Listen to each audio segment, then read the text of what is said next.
Holmes! What are you doing? Well, I hope I didn't alarm you, old chap. I'm just taking gun prints. This is the end. This time you've gone too far, Holmes. You can't turn this place into a shooting gallery. Gun prints. Have you ever seen a gun print? I've never even heard of a gun print. You'll kill somebody one of these days, Holmes. Parliament ought to pass a law against people like you. Well, of course, gun print's just the name I've given it. Actually, it's the marks on the bullet left by the rifling in the gun barrel. Ah! Yeah, would you like to look at these two bullets under the magnifying glass? You'll observe that they have different markings, because they were fired by different guns. I'm not interested, not in the least interested. The police will be here in a minute. But you should be interested, Watson. You're interested in saving lives, aren't you? Of course, but... Well, look, this very little experiment may very well save a life someday. How can firing bullets now, from here into... Wait a minute. Take the case of a man who is accused of murder. I'd rather not. The prosecution claimed that the bullets were fired from his gun. They probably were. The man was guilty. I can see it all. Yes, but if it could be proved that it was impossible by the markings, then an innocent man's life could be saved. That's all very well and good, Holmes, but this flat is not the place to conduct these sort of experiments. How would you like it if I started to practice my surgery in the bathtub or on the kitchen table? Could you manage it in the bathtub, do you think? Oh, I give up. And now, if you're not keeping this appalling smell for experimental purposes, I will, with your permission, open the door. Holmes, I told you. I knew you'd gone too far. Now you have shot somebody. Well, if I have, I shall have to certainly correct those guns for drift. Oh, that's fantastic. He seems to have some breath in him still. No fault of yours if he has. Now, help me with him before somebody sees him. Yeah. Really, firing off revolvers, brewing poison, frightening people. It's more than a man can stand, Holmes. Really, more than a man can stand. Am I wounded badly, please? I'm a poor man. I can't afford a hospital. No. You'll be all right in a minute. You've just fainted from something. Something, you say? Didn't you hear what happened? I was outside, about to knock at your door, when suddenly I was attacked. Someone turned a revolver loose on me, bullets flying everywhere. I tried to fight back bravely, but there were too many of them, 6 or 7 at least, all firing guns. I'll get you a glass of brandy. Oh, thank you. You better call the police. They may try it again, whoever they are. Maniacs and foreigners, I'll be bound. No. You're quite safe now. Those shots came from my revolver and were fired into that wadding over there. You mean you were the one who... Yes, I was just carrying out a little experiment. I must apologize for any shock I may have given you. And no one is after me? And not to my knowledge, Mr. Wilson. Here, will you drink this, huh? Oh, thank you. You called me Mr. Wilson just now. How did you know that was my name? Well, it's on your collar. Very shrewd indeed, you're noticing my name like that. In fact, you've got exactly the kind of mind that could help me to unravel my mystery. That is, if you're willing to lend a poor man a hand. Oh, yes, I owe you at least that. What is the mystery? But perhaps you'll get a better idea of what it is if you read this first. Yeah, it's in the wanted column. Read it for yourself. Ah, to the Red-Headed League. On account of the bequest of the late Ezekiah Hopkins of Lebanon, Pennsylvania, USA, there is now another vacancy open which entitles a member of the League to a salary of £4 a week for purely nominal services. All red-headed men who are sound in... Apply in person on Monday at 11 o'clock to Duncan Ross at the offices of the League, 7 Pope's Court, Fleet Street. Apply in person on Monday at 11 o'clock to Duncan Ross at the offices of the League, 7 Pope's Court, Fleet Street. But what on earth does it mean, the Red-Headed League? It is a little off the beaten track, isn't it? I assure you, I felt the same way as you when I read it. A vacancy for what, I asked. I'm a dealer in second-hand merchandise, and I believe in giving value for value received. And it certainly struck me as odd that somebody was prepared to give £4 a week for nothing. But young Spaulding took a different view of it. Oh? Who is young Spaulding? Vincent Spaulding. He's my assistant, and I couldn't wish for a nicer young man. I see. Now, suppose you tell me the story as it happened, right from the beginning. From the beginning? Yes, of course. Well, it all started 2 months ago when that paper came out. I was in the shop at the time. I'm there practically the whole of my time. I'm a widower and I've got little else to do. When young Spaulding came back from lunch. Mr. Wilson, if you only knew how I wish that I had red hair like you. Huh? Don't believe it or not. Here is another vacancy for the League of Red-Headed Men. A league of what? Red-Headed Men. Surely you've heard of them, haven't you? Oh, I'm afraid I don't get about as much as some of you young people do. I should have thought everyone would have heard of the League of Red-Headed Men. Well, at least everyone who was eligible. Now, a man like you, if you were accepted, could make himself a nice little nest egg without hardly lifting a hand. Vincent, I've told you before, there's one thing you've got to learn in life. Nobody ever gets anything except by the sweat of his brow. Value receives value. What is this Red-Headed League? Take a look at this paper yourself. How I wish my hair would change color, really I do. What a nice little nest egg I'd make for myself. Well, this doesn't make sense to me. No? Will you see the name? Ezekiah Hopkins? Yes. Oh, he was an American millionaire. Very peculiar in his ways. He was red-headed himself and had great sympathy for all red-headed men. So, when he died, he left an enormous fortune in the hands of trustees to make life easier for all red-headed men. Oh, really? Yeah, red-headed men. Uh-huh. Oh, but I couldn't apply even if I wanted to. I've got the shop here to look after. Oh, that's the whole point. The work don't amount to anything.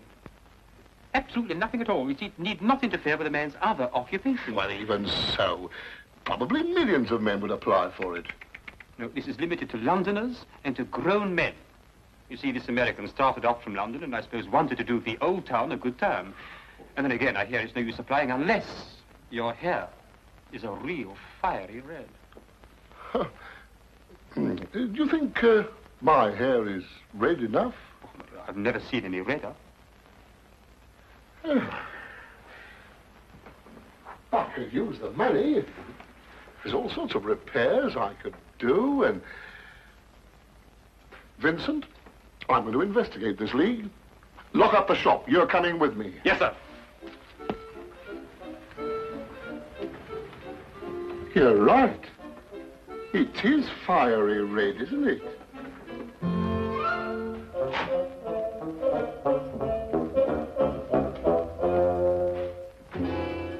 Let me handle everything. All right. Stand back, everybody. This is Mr. Hopkins' son. Go on, step back, or he'll see that you don't get interviewed at all. Mr. Hopkins, this way. Thank you for applying, Mr. Emerson. Your name will be kept on file, and in the event you are chosen to fill the vacancy, I'll get in touch with you immediately. Thank you, Mr. Ross. I do hope I win. My family and me could do with the money. We shall see what we shall see, Mr. Iverson. Thank you so much.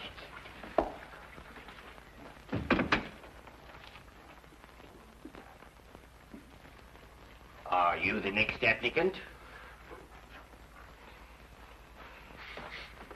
Yes, this is Mr. J.B.S. Wilson. Your search is over. He's willing to fill the vacancy. Will you sit down, Mr. Wilson?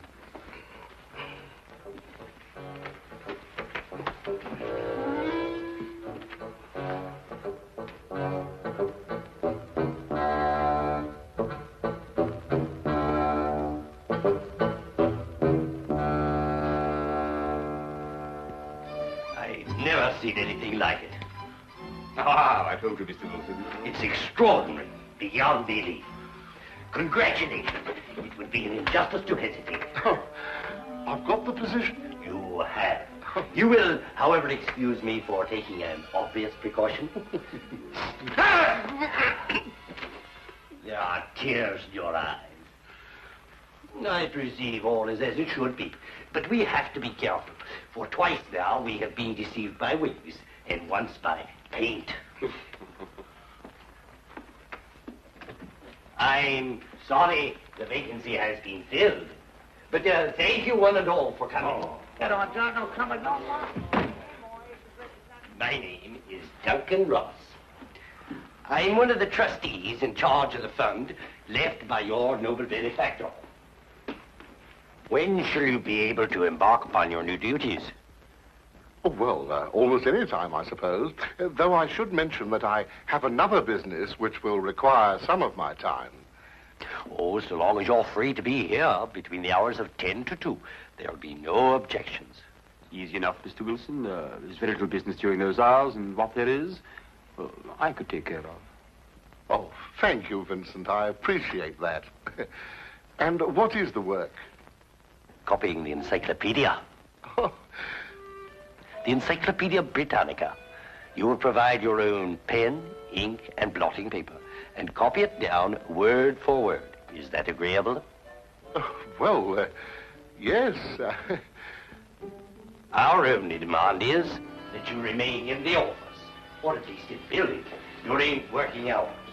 If you leave, you forfeit your position forever. The will is very clear from that point. Well, it's only 4 hours a day. I shouldn't think of leaving. No excuse will avail, neither sickness, nor business, or anything else. Here you must stay or lose your billet. I quite understand. Then, goodbye, Mr. Wilson. And again, let me congratulate you. Oh, thank you, sir. Thank you. The Encyclopedia Britannica. Ah, you'll do a wonderful job of it, Mr. Wilson. I'm sure you will.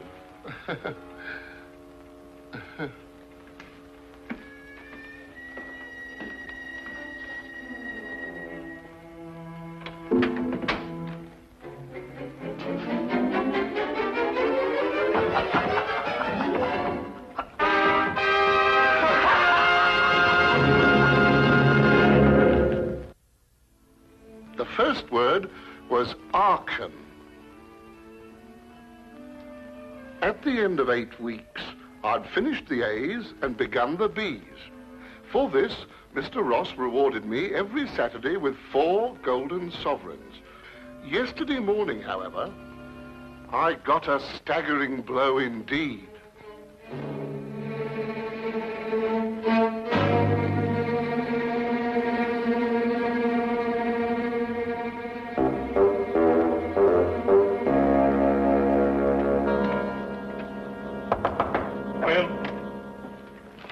Mr. Milford? Yes, what can I do for you?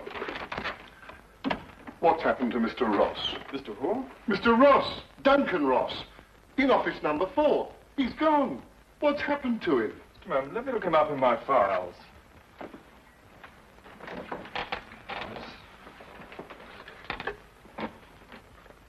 Are you a customer of this, Mr. Ross? I work for him. That is, I did up until this morning.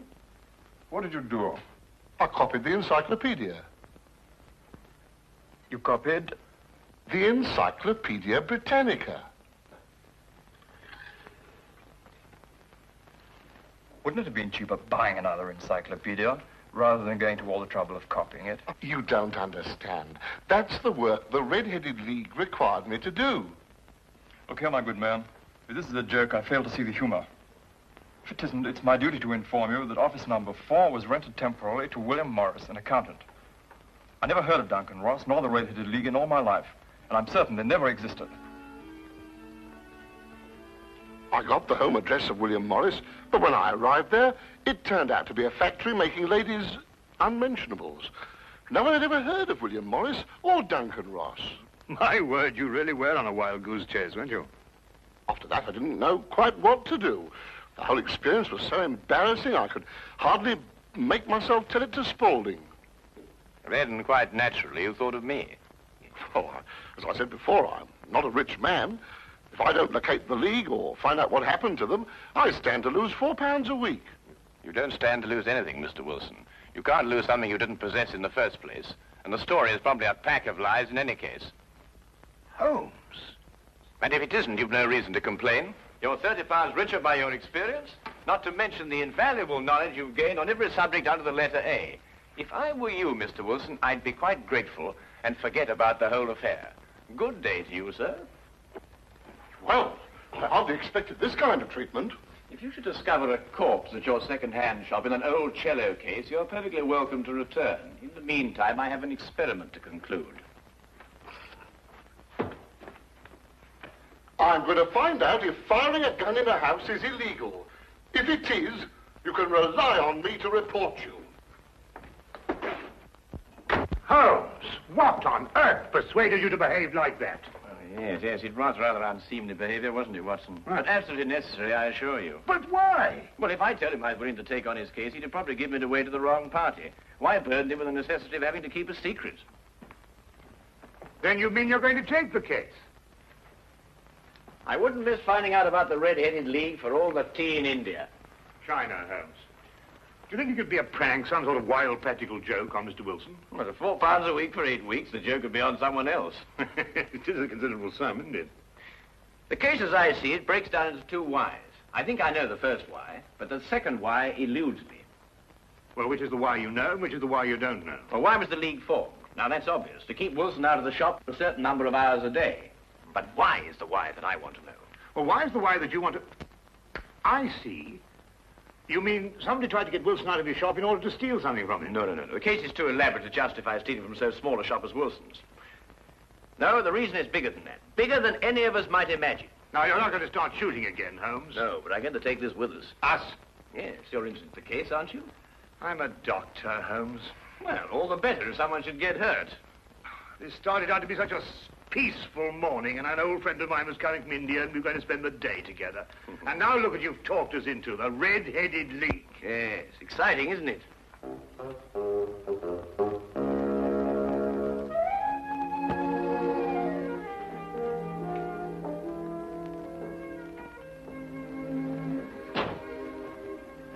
Seems to be nobody here.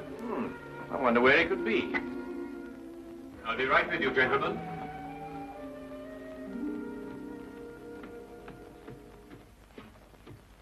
May I help? I'm sorry, I was occupied in the cellar. I hope I haven't kept you waiting. Not at all. My friend here is interested in making a purchase. Mm-hmm. Anything in particular? Anything in, well, you never know what you might, oh, what's that? That? Yeah. That is a, oh, yes, this is fascinating. This is it's the essential part of the structure of a wild boar trap. No, really? Yes. By Jove, a wild boar trap, eh? How very interesting. Now, and a very fine specimen as wild boar traps go. Yes, oh, indeed. yes, Yes. a very fine. Oh, indeed, reminds me of my day. There we were, all lined out in a row, as far as the eye could see. Yes. Down the hill came the enemy, and the Battle of Royal Burnett was on. Yes, if you excuse me. There we were, outnumbered 112 to 1. That was from the count after the battle, as you understand. Yes, I understand perfectly. Charge, they shouted, as down the hill they came, the hordes of heathen, at 112 to 1. And from that moment I became a collector, and I've been a collector ever since. You understand that, of course? Oh, yes, but that is a quite perfectly natural reaction. It's 1 o'clock. It's 1 o'clock. What? Yes, 1 o'clock, our engagement with the Colonel. Do you remember? The one who led you in the charge. Oh, of course, yes. Well, I hope you'll keep that for me, will you? Well, there's been a fearful run on wild boar traps lately, but I'll do my best. Thank you, thank you. Thanks so much. Good afternoon. Well, what did you discover? The knees of Spaulding's trousers show considerable wear. What does that mean? That's a great deal. Let me have your stick for a minute. What are you doing? Well, no time to explain now, but a considerable crime is in contemplation. And since today is Saturday, we may have some difficulty in preventing it. What kind of a crime? A bank robbery. What? Shh. Meet me at the side entrance of the Westminster County Bank at 10 o'clock sharp. Yes, is that the bank that's going to be... Yes. At 10 o'clock sharp, remember?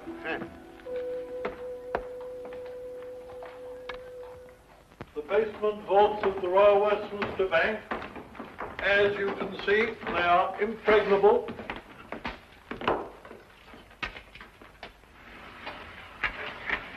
Why are you so sure that the bank's going to be robbed, Holmes? Because the knees of a man's trousers were badly worn.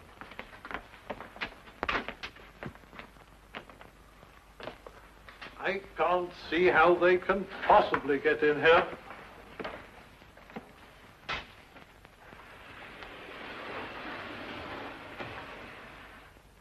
Is that the gold?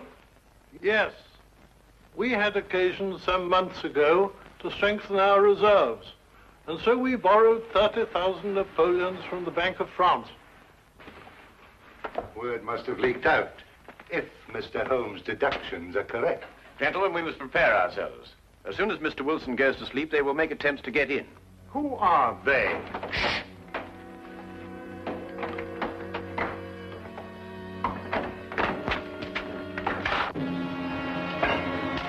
Get back.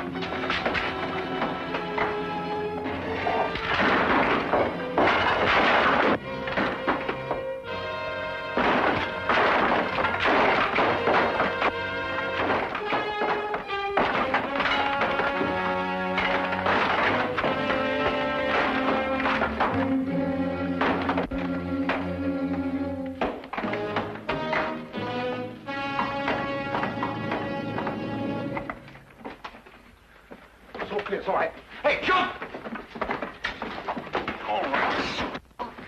All right, Spaulding, your back-robbing days are over. So I see. I fancy my pal got away all right, though. There are 3 policemen waiting for him at the other end. Well, you seem to have done things very, very, very neatly. I must compliment you. But I feel obliged to reciprocate. Your red-headed league was very inventive indeed. Here. You were the one who came into the shop this afternoon. You came with... With me. Ah. I thought there was something very, very queer. You don't look like a collector at all. They helped to collect you, didn't they? I think you'd better come along with me.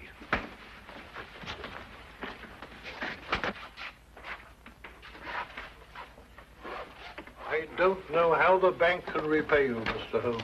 I've been more than amply repaid, Mr. Merriweather, by having one of the most unique experiences of my career. However, there is one thing you could do for me. Name it. Well, it's... Anything, Mr. Holmes? I'm a regular depositor at your bank, Mr. Merriweather, and I should be eternally grateful if you could do something about your pens.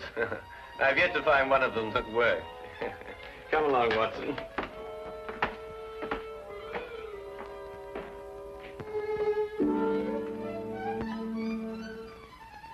What I shall never understand is how you suddenly knew there would be a bank robbery. Well, if you remember, when we visited the second-hand shop, Spaulding was in the cellar. I didn't pay much attention to it at the time, but later on I noticed that the knees of his trousers were badly worn, as if he'd spent some time kneeling, doing some sort of burrowing work. But burrowing where? Perhaps from the cellar to the next building. The moment the thought occurred to me, I whisked you outside and surprised you by tapping on the pavement with your stick. You certainly did. Oh, I'll just go and see who it is.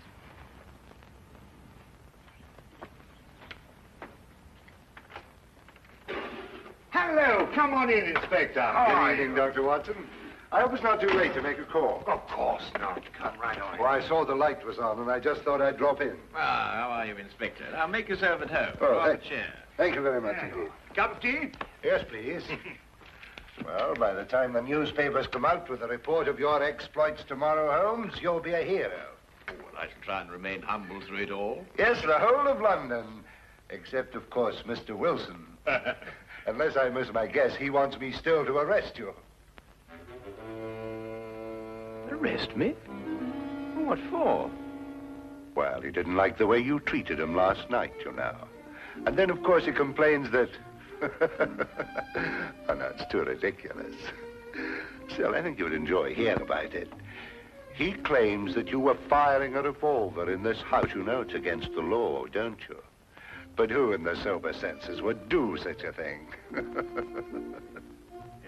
Yes, it does sound very implausible, doesn't it? Yes, that's exactly what I told him. I mean, people just don't do things like that, do they?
the several months that I had shared the Baker Street lodgings with Sherlock Holmes, I was consistently amazed by the indefatigable energy he poured into his never-ending war on crime. But my physician's eye could see the strain that perhaps another wouldn't have noticed. Thus it was one morning that I prevailed upon him to join me for a day in the country. All seemed tranquil at first, but I was to learn, as I did in later years, that when Sherlock Holmes did not seek trouble, it often sought him.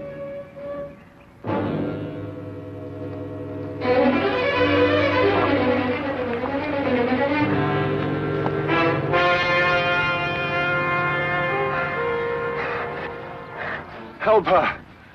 They may be coming. Steady now, we'll have you all right in a minute. What's happened to the young lady? Who are you running from? Stark. Carroll. They tried to kill me. Out now, Holmes. Perhaps we'd better get them to London, eh? My very thought. The young lady is uninjured, but she's suffering from a deep state of shock. Come along. Oh.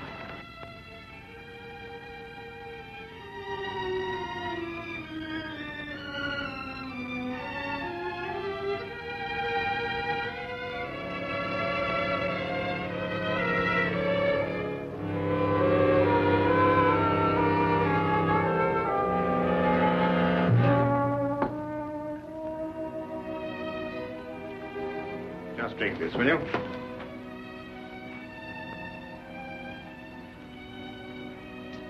Better now? Much, thank you, sir. Will she be all right, Doctor? Oh, yes, I think so. Twice last night she saved my life. Who is she? I don't know. We only met last night. I'm afraid she's mute. What, deaf mute? No, she hears and understands perfectly. How did you meet her? Well, it all started yesterday afternoon. Seems an eternity since then.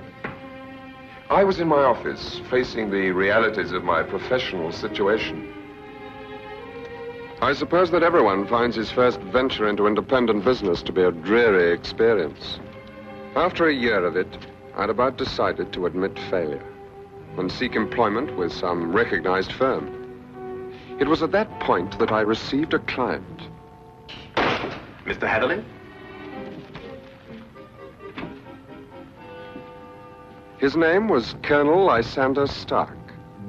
Had I known then what horror he was bringing into my life, I would have strangled him right then and there.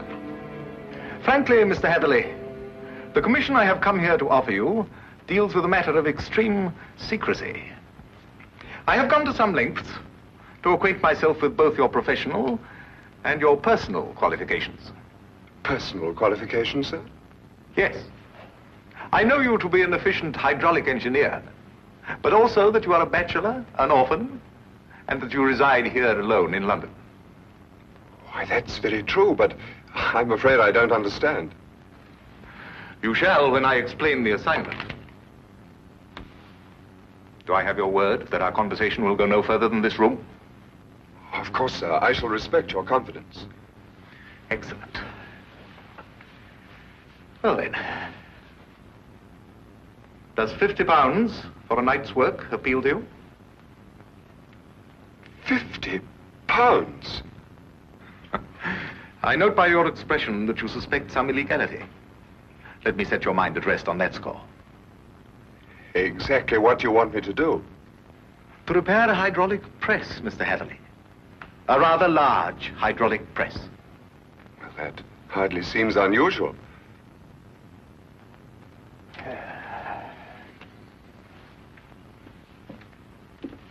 For some years, I have owned a small place in the country just outside London. Recently, it has come to my attention that the land contains a vein of something commonly called fuller's earth. I trust you are familiar with the term. But ore is dug out of the earth. Why should you need an hydraulic press?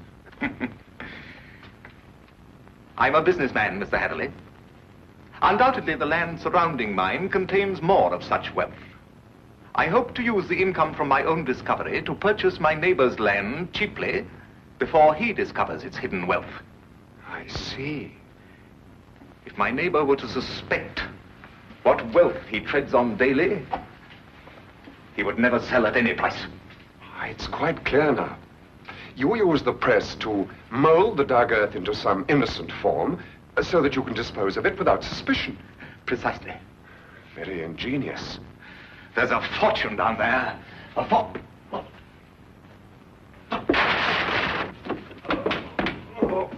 Is anything wrong? What is it, Colonel Stark? Can I get you something?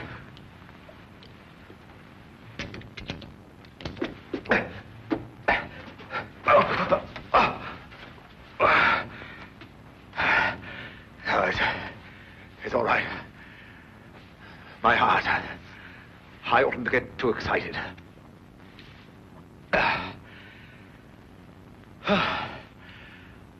Well, I've put my trust in you, Mr. Heatherley. Do you accept the commission? When do I begin, sir? I promised to meet him that night. Last night, at Eiffel Station. The time he suggested was quite late, 11:30. But he insisted that it would be less conspicuous. I freely admit that the money kept me from exercising a more natural curiosity at such bizarre proceedings. One point, sir. When we encountered you, admittedly you were in a highly nervous state, but you kept repeating that they were after you. Did this man Stark have a confederate? Yes, a foreigner, a man named Carrow. I was to meet him later that night. Go on. Last night I boarded the train to Eiffel and arrived there a little past 11 as ordered. And Colonel Stark was waiting? He was. We drove for almost an hour, and then we stopped suddenly, and he almost pulled me into a darkened house. Stark muttered under his breath as he fumbled to strike a match, but suddenly a light appeared at the top of the stairs.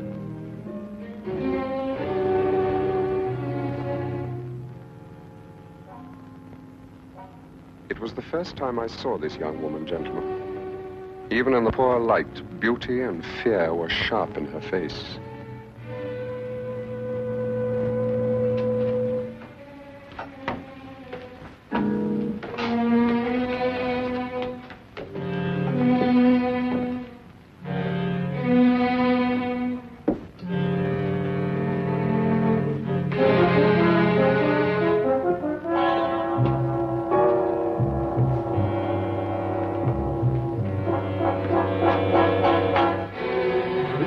Is our housekeeper. How do you do, miss? She cannot answer you, I'm afraid. She is quite mute. I forgot to tell you that I have a colleague, Monsieur Carrow, brilliant mineralogist. I'll fetch him for you, if you'll excuse me for a moment. By all means.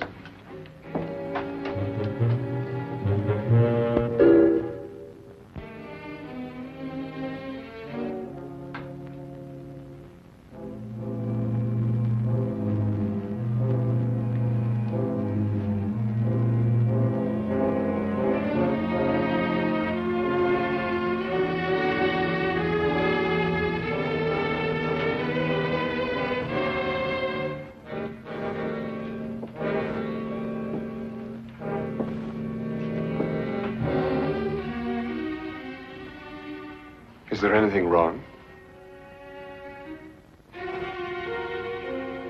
You want me to leave? Why? Are you trying to warn me against Colonel Stark?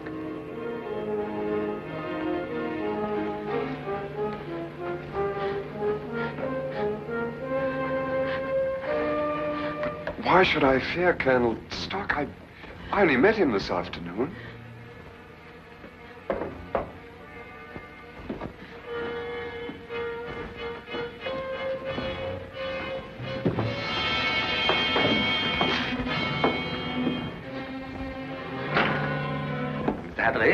I'd like you to meet my friend and associate, Monsieur Carrow.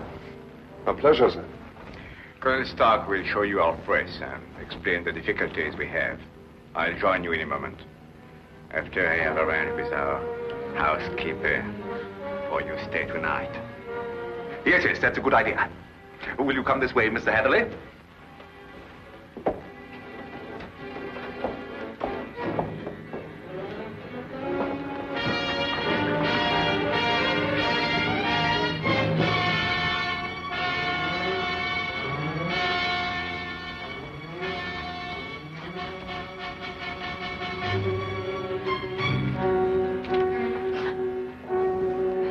I thought you have learned better, my dear. Perhaps I'll have to send you back to school.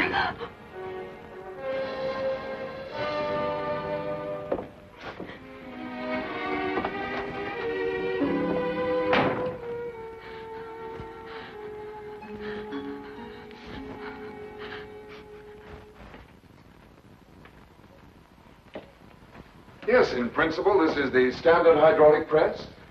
Though I must say I've seen few as large. Indeed? And so it does the work of 4 ordinary presses. I think I told you that time is my greatest foe.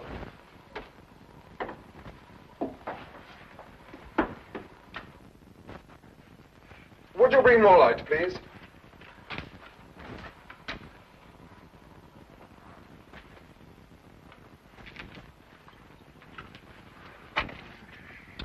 Wood. Concrete would have given you more support. Are these walls reinforced from the outside? Ah, Bruno. I was just about to explain to Mr. Hatherley that all the walls except the one he is examining are reinforced. However, There's no trouble with the walls. It's in the machinery. You'll hear it. Good. Just wanted to check up first.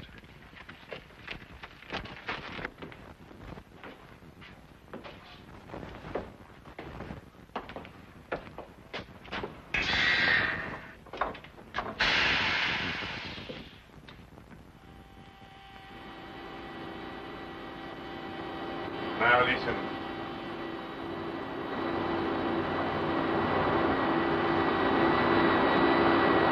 Know what it is? One of the cylinders is leaking fluid, cutting down your power. Turn it off and we'll have a look at the driving rods.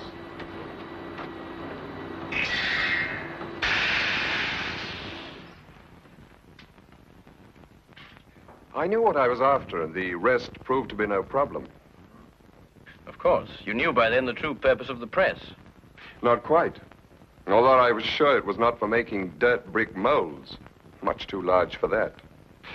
But they'd lied to me so blatantly, I thought it best not to call them on it right off. Well, what were they using the press for? Fairly obvious. They are counterfeiters. They use the press to form the amalgam that takes the place of silver. So I learned during the night. It was naive of me to assume that everyone but myself was asleep, but I did.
It's amalgam, Mr. Hatherley.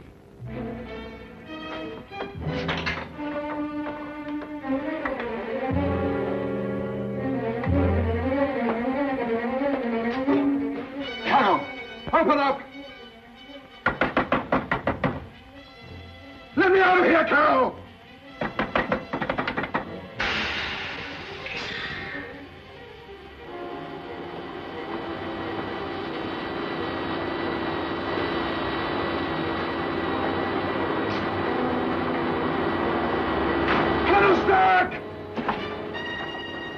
No one knew better than myself what that sound meant.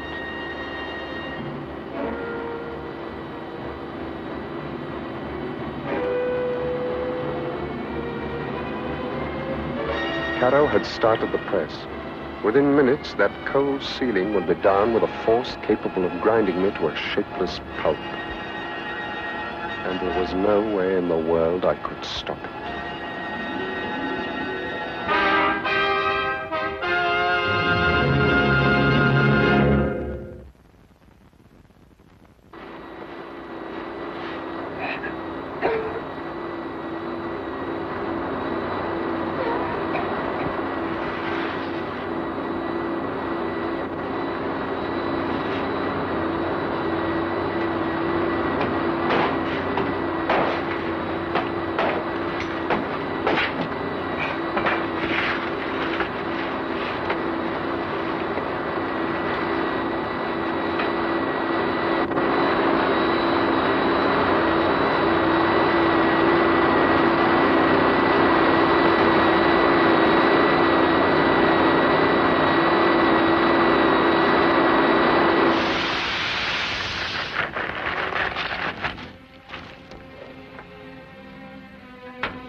You will come with me.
What is this?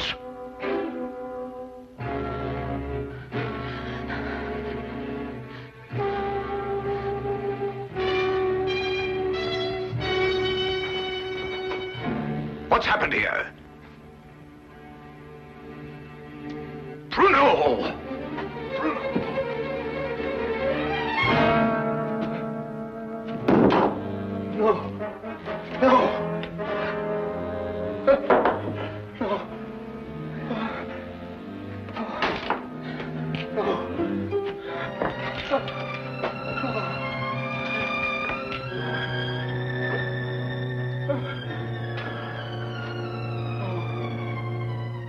That's almost the last lucid recollection I have. I remember carrying her outside and plunging ahead into the darkness. Then you have no memory of going through the woods? Almost none. The next thing I remember, you and Dr. Watson were bending over me. Are you all right? She screamed. Did you hear her? Yes, quite clearly. Please, don't let him send me back. I can't bear it. There now. Brandy, Holmes, will you? That's right. You'll be all right. Here, drink this, will you? Now, step, sir. Now, tell me, do you know this gentleman? Yes, Mr. Hatherley. Oh, you can speak. Oh, why last night did you pretend? I wasn't pretending. I've been unable to speak for a year. Excuse me, Miss, Connors. Ruth Connors.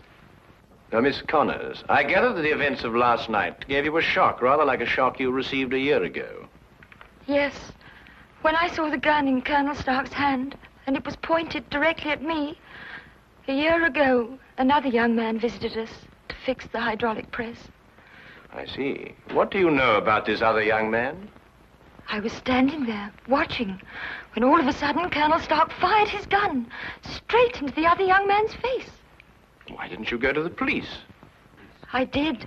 But first I must tell you that Mr. Carew is my uncle and guardian. He's my only living relation. And when I witnessed the murder, he fell upon me, repeating over and over, "You must never say a word. You must never say a word." But the first opportunity I had, I ran to the police. What did they do? Nothing. Because from that moment to this, I've been unable to utter a sound or speak a word. It was as though my throat was frozen up. Incredible. I have heard of this before. The worst of it was, my uncle learned of my attempt to inform on him and had me committed to Bedlam. The insane asylum? I spent 6 long months there, 6 horrible, unforgettable months before they released me in his custody. After that, he forced me to do his bidding by threatening to send me back. Send me back to school was the expression he used. Why, that's horrible. Very. And I think it's time we called in our old friend, Inspector Lestrade. If only to deal with this man, Carew. You're not forgetting Stark, are you? Oh, I expect we'll find his remains, Watson. The loss of his medicine undoubtedly saved England the cost of executing him. Well, come along.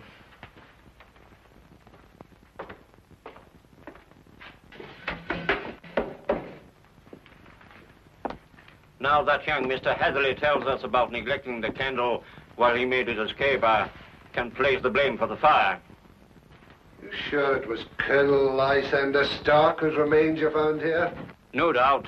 Several articles of authentic identification. No doubt. Anything else? No, Inspector. Sorry. All right, thank you, Constable. Now where's Holmes got himself to? He just went down to the station. He said he'd be back in a minute. Look here, if Holmes thinks he can do... I'm sorry to keep you all waiting. Well, everything's settled, Lestrade? About as settled as it's likely to be. Stark's dead. Carter's escaped. The only thing now is to go back to London and put out an alarm for him. Oh, dear. Now, tell me, what about the money? What money? Well, you know, the money they were making, the counterfeit. Have you found any? Well, no. Oh, I suppose Carter took it with him. Well, the man would have to be pretty desperate indeed to even bother with real money, let alone counterfeit. What are you suggesting, Holmes? Miss Connors. The only carriage used here is the carriage that Mr. Hatherley rode in. Is that right? Why, yes, I think so. I see. And that carriage has been in the livery stable since last night. Thanks to an obliging constable, I found one of Mr. Carter's footprints. But there was no trail of similar prints leading away from the house. Mark you, I didn't imagine that he would try and make his escape on foot. How did he get away, then? He didn't, my dear fellow. He's still in his house, hiding somewhere. What? Mr. Holmes, there's a cellar where... I examined that cellar myself. No, I mean the special cave they dug under the house to hide the money. And there must be an entrance from the house itself. Well, I wasn't permitted to know exactly where, but I'm sure it was in this room somewhere. Thank you. Well, let's try and see, shall we? I beg your pardon.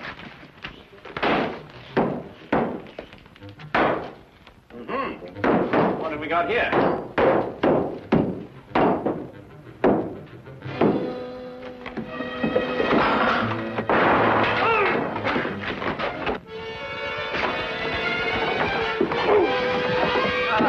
Very neat, Watson.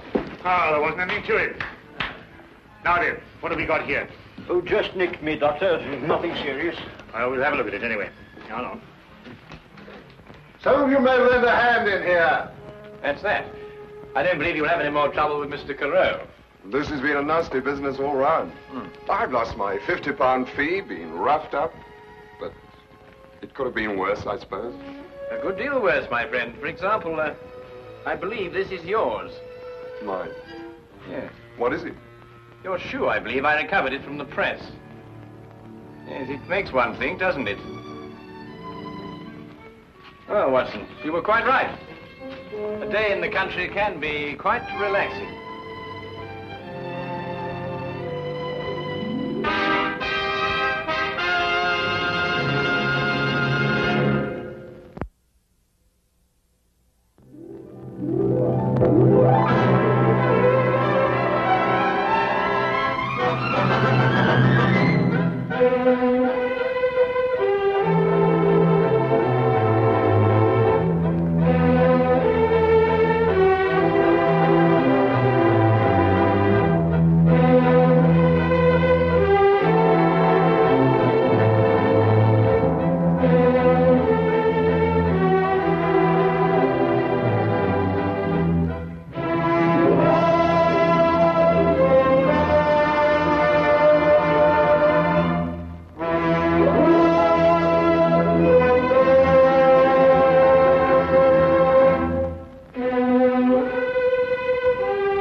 Mr. Holmes! Mr. Holmes! Mr. Holmes!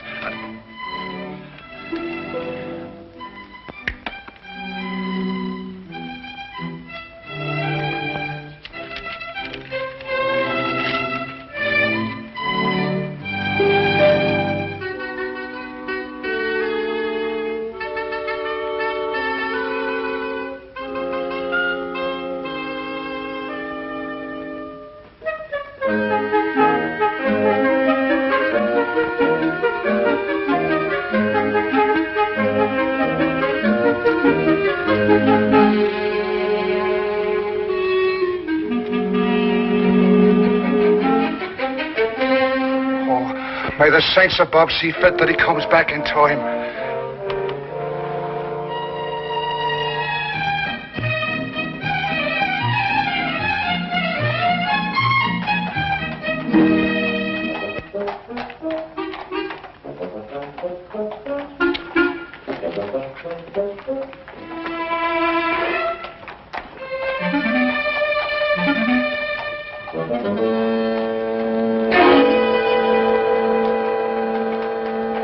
Watson, look.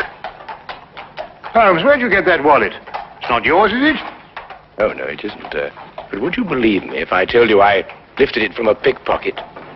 No. You what? Yes. He lifted it from that gentleman over there, and as he passed me in full flight, I lifted it from him. Well, don't you think it'd be good to give it back to the owner before he leaves? Ah, better than that. I'll place it back in his pocket without him even being aware that it was taken in the first place. Oh, Holmes. Ah, but this is far harder than lifting a wallet and requires diligent training. Now, watch me closely, Watson.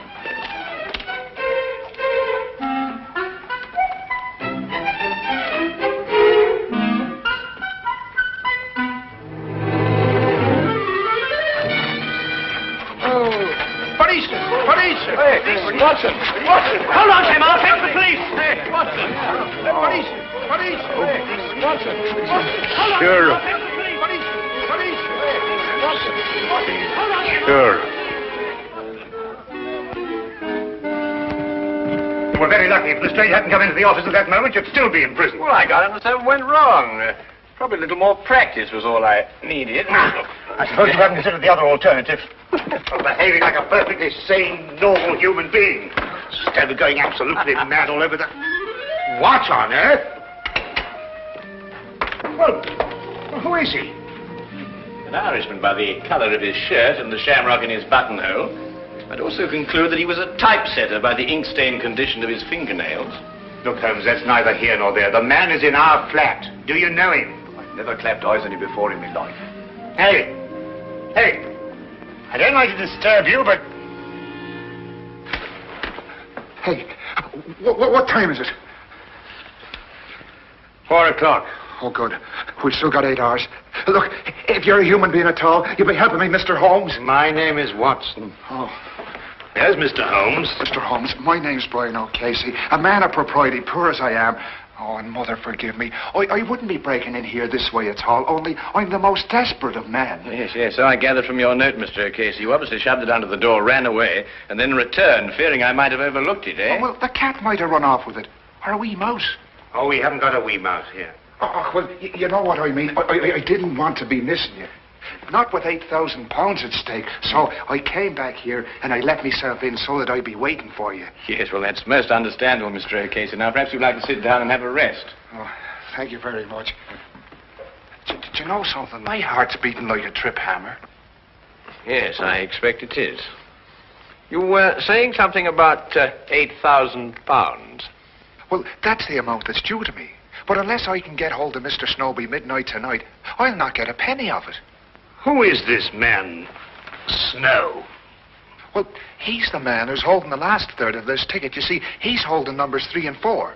And without these, we can't... Just a minute, Mr. Casey. I realize that time is of the essence, and I should very much like to help you indeed. But perhaps you'll be good enough to start and tell your story right from the beginning. Oh. Yes, of course. But where does it begin? Now, Perhaps it begins with this terrible feeling of homesickness I have. It came on me all of a sudden, and it got worse and worse until I couldn't look at anything that didn't remind me of me home in County Killarney. Well, anyway, I was walking along this lunchtime, and I saw this woman, Belle Rogers. And, well, you might have seen her yourself. In the Marylebone Road.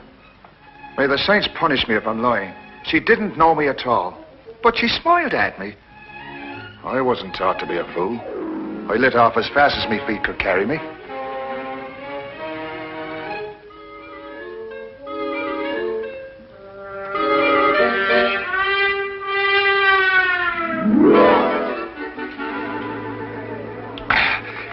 Another glass of stout, if you please.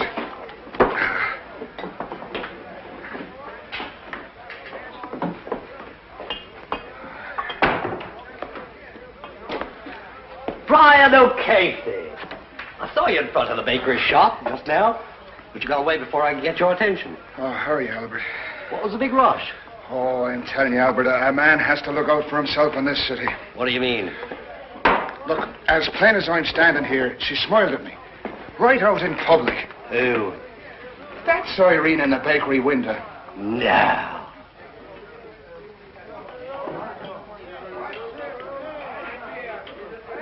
Twice. What's the time? Well, how the devil would I be after knowing that? You mean you didn't find out? Well, can't you see, man, that's exactly what you wanted me to do. Oh, I find good luck. Good luck, you say? Huh. Now, look here, Albert Snow. I don't mean any disrespect to your country, but the fact is, I've been saving me money for one reason only. And that's to get back to Ireland as soon as possible. And no temptress with a honey tongue is going to flamboozle me out of it. Oh, Casey, you may be doing the poor girl an injustice. Ah, but look, the fact is that she smiled at a perfect stranger. And in a certain way. Now, look, no woman is going to do that unless she's interested in getting a poor fool's money. Now, stay close by me. She's followed me here. Oh, there you are. I didn't think you'd run off when I smiled. What do you want? What do you want with me? It's in the window you belong. I only want to talk to you. Ask her to sit down. But look, this is no place for a woman. This is a tavern, you know. You'll ruin your reputation here. People won't buy the cakes you make. I'll only be a moment. Right here, Miss, Rogers. Miss Rogers. Belle Rogers. Now, there's a name for you. Beautiful. My name is Snow. Albert Snow. This here's my friend, Mr. Brian O'Casey. How'd you do? Come on, Brian, sit down. Oh, all right.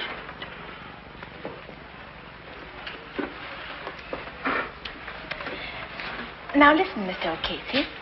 Yes? Would you be willing to give me £1? You see, I told you so. No, wait, let me finish. Yes, let the little lady finish.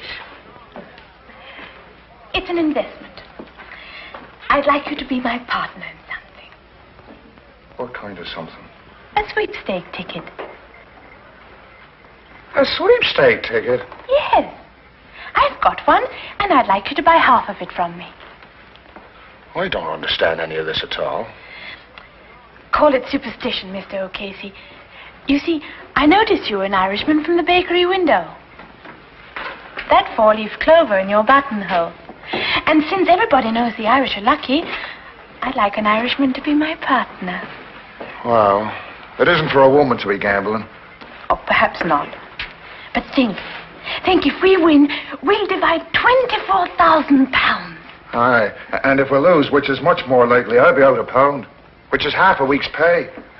Now, wait a minute. I've got an idea. Why don't the three of us share a ticket?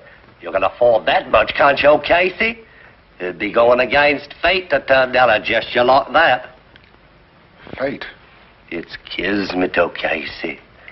But I've never won anything in my life. But all the better. The law of averages is on your side. Do you have the ticket with you, miss? Yes.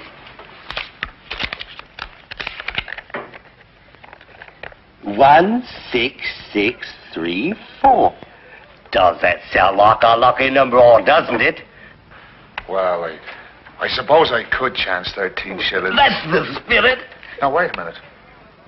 Who's going to keep this ticket?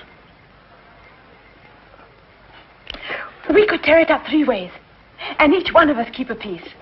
That way, no one person would hold the ticket and be able to desert the rest. Now, that's fair. In order to cash in, we've all 3 got to come together again. Here, Casey, tear it in 3 parts. Well, now, look. We'll all have to keep our stubs in a safe place because if one of us loses his, all 3 of us would suffer. Right. Now, shall we seal the partnership? 1, 6, 6, 3, 4. No extra sweepstake tickets drawn. Lucky numbers listed. Extra sweepstake tickets drawn. Paper, sir. Lucky numbers listed. Extra sweep. You want a paper, sir? Yes, I think so. Extra sweepstakes tickets drawn. Lucky numbers listed. Get your midday paper. Please be here. I know other people want to win as much as I do, but I'm hoping so much to see the Swords of Ireland again.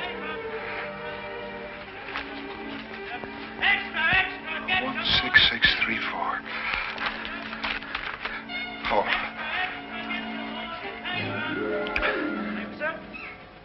One, 6. Oh, well, it's not the first one. Oh, well, maybe it'll be the second.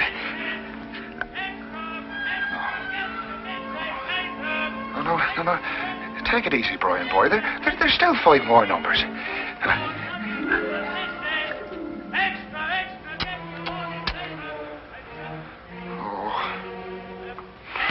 That Albert Snow.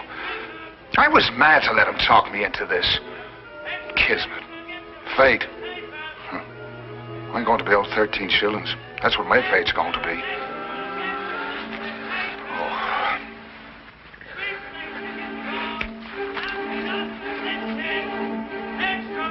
1, 6, 6, 3, 4. That's the number. That's a number.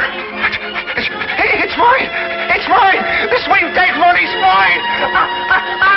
Sweepstake money's mine. It's mine. Oh!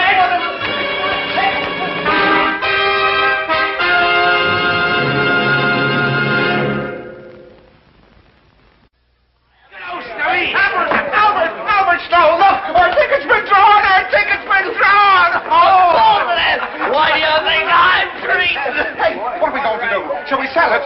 Come on with the table. We'll have a meeting of the stockholders this hour. Right, wait till I get people here. I knew it, Mr. O'Casey. I knew we'd be lucky. You know, I was a fool not to be listening to you right off. It was like I said, O'Casey.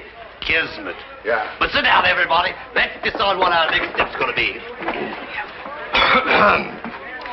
The question which confronts us now is, shall we sell the ticket or hold on to it and go all the way? Burning Dream, our horse is a 20-to-1 shot, but he could win. I say, let's go all the way. Oh, well, I'm not that much of a gambling man myself. But, Mr. O'Casey, you just admitted you were lucky. You can't desert us now. Us? What do you mean by us? Do you mean you both decided already? Well, Belle and I have been seeing a bit of each other. Actually, we speculated on what we would do if our ticket was drawn. Oh, Casey, wouldn't you like to be rich? Oh, well, sure, and I would, but... Let's put it to the vote. Majority wins. Now, wait a minute, Belle. Of course, we'd outvote him. But I think in a case like this, since we're all friends, a decision like this should be made unanimously. How about it, O'Casey? Come in with us. It's a burning dream.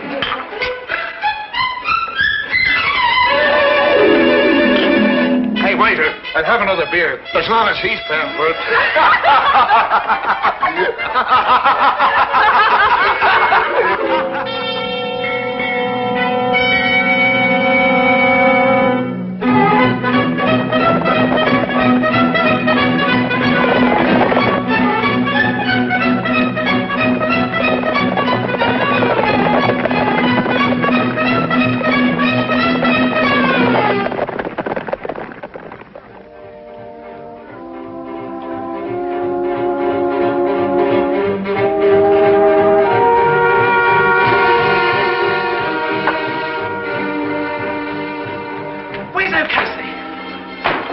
Burning Dream 1!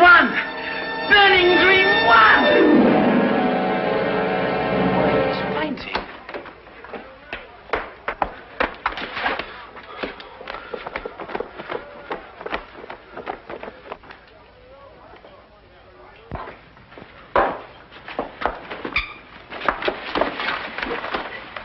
How do you feel?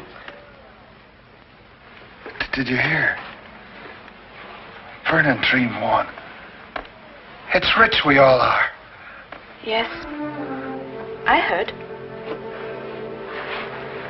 Where's Snow? I don't think he's coming. What do you mean he's not coming? He's got a third of our ticket. He has to come. I've been looking for him since last week, when he broke an appointment with me. Mr. O'Casey, he's disappeared.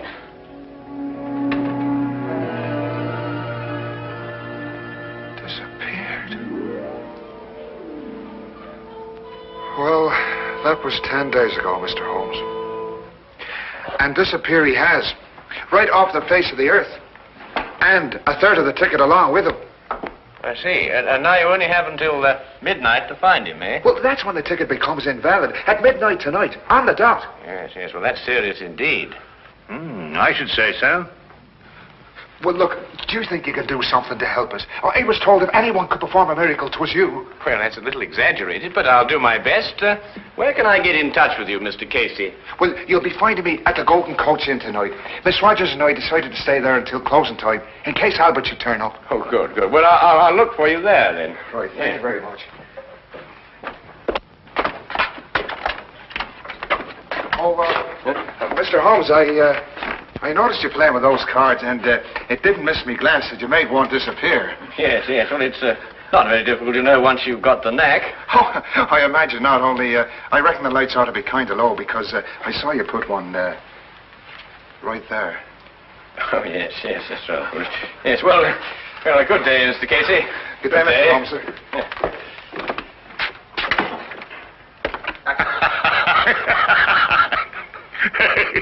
Yes, well, I'll work it out in time.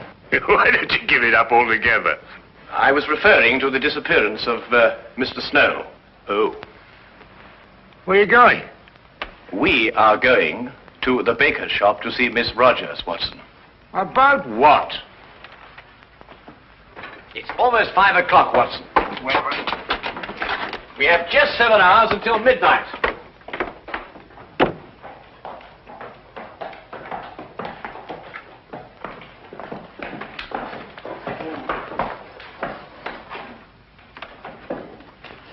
If I'm right, Watson, this won't take more than a minute.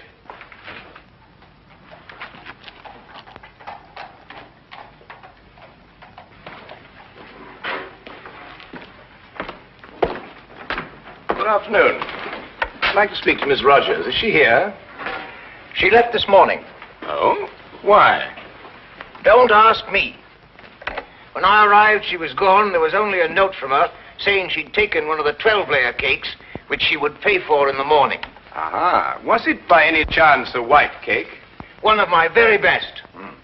Thank you very much for the information. Good afternoon.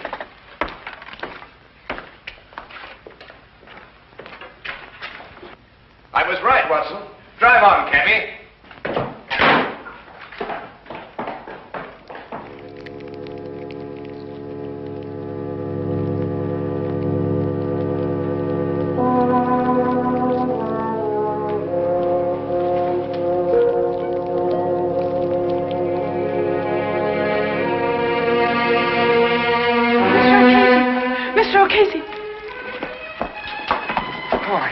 Take it easy. Come on. Sit yourself down. It's all right. Oh, what's the matter? What's happened? The police. They found his coat in the river. Albert's? Yes, it was all bloodstained and there was a bullet hole in it. Oh, no. And the ticket's somewhere at the bottom of the river.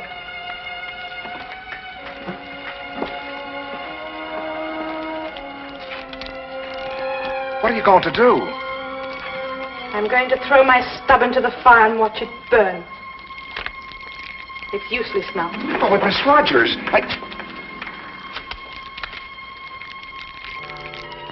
There. Now give me your stuff. It was my idea to split up the ticket. I deserve to see my mistake all the way through. You may as well, Mr. O'Casey. With Miss Rogers' stub destroyed, yours, I'm afraid, has no value. But you told me there was hope. Yes, I know. I'm sorry. I was mistaken. You may destroy it now, Miss Rogers, if you wish.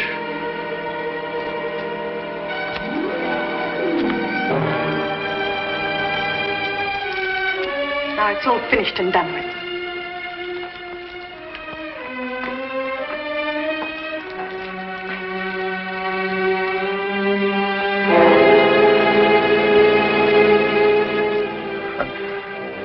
My hopes were so high of seeing the shores of Ireland soon again. But now...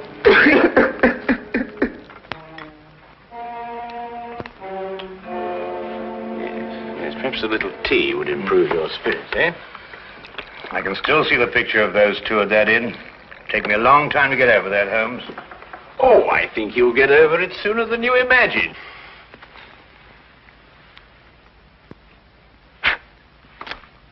Holmes, what? Legerdemain, my dear fellow. The hand deceives the eye. This afternoon, after I left you, I palmed a piece of another sweepstake ticket on Miss Belle Rogers.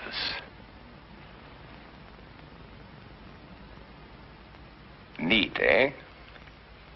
Would you like a little whiskey in your tea? It'll do you good, you know, and help you sleep.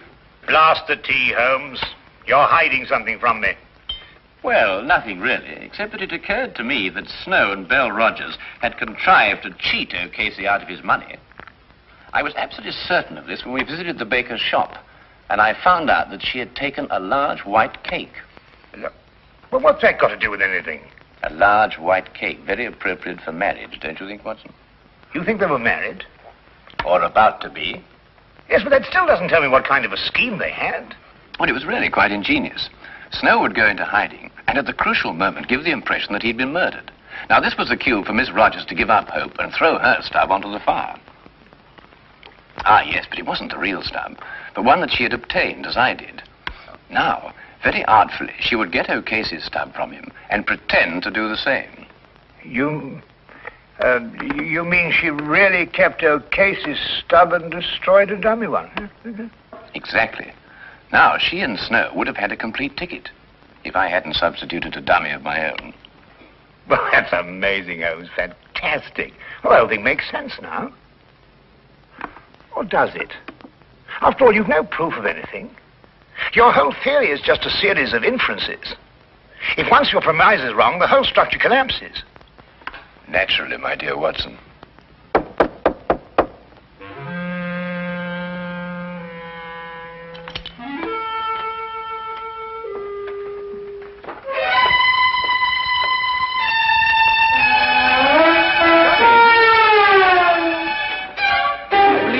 Miss Rogers, and this is the missing Mr. Snow. I think you'd better fetch O'Casey now, Watson. I can't predict what his feelings will be when he sees you, but you know what Irish tempers are. Oh, I say, Holmes. Yes? Don't you think that Mr. O'Casey's third share is worth at least half? Oh, yes. Yes, quite right, Watson. At least a half.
is of vital importance. And when one is in a hurry, it is sometimes necessary to take a shortcut, which was the case this particular evening. There are men in London who, out of shyness or sourness, have no wish for the company of others. Yet they are not averse to comfortable chairs and the latest reading material. For their convenience, a club was started which forbade its members from taking any notice of each other. If a member talked, it was a black mark against him, and 3 such marks rendered him liable to expulsion. Sherlock Holmes was neither shy nor sour, but he joined the St. Denis Club because he found the atmosphere soothing. True, I'd always been diligent about not disturbing him here, but tonight I had come on a matter of the greatest urgency.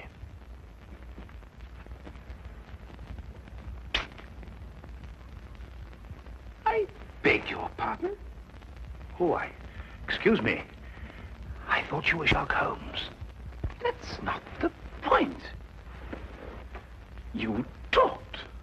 Well, I only went... You went psst, and that's the same thing. Mr. Grundy. Take this gentleman's name. Your name, sir? Watson.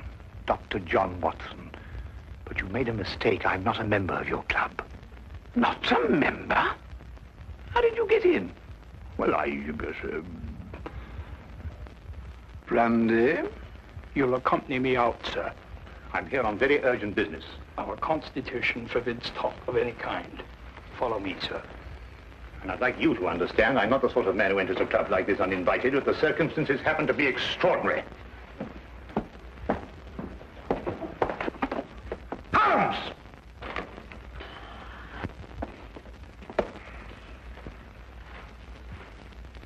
I must ask you, sir, not to attempt to...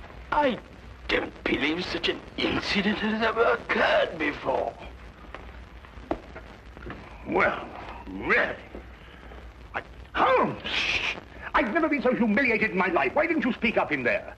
Because it's against the rules of the club, old chap. Oh, hang the club. This desire for privacy can go too far. What if an emergency arose? Yes, and perhaps to prevent that happening again, we'd better move down the hall a bit. Now, you were saying... What if an emergency arose? You can speak up now, Watson. What I'm trying to say is, what if an emergency arose and your presence is urgently requested? They're going to put a hand on you. And I'm here, my dear chap. You've just disproved that. Oh, really? I'm only isolated here from triviality. Well, there's nothing trivial about this. There's a man waiting for you back at the flat, a man by the name of Dubec, Claude Dubec. He's had an experience that make your blood run cold. What sort of an experience, Watson? He watched a man being tortured. Tortured? We'll find a cab outside. Yes. Come along, then.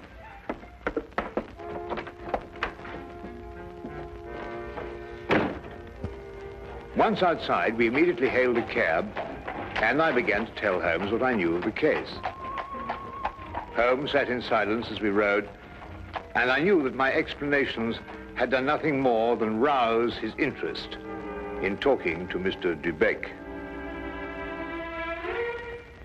Perhaps it was a nightmare.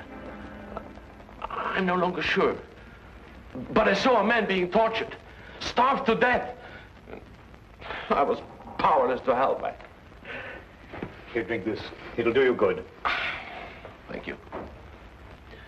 Any true Frenchman will tell you that this brandy has to be sipped and savored, but if you'll excuse me once. Poor devil. Maybe he's still alive. Mr. Holmes, you must find him before it's too late. Monsieur Dubec, we'll do our best to help you, but first of all, you must tell us who this man was and how you came to meet him. His name was Charon. Paul Charon. And how we came to meet him. What day is it today? Wednesday. Wednesday. Then it was last Friday that it happened. You know, Mr. Holmes, I'm an interpreter. And I interpret nearly all languages. Now, since I'm French by birth, it is with this tongue that I'm principally associated. Now, I'm very well known in the hotels, and it occurs frequently that I'm called for at the strangest hours by travelers who get into difficulties. Now, I was not surprised, therefore, when I heard shortly before 11 o'clock at night someone knock at my door.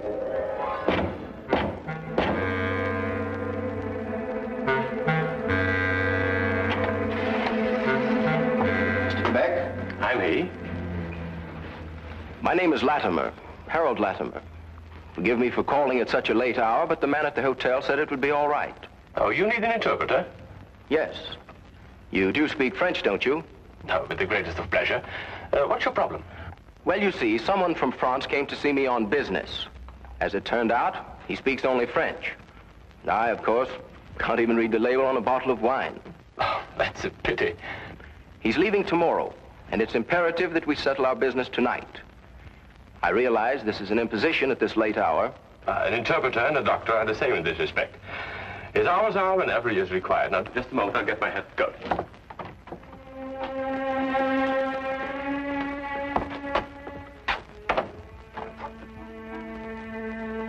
Mr. Latimer had a cab waiting outside. I didn't think to give it more than a passing glance. However, there was a strange atmosphere as I entered. One can sense such things.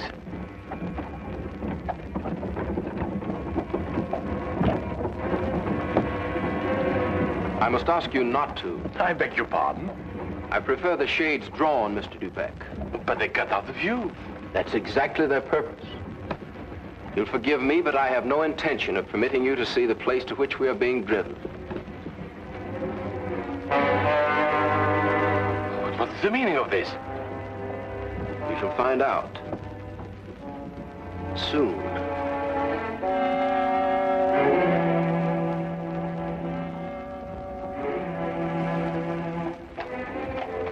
For nearly 2 hours we drove without my having the least idea where we were going. All the time I sat in silence, wondering what on earth could be this man's reason for kidnapping me. Whatever it might be, there was no possible use in my resisting.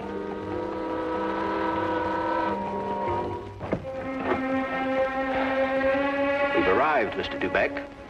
You're aware this is kidnapping, Mr. Latimer? It is somewhat of a liberty, I admit. We'll make it up to you. You may get out.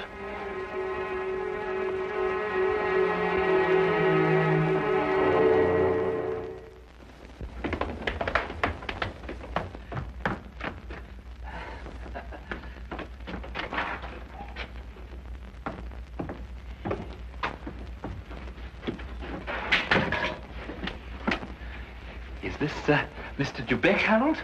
Yes. Well done, well done. No ill feelings, Mr. Dubeck, I hope, but we couldn't get on without you. What do you want of me? Only to ask a few questions of a French gentleman, and let us have the answers. If you deal fair with us, you'll not regret it. But if you try any tricks, you'll wish you hadn't been born. You follow me?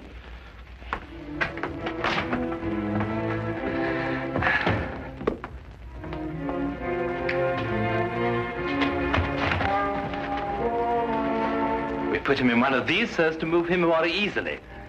What have you been doing to this poor man? That is no concern of yours.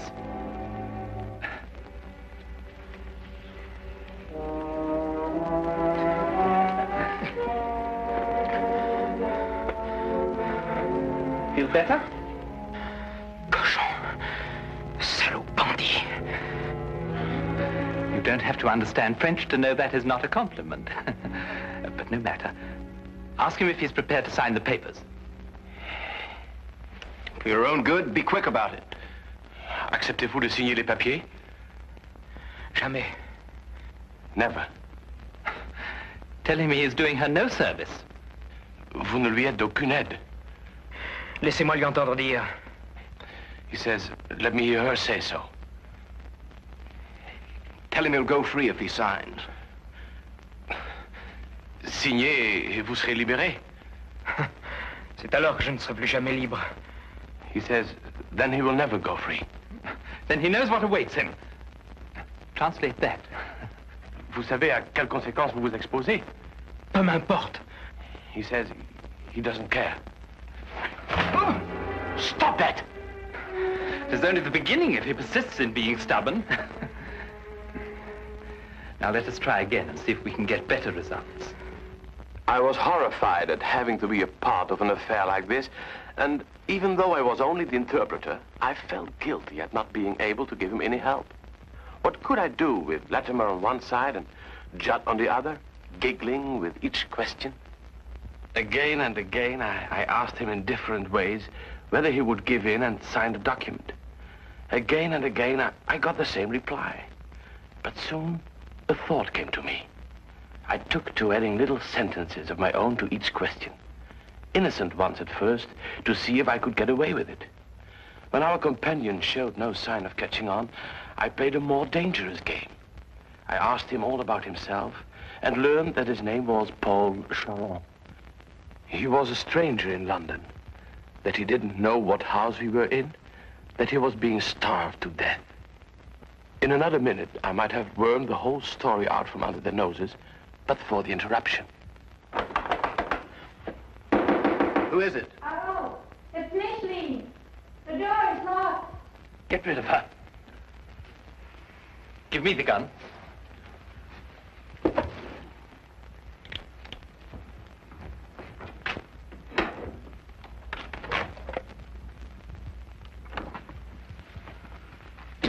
Micheline, dear, I thought you went to bed hours ago. I couldn't sleep at all. I can't think of nothing but Paul. Now, Micheline, there's nothing to worry about. But he should have been here 2 days ago. It isn't like Paul to do something like that. Something must have happened to him. Nonsense. I'll wager anything that he was delayed somewhere on business. Then he would have written to me. If I don't hear from him by tomorrow, I will go to the police. Micheline! Paul! He's in there! Micheline, what's the matter with you? Have you taken leave of your senses? But it was Paul's fault. It was nothing of the kind. But I did, I heard. Would I lie to you? If Paul were in there, wouldn't I tell you? Judd is in there. Judd. That's all. Oh, well, I don't know what's happening to me. Now, darling, it's only a case of nerves. You'll be all right after a good night's rest. But it never happened like that before. You've probably never been under such a stress. But it's foolish. If something happened to Paul, you would have heard about it by now. The fact that you haven't is proof enough that all is well. You're probably right. Of course I am. I'll take you back upstairs.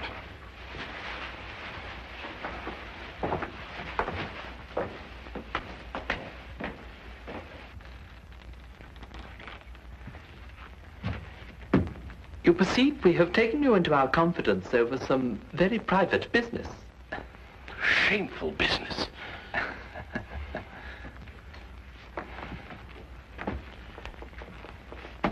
Necessary business. But it would not be to our interest if you spoke to anybody about it.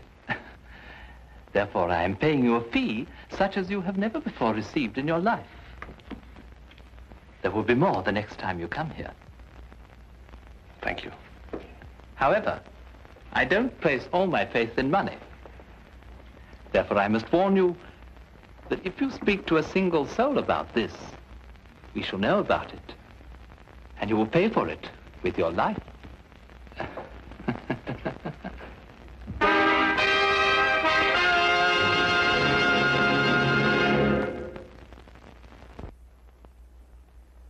And now we return to the case of the French interpreter. This man, this evil man, escorted me back to the carriage and took his place opposite me. We drove for about half an hour, and the shades were drawn as before. Then we came to a stop, and he ordered me out. I walked for a mile or so, and then I found myself at Wadsworth Common, and there took the train to Victoria Station. I see. And there, I presume, your adventure ended. Yes. Now, I should have gone to the police right away, but I feared for the man's life. Now, Mr. Holmes, someone told me that you worked with a complete discretion. Oh, you can be assured of that. Mr. Holmes, would you please try to find him? I'll try, but you must realize that my success depends almost entirely on your memory. I've told you everything. Only everything you were able to see. I've told you everything. I repeat, Monsieur Dubec, Only everything you were able to see. I don't understand. Well, on the way to the house, you saw nothing because the blinds were drawn in the carriage. Uh-huh. But you could still feel and hear, couldn't you?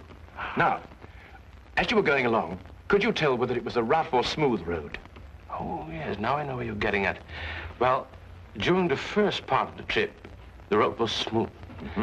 And then we seemed to turn off on a country road. A country road? Yes. Now, when you were going along that part of the road, did you hear anything like cattle or poultry or sheep? Sheep? Yes, that's what I heard. Now, think hard. Was there anything else? Oh, well, now I remember. I remember a horn, a foghorn, something like a coal barge passing by. I see. Now, what part of the journey would that be exactly? Toward the end, I'm certain. Was there anything else that you can remember? No. No. Oh, yes, something about the house. Yes, we left the house, and then we seemed to pass through a huge storage room. Yes. And under the floor, I heard something like rushing water. Water? Yes, a stream. But it couldn't be, but that's what it seemed like. Thank you, Monsieur Dubec. I think I have all the information I require for the present. Have you already found out where he is? No, but I have all the facts at my disposal, and it's now only a question of time. Please, Mr. Holmes, you don't give my name, because if they ever found out that I've been here... You can depend upon my keeping your confidence, Monsieur Dubec. However, I would urge you still to be on guard. I'll be careful, Mr. Holmes. Good. Thank you. Good night, Mr. Watson. Good night.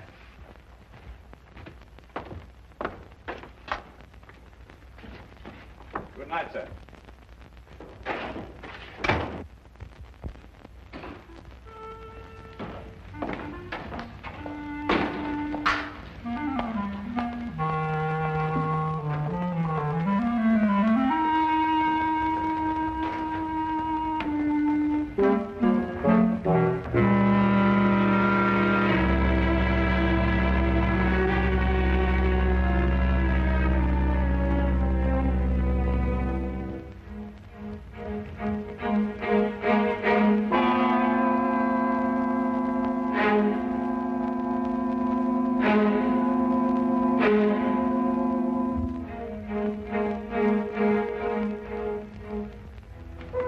Well, now, Watson, you were listening to what Dubec had to say. Have you any theories? In a vague sort of way, yes. Well, let's hear it then.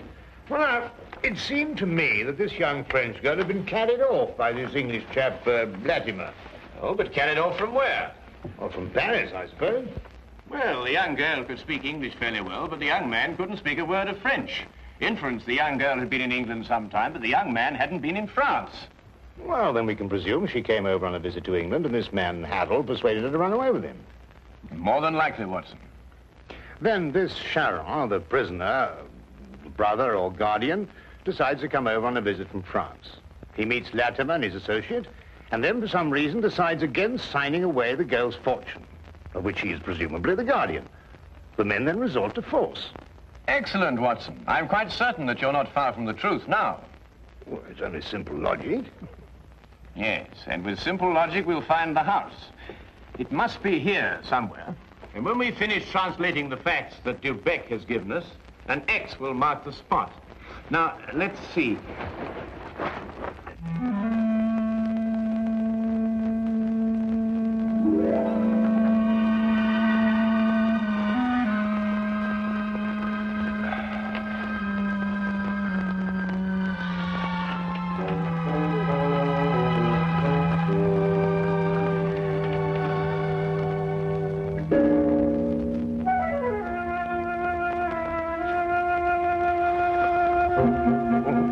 Doctor, I'm sorry to disturb you, Doctor. Would you mind getting your coat? We'll pick up Lestrade on the way. You found it? I believe so. Holmes, do you think we should find Dubec in case we need an interpreter? Now, that's an excellent idea.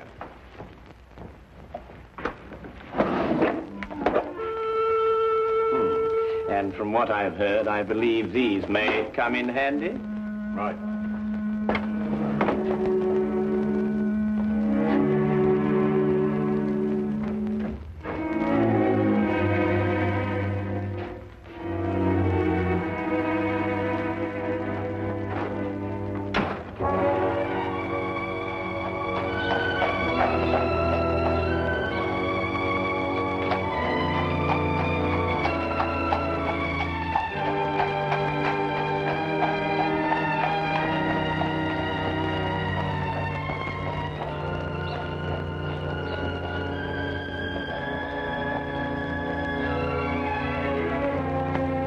Beck had his lodgings just across the river, and we decided to walk there.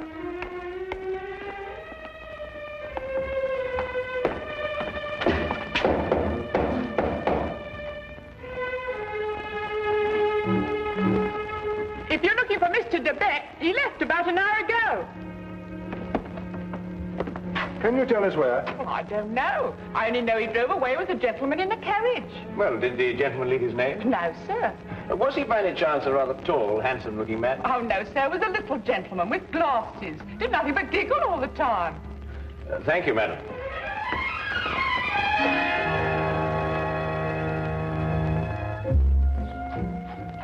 Even the weather seemed to be against us, and as we found our cab and started on our way, it began to rain.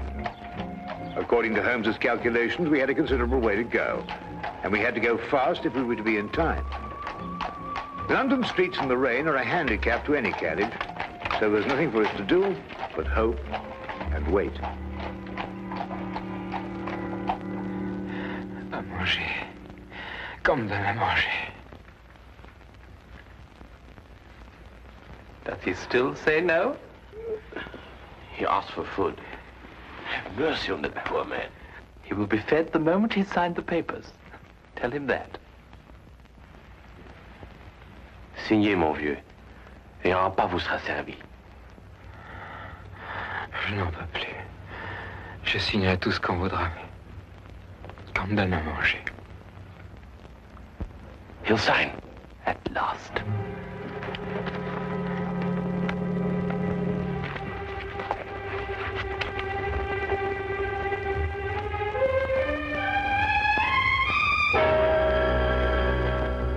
Now feed this man. It would be foolish to spare him, only to have to kill him again. Kill him? And you broke your promise. You spoke to Sherlock Holmes. That's not... That's true. There's no point in lying. But you couldn't tell him where we are. And even the famous Mr. Holmes could never deduce that.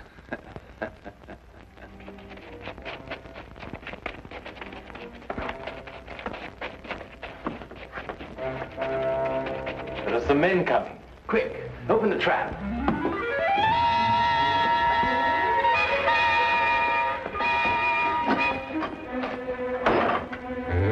All right, you two, down there.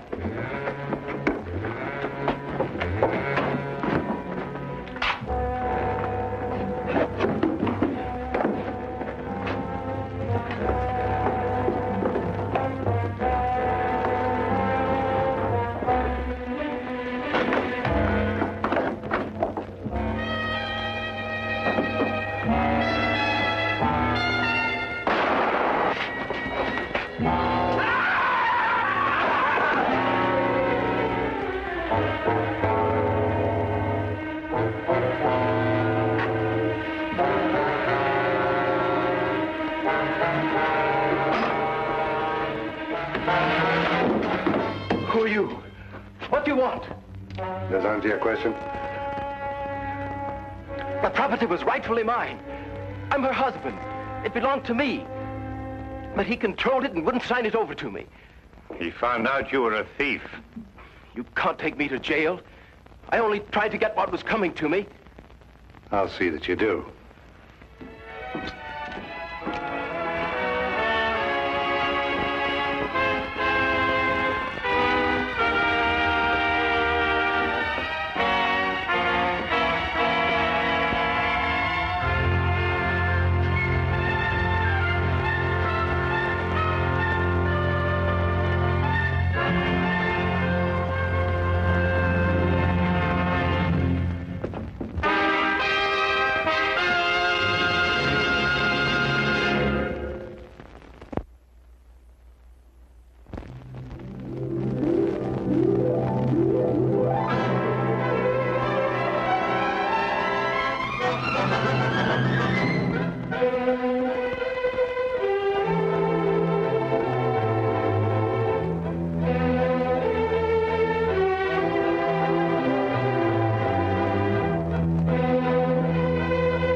it's Jimmy!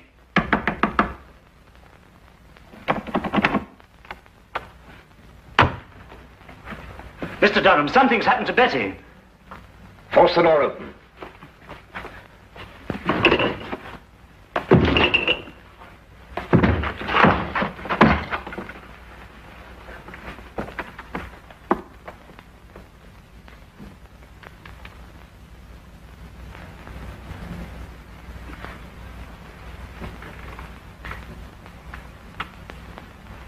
The singing violin.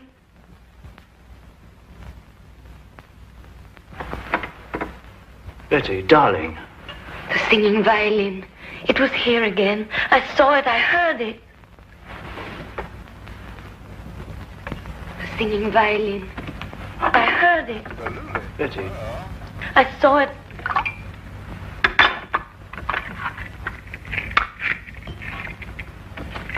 Give her one of these. It's the sedative Dr. Marino left for her.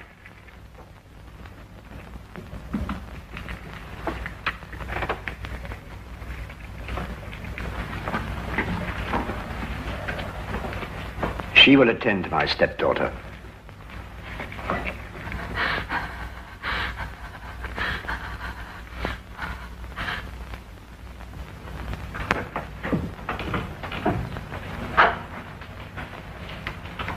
Perhaps you wondered, Willand, why I invited you to my home as my weekend guest. I thought our coming marriage, Betty's and mine, had something to do with it, sir.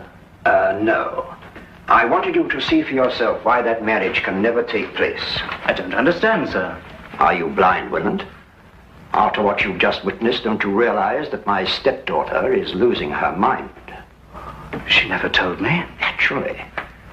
Dancing skeletons, headless men, and tonight, a singing violin. Surely, sir, it must be merely her imagination. Nightmares. But she insists the things that she sees are real. Positive proof of incipient dementia precox. I regret to have to tell you this, my boy. My doctor informs me that in a matter of weeks, if not days, Betty must be certified as hopelessly mad.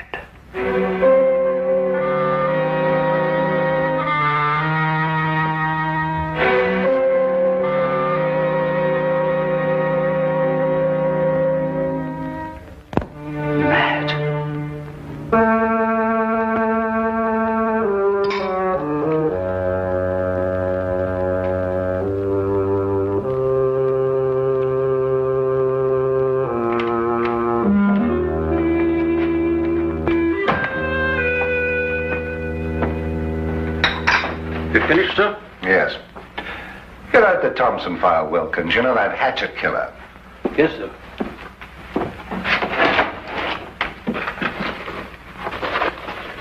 Mr. Holmes did a neat bit of work on that case, don't you think, sir? Might I remind you, Wilkins, that Scotland Yard also worked on that case? Yes, sir. What shall I do with the file, sir? Put it in the case's closed file, of course. Very good, sir. Crime seems to be falling off in London this week, sir. It's been a dull week. Yes, it's so dull, I'm going to do something about it. What, sir? I'm going to visit our old friend Sherlock Holmes. I've noticed that when we've got no crime, he has.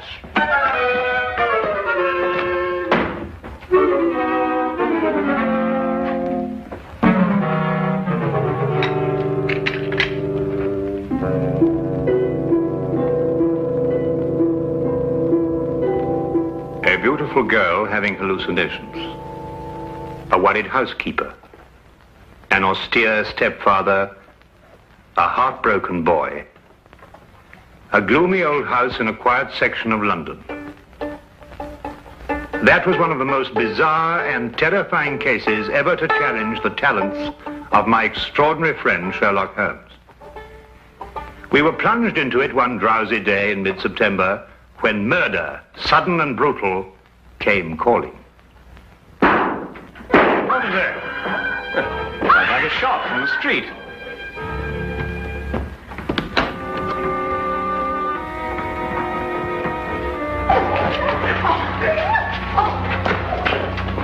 Stand back there. Stand back, please. What's happened to your passenger? He's dead, sir.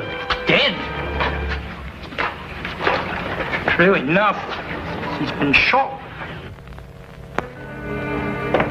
What's going on here? This man in the carriage, Inspector. Shot he was, sir. All right, let's stand back here, please. Stand back, please. Stand back. Let's move along here, please. Please. Stand back, please. Move along here, please. Please stand back. Move along here, please. Move along. Officer. Yes, sir. You take charge here. Yes, sir. All right, driver. What do you know about this? I don't know. We were about to have a visitor. Where? What do you mean, where? Yes, a young man, but he was murdered before he reached here. Murdered? How do you know?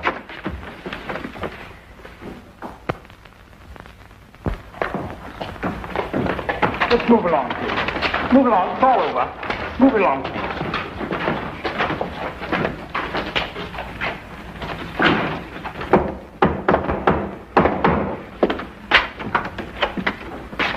Oh, hello, Lestrade. I've been expecting you. I didn't know myself I was coming here until a few minutes ago. I suppose you also know why I came here? Murder. Both Dr. Watson and I heard the shot. I observed part of the proceedings through the binoculars. This was found in his pocket. Sherlock Holmes, 221B Baker Street. He was obviously employed by a tea and spice merchant. The aroma is unmistakable, eh, Watson? Oh, unmistakable. The boy's wallet gave us some further information. His name was James Winant. He lived at number 5 Crestwood Place. He was employed by Stackhurst and Durham, tea and spice merchants. Stackhurst. Stackhurst. Does the name mean something to you, Holmes? Well, it should. Stackhurst and Durham appears in almost every tin of tea sold in England. What was young Winant's business with you, Holmes? Winant. Durham. Ah. I've never heard of Winant before. Were you able to ascertain anything from the cabby? No. One of the passers-by heard him say, "The singing violin." The singing violin? No, that can't mean anything, I'm sure. Can't mean anything, Lestrade. Well, now, of course not. Get your hat, Watson. Well, where are we going, Holmes? To interview the murderer of Jimmy Winant, of course. You mean to say you know who killed him? Of course I do. Don't you?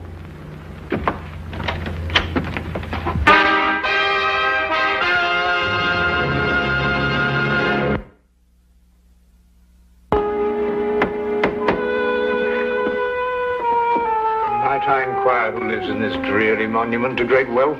Guy Durham. Durham? Wasn't he one of the partners of the firm that employed young Winant? Yes, the only surviving member. Stackhurst died 15 years ago. Holmes, you said we were going to visit Winant's murderer. I did. Yes? Good morning. I'm Sherlock Holmes, and this is Dr. Watson. I'd like a word with Mr. Guy Durham. Here is my card. I'll tell him, for all the good it'll do. He left word he doesn't want to be disturbed. Come in.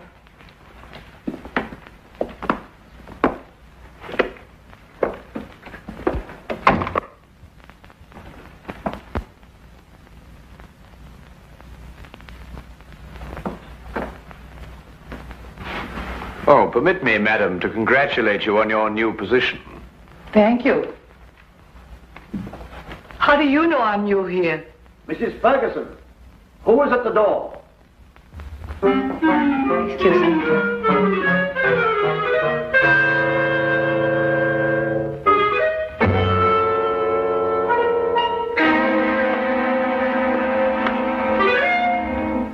How did you know? Well, she was unfamiliar with the position of the curtain cord. She obviously hasn't been employed here very long. Oh, obviously. I'm sorry, sir, but Mr. Durham can't. What is the meaning of this? I'm sorry, sir. They pushed in before I could stop them. I must apologize for this intrusion, Mr. Durham, but it's imperative that I speak to you. Oh, very well. As long as you're here, what do you want? I take it you are Sherlock Holmes. At your service, sir. And this is my friend and colleague, Dr. Watson. Pleasure, sir. How do you do? Sit down. I regret to say that I am the bearer of bad tidings, Mr. Durham. Your prospective son-in-law was murdered not 2 hours ago. What?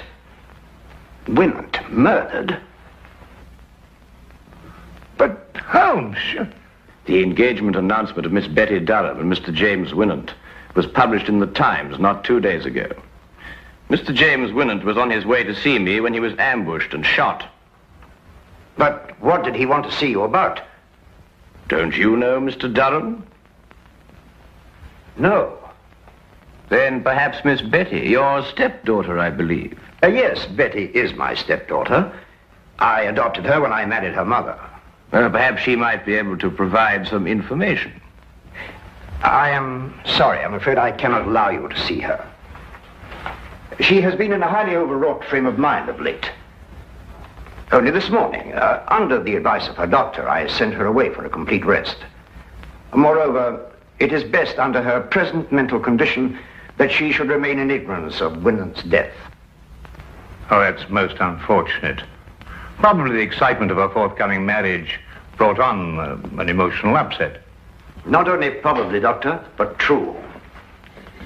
And now, if you'll excuse me, I regret I cannot be of any more help to you. Oh, Mr. Durham, what is the name and address of your former housekeeper? Why do you ask? Well, housekeepers are rather hard to come by these days. If she hasn't already found a new position, I'd like to employ her. I prefer not to recommend my former housekeeper. I had to discharge her for theft. Good morning, gentlemen.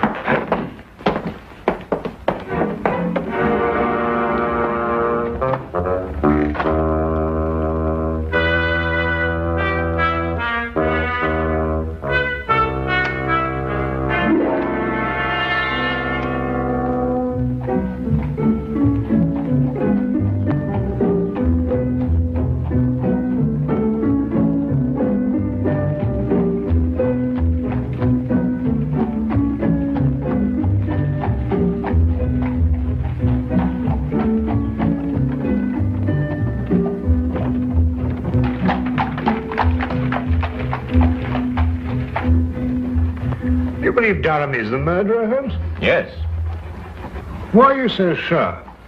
Well, 15 years ago, Horace Stackhurst died in extremely mysterious circumstances. Stackhurst? Would that be the Stackhurst of Durham's firm? The same. Shortly after Stackhurst's death, his widow married Durham. And the widow is Betty's mother, I presume? Indeed she was. But the mother herself died within a year, and Betty inherited a great fortune. Durham was appointed guardian until such time as Betty married. Oh, I'm beginning to understand. Tell me, Holmes, have you solved the mystery of Winant's dying words yet? The singing violin? Oh, well, that's really very easily explained, Watson, now that the... Ah, here we are.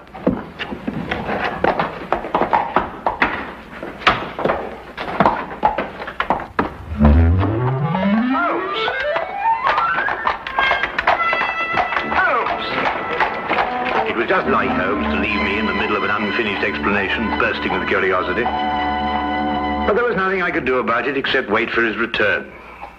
I waited up for him until midnight, finally retired without seeing him. And when I awakened the next morning, he was already gone. I didn't see him again until shortly before 10 o'clock.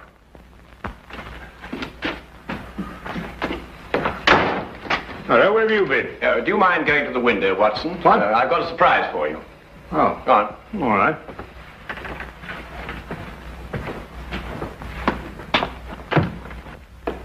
No, not yet, Watson. Now, turn around. Now, keep looking into the street. That's better. Now. Won't be a minute now. All right. Turn around.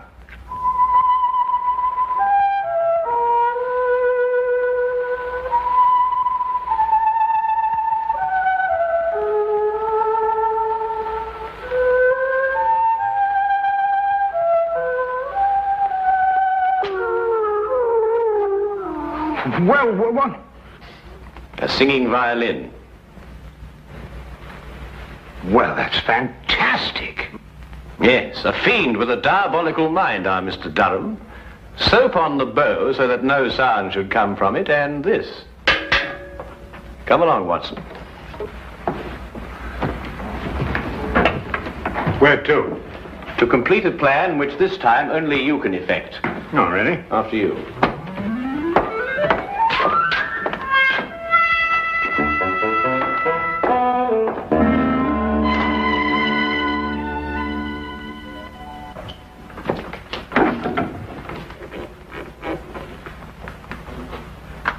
Ha-ha, John Murdoch! So I found you at last, eh? What?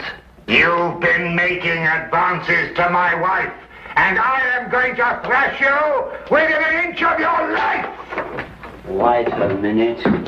You've got the wrong man. Don't you lie to me! I'm not John Murdoch, I tell you. Oh, there's a lunatic loose. Oh, so it's a fight you wanted it? I've heard about men like you before. You smiled your last smile, my voyaging vagabond.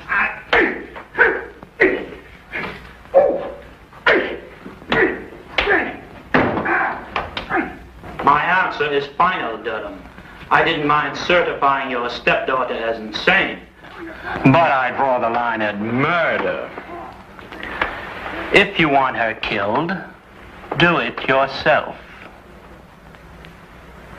Very well, Marino. I will. But you will have to sign the death certificate. That I'll do. An overdose of morphia would be the best way. I'll prepare a hypodermic for you. She's under sedation now, and shouldn't give you any trouble. What room is she in? Number 4. Dr. Marino, help! Something's happening out there. Let it wait. Give me the hypodermic.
you hear me? Don't dare touch that girl. Don't you dare touch her. Or by all I hold sacred, I'll kill you. Durham, do you hear me? Durham!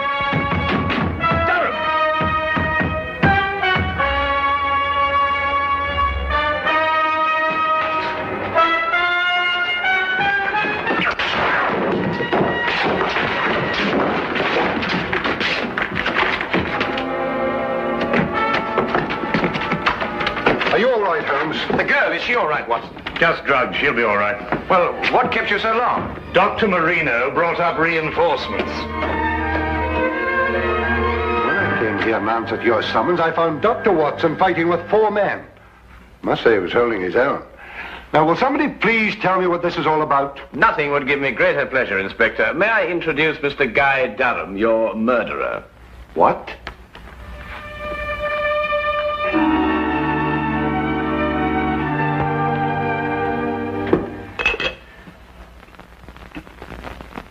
Well, of course, Watson. I knew Betty was in danger when Durham mentioned Marino. I met him before and knew he wasn't a doctor, but a charlatan. Tell me, Watson, how did Betty take the news of Jimmy's death? It came as a terrible shock to her, I'm afraid. Poor girl broke down completely. Well, she's young. She'll recover. And youth has a way of overcoming tragedy.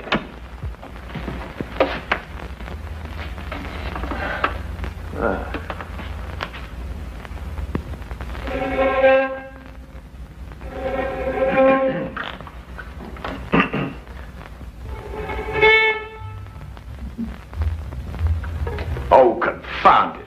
I completely forgot that I soaped this bow. It'll be days before I can play again. Really? A wonderful invention, soap. Has so many uses.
Lobster and sliced tomatoes. Could one possibly conceive of a more ideal marriage, Watson? Romeo and Juliet were clearly mismated by comparison. Oh, Watson, aren't you going to join me?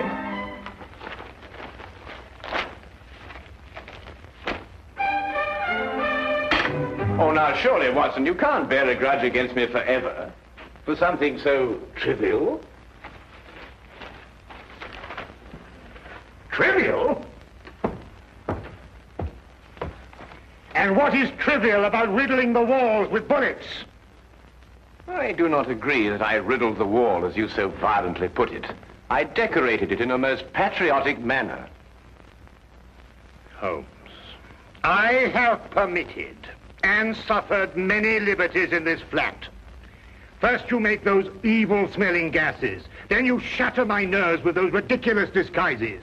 But you, even you, have never covered your activities under the banner of patriotism.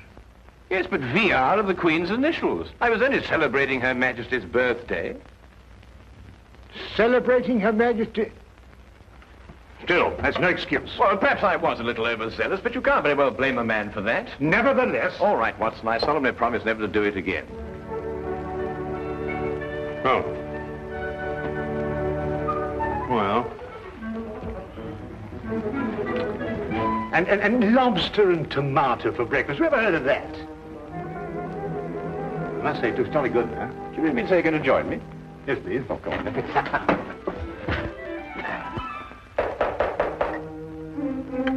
That's strange. I didn't expect her until noon. She must have caught the midnight train. Oh. You'll meet her in a minute.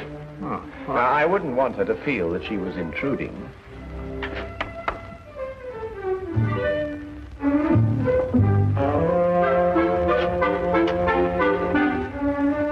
Mr. Holmes? Yes, Miss Millicent Channing? Yes. I wrote you that I'd be here at noon, but I didn't want to lose any time. I took the midnight train. I understand. Won't you come in? This is my good friend and associate, Dr. Watson. How do you do? How do you do?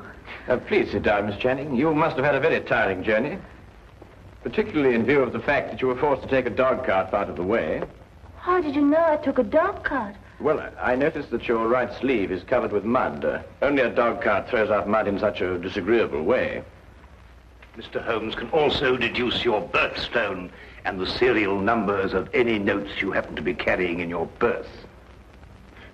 Dr. Watson exaggerates, though only slightly. I've heard a great deal of your powers, Mr. Holmes. They say you're one of the cleverest men in London. They're very kind. You said in your letter that your fiancé has disappeared. I'm afraid that something terrible has happened to him. Why, Miss Channing? It's all so muddled, so confused. Several days ago, I was expecting him for dinner. He didn't arrive. I was worried, and I went to his lodgings.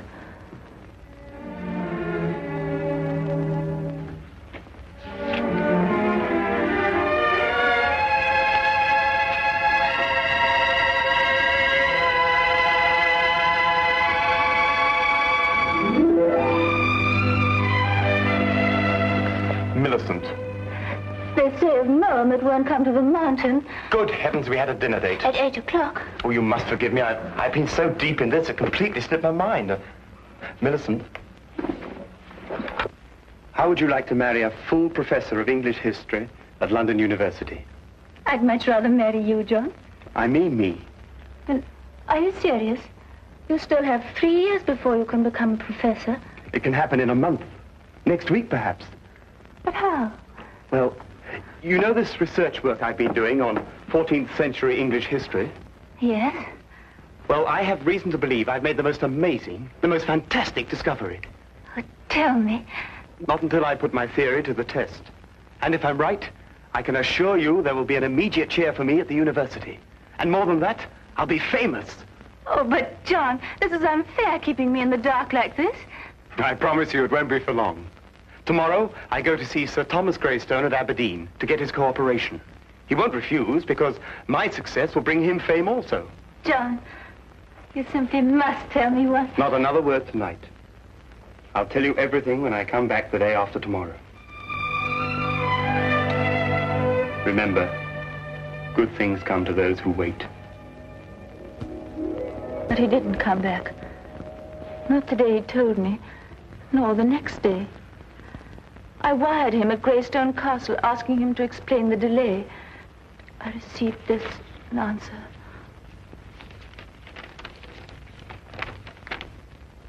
John Cartwright, unknown here. Signed, Greystone. I didn't know what to make of it, Mr. Holmes.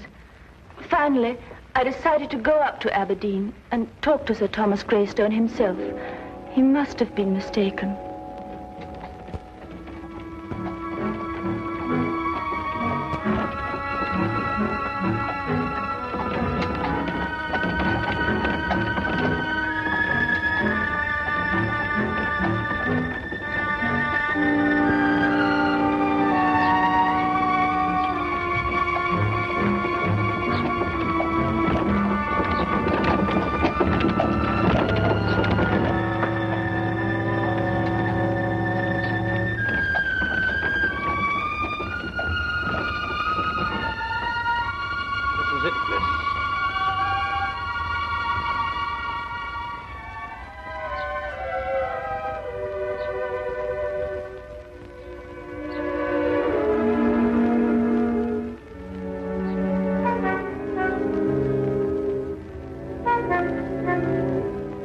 Certainly don't envy you, miss. Why? Is something wrong? Let's say something isn't right. Ever since the Greystones came upon hard times, they become a strange, mysterious pair. Hardly anyone ever comes to see them, and those that do don't waste any time there. If I were you, miss, I'd wait until it's light before I went up. I don't have the time to spare. I'm sure I'll be all right. Suit yourself, miss. Get out.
I'd like to see Sir Thomas Greystone, please.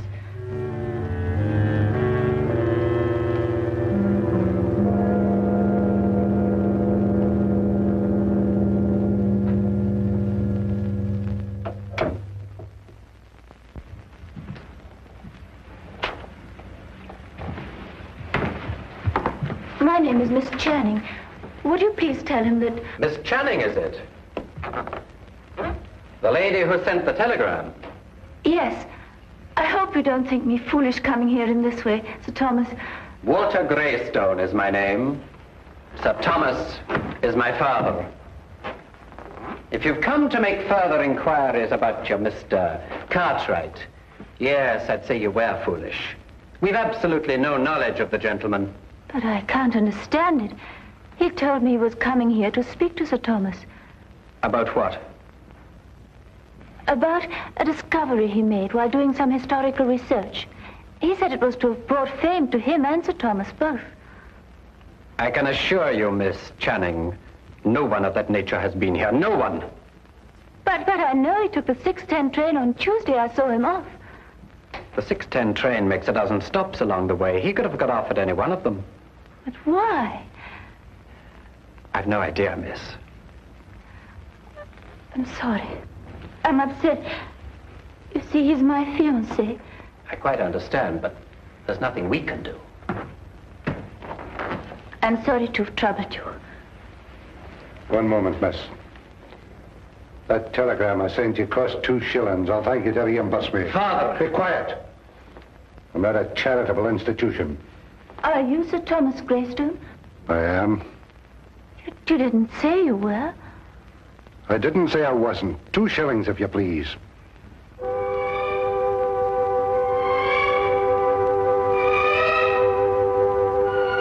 you. Good night, Miss Channing.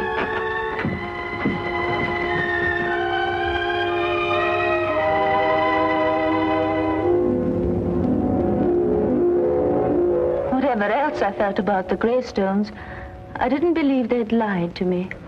Why should they deny they'd seen John?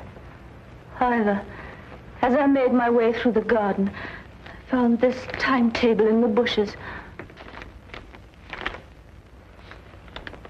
I take it that these notes in the margin are in your fiancé's handwriting, Miss Channing. Yes, Mr. Holmes. They lied. He was there. And for some reason, they're trying to deny it.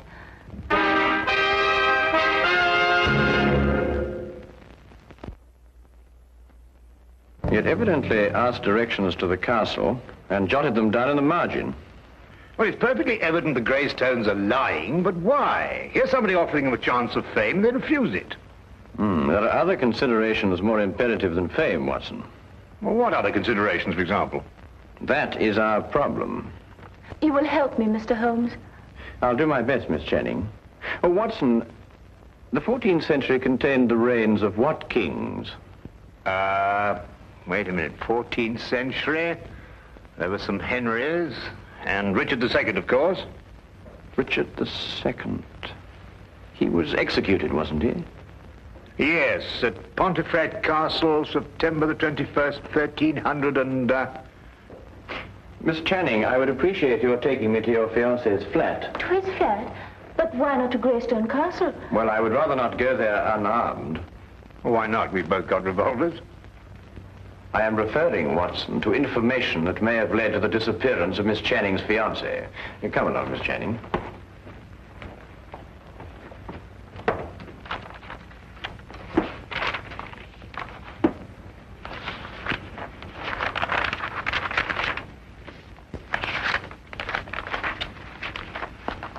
Well, I can't find anything there.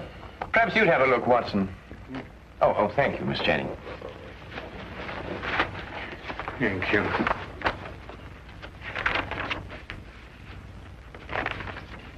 Aha! So this is what Cartwright found so exciting. What is it, Holmes? Well, he certainly deserves his professorship if he understood this. Listen. This pledge unto Richard, I, Richard, do make. To return unto Richard, switcher from Richard I take. Let the Richard look on the northern stair, then 6 and 7 is not fair. Press on and through and tune for 10. Beware thou do not linger then. If thou art in and wist ye moot get out, smite eke the lion upon the snout. Meter and rhyme, perfect. Oh, what's it mean? Well, it's simple enough, Watson. Look here, Holmes, sometimes I think you'd say that a trip to the moon on an umbrella is simple. Yeah. Well, analyze it piece by piece. The first part is nothing more than a receipt. A receipt? Certainly. This pledge unto Richard, I, Richard, do make, to return unto Richard such things as I from Richard take. Well, apparently Richard had entrusted his possessions to a loyal friend, and he had received his promise that they'd be returned. Yes, I see that. The rest of the inscription merely tells him how he may get his possessions back. Hence, let Richard look upon the northern star. A sort of map, so to speak. Quite so.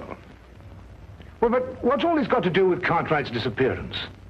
Well, in Wilkinson's biography of Richard II, it is mentioned that one of the king's most loyal supporters was Richard Greystone, the original owner of Greystone Castle. Cartwright must have had the idea that Richard had left his possessions with him. So he went up there to prove it? Yes. But that still doesn't answer why John hasn't come back.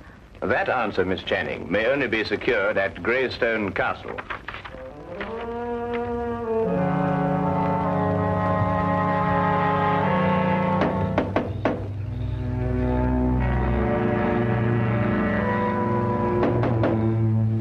That's strange. There appears to be no one here.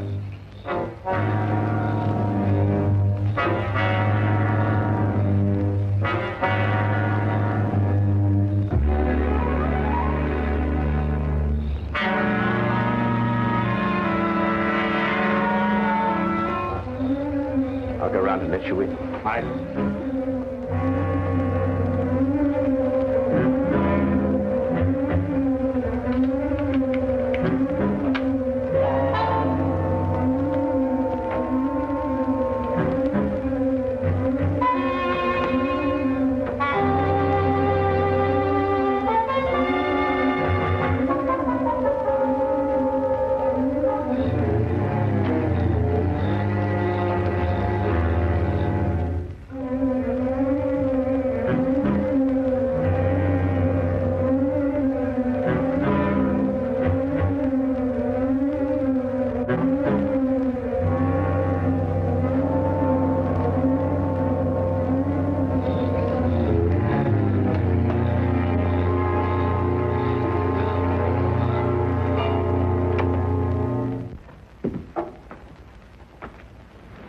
keep close behind me.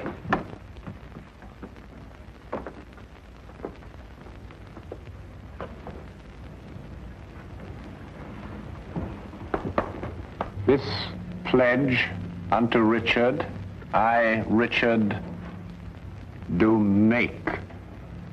To return unto Richard, switch from Richard, I take. The lower half appears to have been destroyed by fire. But there's every chance that King Richard's possessions may not yet have been found. No, they haven't. So you brought help, Miss Channing. Where is he? What have you done with him? He's in safekeeping, in the tower. Since you're here, perhaps you can persuade Mr. Cartwright to tell us the secret of the Greystone inscription. We shall do nothing of the sort. He's got some idea of returning Richard's possessions to the Queen for a birthday present. They're worth a fortune, and they're rightfully mine. They rightfully belong to the Crown. We won't argue rights and wrongs. Weigh this well. If you can't persuade Mr. Cartwright to talk, then not one of you will leave this room alive. In that case, I will not hang my fate on another man's decision. I'll lead you to King Richard's possessions myself. Holmes! Why be killed over a museum piece, Watson? Let's re-examine the pledge. This pledge unto Richard, I, Richard, do make, to return unto Richard the such as from Richard I take. We can understand that much without your help. Go on. The meaning is perfectly clear. Whatever treasure may be hidden here belongs to the royal family and to nobody else.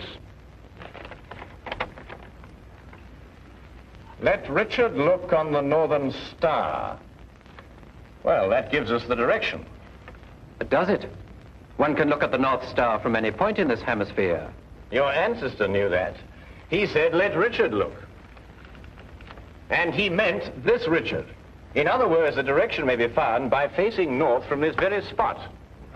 I am now facing due north. Then 6 and 7 is not far.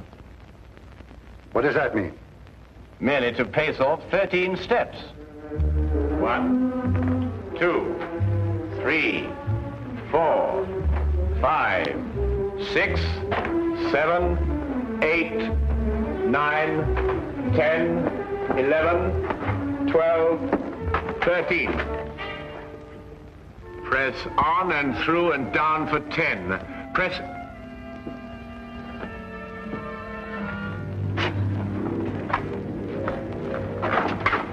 Stairs! Through and down for 10. 1, 2, 3, 4, 5, 6, 7, 8, 9, 10.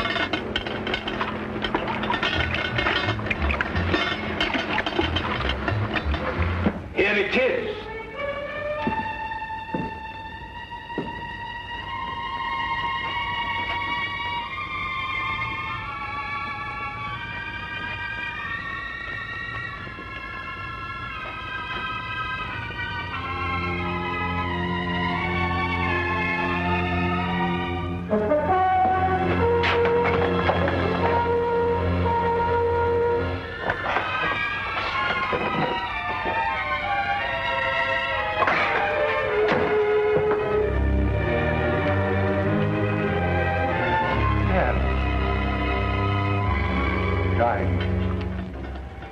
Rubies.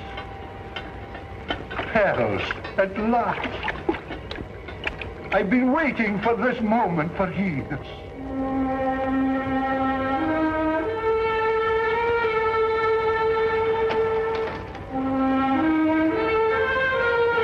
Diamonds.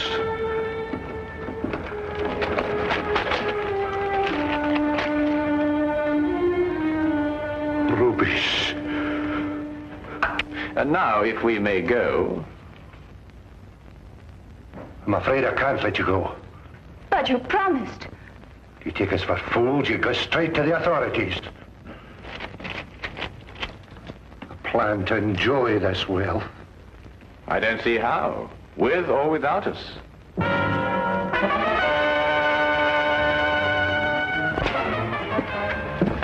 It seems your ancestors arranged for intruders. You knew this? I suspected. Then you must know the way out, otherwise you wouldn't have come in. Tell me at once, man, or I'll shoot you down where you stand. While only I have the secret to the door? Half the jewels. Half the jewels for a way out.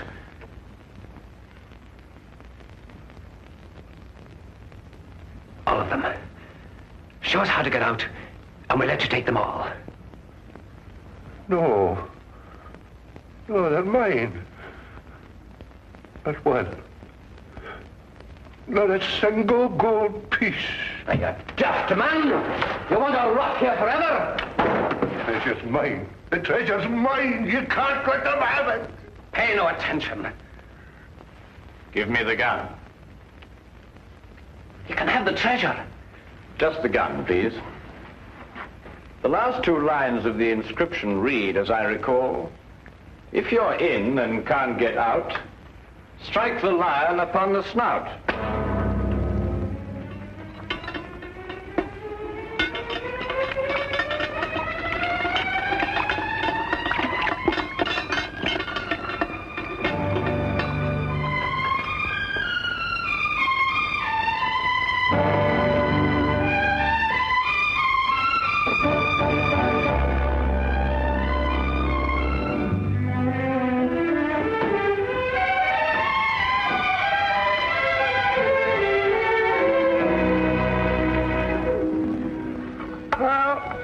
Couldn't be better. The Greystones are in prison, the Cartwrights are together again, and you and I are feasting on cold lobster and tomatoes. Well, I have a sense of well-being. Haven't you the slightest twinge of conscience, Watson? Conscience? No, why? Well, I noticed the gold piece on your watch chain. You filched it from the treasure room. Filched it? Certainly not. I made an application for it from the ministry. Oh, did you? Well, that was very enterprising of you, Watson. Yes. Why don't you do the same thing, Holmes? After all, don't you want a souvenir? I have one. Oh, that.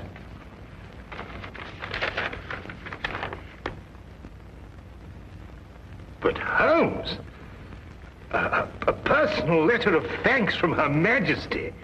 Why, Holmes, congratulations. Well done. Oh, thank you, Watson.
carry her back? No, thank you.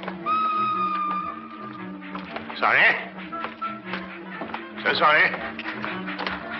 Excuse me. Watson! Watson! Sorry. Watson, hurry up. Come on, the train's going. Yes, Excuse me. Was it a close call, Holmes? It certainly was. If you hadn't lingered to pass the time of the day with that barmaid, we'd have had ample time. How did you know that I... Your elbow, it's wet. Well, you've obviously been leaning on a bar somewhere. And if I know you, it wasn't a bar man.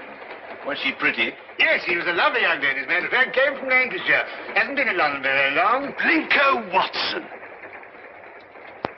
Sardines Dalton. Oh, I say, what a small world it is. Oh, good old Blinko.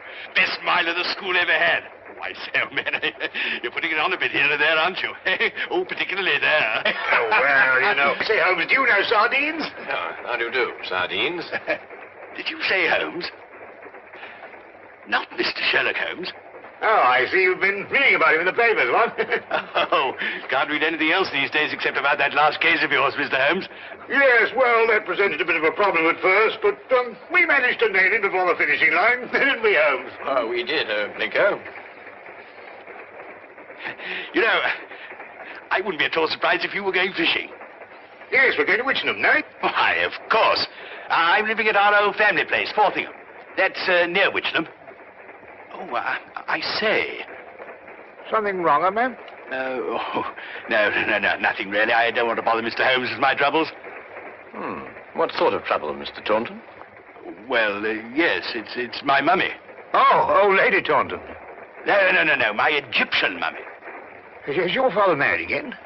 Oh, no, don't be silly, Blinko. One of those Egyptian fellows who were mummified thousands of years ago. That sort of mummy. Oh, you have that sort of a mummy? Yes. My Uncle Joseph sent it to me from Egypt. He's an archaeologist, you know. Well, it seems an odd thing to have sent you. Last year he sent me a crate of sand. Sand? Yes, from Sahara. The desert, you know. Just sand? Yes, that's all. Just sand. Arrived one morning like the mummy case. Mummy case? Yes, a chap called Amenhotep. Oh. Amenhotep. Priest of the 14th dynasty or something. Anyway, that's what Professor Van Tolkien said. Professor Von Tolkien? Yes, he's a colleague of my uncle's. Lives quite nearby. He couldn't fathom what was wrong with the mummy either. Precisely what is wrong with your mummy, Mr. Taunton? It laughs. I beg your pardon? It laughs. Laughs? Quite. How does it laugh? Well, now, we go something like this. No, not really like that. It's much eerier than that. More like this. See, when does it laugh? Oh, practically any time. Well, have you seen it laugh? Me? Oh, good heavens, no. Why don't you give it away? I can't. Nobody wants it. I say, Blinko. Oh, no, I'm awfully sorry. We couldn't. Well, look, why don't you burn it or chuck it in the river or something? Oh, well, now, I know this sounds silly, but there's an inscription on it. Something like, who destroys my sleep, destroys himself. Professor Van Tolkien's translated it for me. Yeah, but you don't believe all that rubbish, do you? I mean, Egyptian capers and all that. Well, no, I don't actually believe the curse, Blinko, but I've got to do something. Well, I'm engaged to Rowena Featherstone. No? No. Oh, she's a lovely girl. She's got an aunt, regular old battle-axe. Well, she keeps after Rowena to break off the engagement. Says a chap who keeps an Egyptian mummy who laughs, well, he can't be very reliable. Yeah, well, I understand that. Yeah. Oh, I say. Would you like to come over to my place and see if you can stop him laughing? Oh, now, look, old boy, we were going fishing, you know, and... Oh, it might prove interesting, Watson. A mummy that laughs.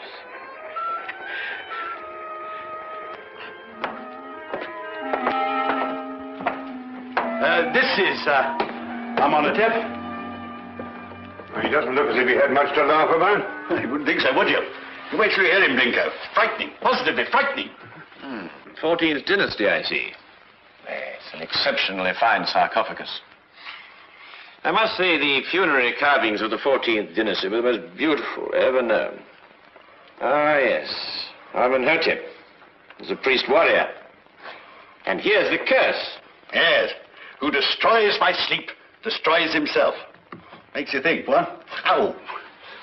This thing's full of splinters. I'm always pricking myself on it. When did the mummy start laughing, Reggie? As soon as you received it 6 months ago? No, rather not. First, he was very well behaved. Quiet as a lamb. Then he started in about a month ago. I see. I take it these are the other Egyptian trophies your uncle sent you. Yes, rather. I stick them all in this room here. I call it my Egyptian room. You know, I wouldn't like Uncle Joseph to come back and think I didn't appreciate the gifts he sent me. Getting touchy about the things they dig up, these archaeological fellas. Yes, quite naturally. Has your uncle been in England recently? Oh, no, not since he went galloping off east as a young man. Must be at least 40 years, I think. Then you've never seen him? Oh, no. Oh, I say, that's the Sahara sand I was telling you about. Oh, yes. Does your uncle never write to you? No, never. Just sends back the things he digs up. Have you got a photo of him by any chance? Yes, this one. It was taken when he was up at Oxford. I think he must have changed by now, you know, 40 years. Ravages of time and all that. Yes. Oh, I'm sorry, Reggie. I didn't know you had visitors. Oh, no, don't go, Rowena. I want you to meet my guests. This is Vinko, Dr. Watson, and Mr. Holmes, Mr. Sherlock Holmes. This is my fiancée, Miss Featherington. Mr. Sherlock Holmes, the detective? Yes. Yes, he's come to look into this mummy business for us. Have you found anything, Mr. Holmes? Why does it laugh? Well, perhaps he tickled himself to death. I keep pleading with Reggie to get rid of it, destroy it, anything. But he's afraid of the curse. Well, I'm the one the curse is going to work on, and you know what they are. Really, Reggie, this is the 19th century. And Aunt Agatha wants to know when we're going to eat. She's famished. Woman's always famished. Please, Reggie, she is my aunt. Well, I suppose I shall have to cook dinner myself. Cook left last night, 4th of the month. Say, Vinko, do you cook? Well, Reggie, you didn't invite Dr. Watson here to cook. I'll cook. Well, maybe I better do it myself after all. We'll both cook. Come on. How many of us are there? 5? No, 6. I've asked Professor von Tolkins to dine. I say, if you'd like a glass of sherry or a brandy or soda or something, you'll find it all in the cupboard over there. Charming girl. I say, Holmes, let's finish up this matter in short order, eh? I hear the fish round about here are absolutely snapping. I wonder. You wonder what? You found something, Holmes? No, I wonder if Miss Featherington can cook.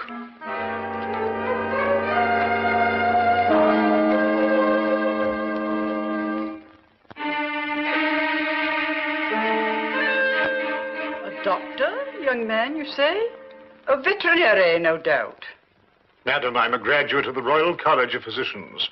I specialize in human beings. And you detect, young man, I understand. Yes, madam. I detect. Work with the police? Well, on occasion. No wonder the crime rate's going up. Rowena, do we or do we not eat? In a moment, Auntie. We're bringing the food in. Reggie tells me you've recently come back from Egypt, Professor. Yes, Mr. Holmes. Just a few months ago. I have retired from active participation in Egyptology. I see. I understand that you met Reggie's uncle while you were out there. Yes, Professor Taunton and I excavated for a long time together in the valley of the Lower Nile. Is Professor Taunton still active? Yes, Joseph is engaged in important excavation at the present time. You must be very glad to see all your old friends and relations again, Professor, after all these years. I've been gone so long, Doctor. I no longer have friends. And I'm afraid even my family wouldn't recognize me. Well, here we are at last. Better late than never, I always say. Oh, please do help yourselves, everybody. Informality's the form. Local trout. Oh. We used an old recipe we found in a cookery book in the kitchen. Didn't we, Reggie? Yes, at least I think it was a cookery book. I read something about mixing nitrogen with hydrogen or something or other at the end of it. Oh, Lord. Well, this is splendid. I haven't had a decent, well-cooked fish like this in years.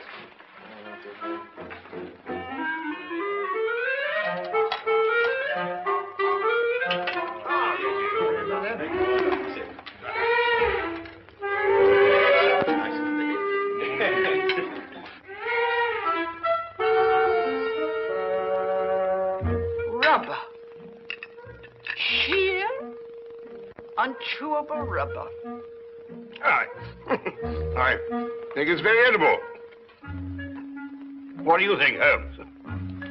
Quite. Who knows? A sauce might have improved it. Somehow. It's quite delicious, Miss Featheringstone. I believe you're accustomed to eating beetles and locusts, which I'm told are considered delicacies in your country. Ah!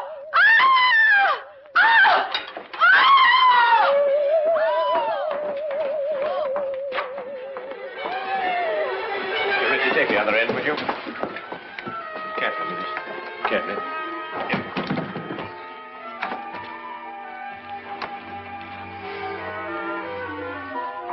This time we heard it ourselves. Yes, Watson. This time we heard it ourselves.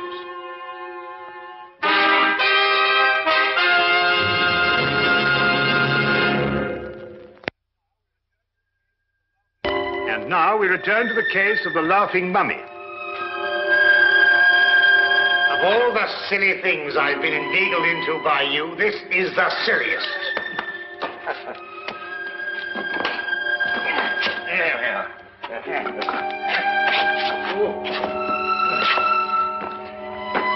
What do you expect to find up here? Something I discovered earlier this evening, Blinker. Do not address me by that ridiculous name. All right. All right, old chap? I'm all right now. But if I kill myself, I shall hold you personally responsible. Good. Well, we managed it somehow. So I had my doubts on several occasions. Now, we'll soon know now. Know what? Unless I'm mistaken, this is our laughing mummy. But this is only a weather vane, Holmes. Ah, yes, but one that laughs. Listen. Good heavens. Well, it is laughing. It would appear to be so, wouldn't it? Especially with a mummy in the house. When the wind is in a certain direction, the weather vane acts as a whistle, and the resultant sound is funneled down into the Egyptian room below.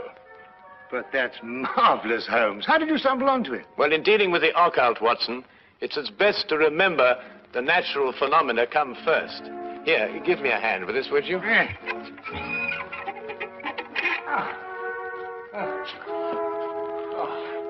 One. That's wonderful. Now, be careful you come down, Holmes. Yes. Just be careful.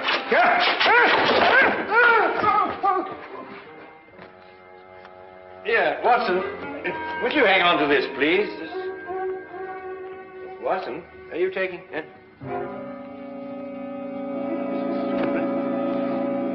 Watson, where have you gone? Watson? Watson! Watson! Do you think they know what they're doing, Reggie, dashing out of the house like this? Maybe not Blinko. Well, Mr. Holmes seems very capable. Oh, yes. He's the reliable type. Doesn't say much, but when he does, it's to the point. Like me. Tell me, Professor, is this the first mummy you've ever heard of that laughs? The very first, Miss Featheringstone, and I'm quite sure that... Dr. Watson, what's happened? I slid off the roof and landed in the rhododendron. Not my rhododendrons, Blinko. I've entered them in the local flower show. You may now withdraw your entry. Reggie, how long has this weather vane been on the chimney? Oh, about a month. I see. And it was about a month ago that the mummy started laughing. Yes, that's right, Mr. Holmes. It will now stop laughing. It was caused by the wind striking the weather vane, which then blew down the chimney and caused a sound which resembled a laugh. Well. Good heavens above. Mr. Holmes, how terribly clever of you. And you found it out all by yourself? I, too, was on the roof, Miss Featheringstone. Oh, I know. I think you're both terribly clever. My compliments, Mr. Holmes. The simplicity of the explanation escaped us all. Though I knew, of course, there was an explanation. Well, now we can all go and finish dinner. We've got something else coming, I think. Lamb, isn't it, Rowena? I think so. Meat of some kind. Good. Oh, Reggie. Yes, Mr. Holmes? Who stuck this on the chimney? Well, I did. It was lying about the place, so I stuck it up there to keep it out of the way. Oh, I see. Thank you. You know, I believe I'll miss him laughing. Made him human somehow. Almost chummy. Chummy mummy.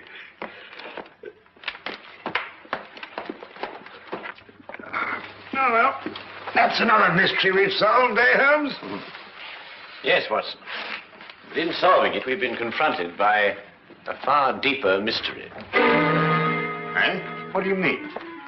You may observe the sarcophagus is of the 14th dynasty, but the mummy itself is of a much later period. Well, perhaps they had an old box lying about when the chap died. Yes, possibly. But it would have to be lying about for a very long time.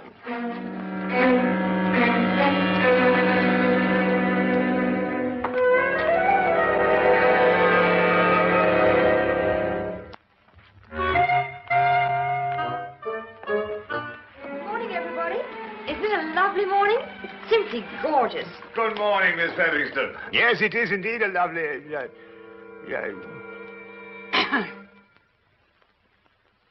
You look very refreshing, Miss Featherington. Very refreshing. And I am. No mummy laughing any longer, thanks to you, Mr. Holmes. Well, I say, what early birds we all are.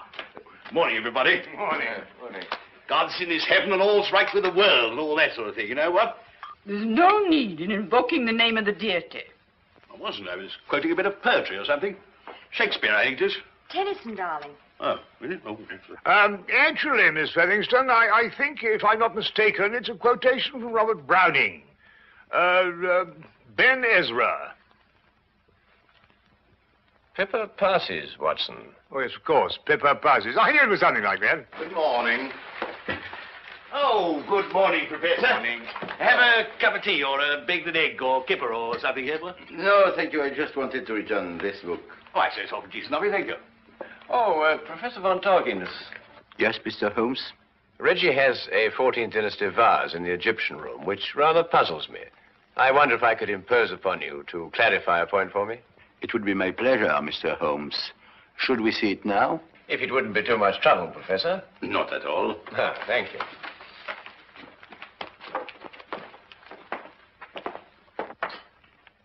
Yes, the composition of the pottery struck me as being rather later than the 14th dynasty, Professor. This is the vase I referred to. Considerably later, Mr. Holmes. The 18th dynasty, in fact. I rather thought Reggie was mistaken, as he was also mistaken about the mummy. The mummy? I'm afraid I don't understand. Don't you? I believe it was you who told Reggie that Amenhotep was of the 14th dynasty. It was, Mr. Holmes. But of course, this mummy, like the vase, is of a considerably later period. Really? How much later would you estimate, Mr. Holmes? Well, I'd say 4,000 years later.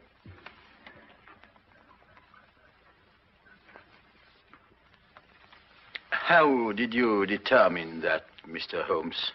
Well, the sarcophagus is obviously authentic. But the burial wrappings of the mummy itself are of a comparatively modern Egyptian weave. Expertly aged, I admit. I'd hoped the discrepancy wouldn't be noticed. Well, if it hadn't been for the coincidence of the weather vane, I should never have bothered to look at the mummy so closely. What do you propose to do, Mr. Holmes? I'm afraid, Professor, I have no alternative. Holmes, what are you talking about? Professor von Torkins is, I regret to say, Watson, involved with murder. Murder? Well, who was murdered? Joseph Taunton, Reggie's Uncle Joseph. But how do you know? Where's the body? You are gazing, Watson, at the mummified remains of it. Oh, no, really. You're right, Mr. Holmes. This is Joseph Taunton. And if I killed him... What do you mean, if you killed him? I don't know. That sounds strange, doesn't it? Joseph Taunton and I were friends. We devoted our lives to excavating the glories of Egypt. And last year we discovered the tomb of Amenhotep. An untouched tomb, Mr. Holmes. Over 4,000 years. Joseph and I were the first human beings to set foot in it since the day it was sealed. Can you imagine what that meant to us?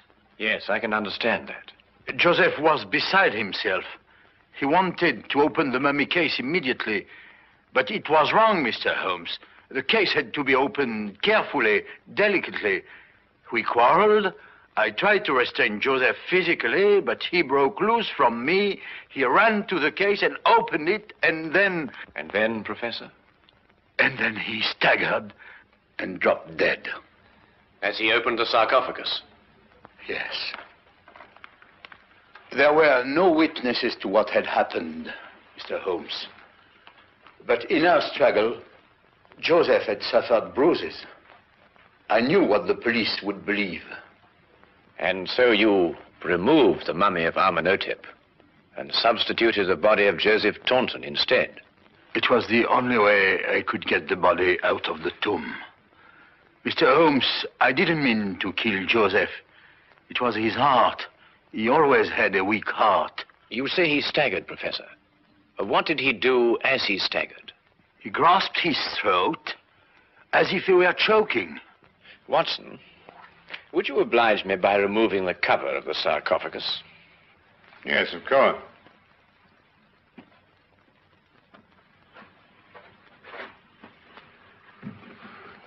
Ouch! That splinter. Yes, Watson, ouch. As Reggie said, and as undoubtedly Uncle Joseph said, too. Professor, would you care to take a closer look at what Reggie called a splinter?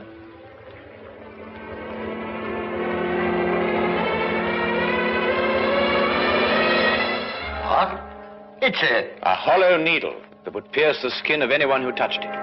But I don't understand. The curse of Amenhotep. And a hollow needle that contained the venom of an asp. The same snake poison that killed Cleopatra and that killed your friend, Joseph Taunton. The most marked symptom of asp poisoning is suffocation. The victim instinctively clutches his throat. Then it wasn't our fight. No. And traces of the poison may still be found in the body, even after mummification. I say, Holmes, you don't think there's any of that poison left in the needle, do you? Because, well, if so... The next few minutes will determine that, Watson. What? Well, how's old Amenhotep doing? I bet he's feeling down in the mouth now he's stopped laughing. You'll be glad to learn, Reggie, that the professor has offered to take the mummy off your hands.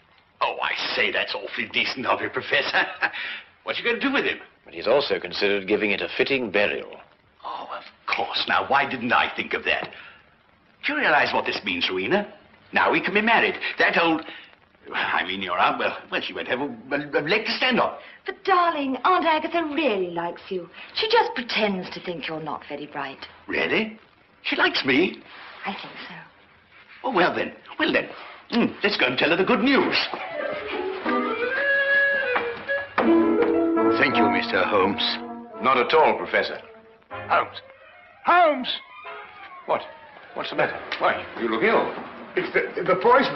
I can't get my breath. No, relax, Watson, relax. If there'd been any poison left in that needle, Reggie would long since have joined his ancestors. Fortunately, the curse only worked once. Oh. Ridiculous. That's all right. Oh, but Holmes. Oh, that's all very well, but I still can't get my breath. Well, not again. It's probably the food we've been subjected to. Yes, I myself would prefer some of that fish that you insist on pursuing up and down the waterways of England with such wild abandon. Yes, of course. Curse. Utter nonsense.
lady.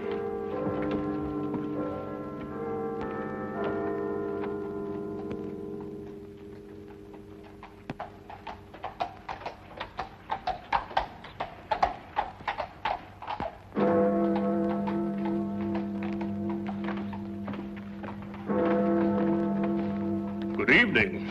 Oh, you gave me a proper scare, you did. Rather light for a young lady to be out by herself, isn't it?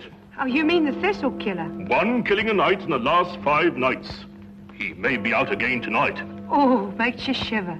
I wouldn't talk to any strange gentleman, I wouldn't. And if one spoke to me, I'd run. Or scream. You're a sensible girl. Would you like a sweet? Oh, thank you. The caramels are very good.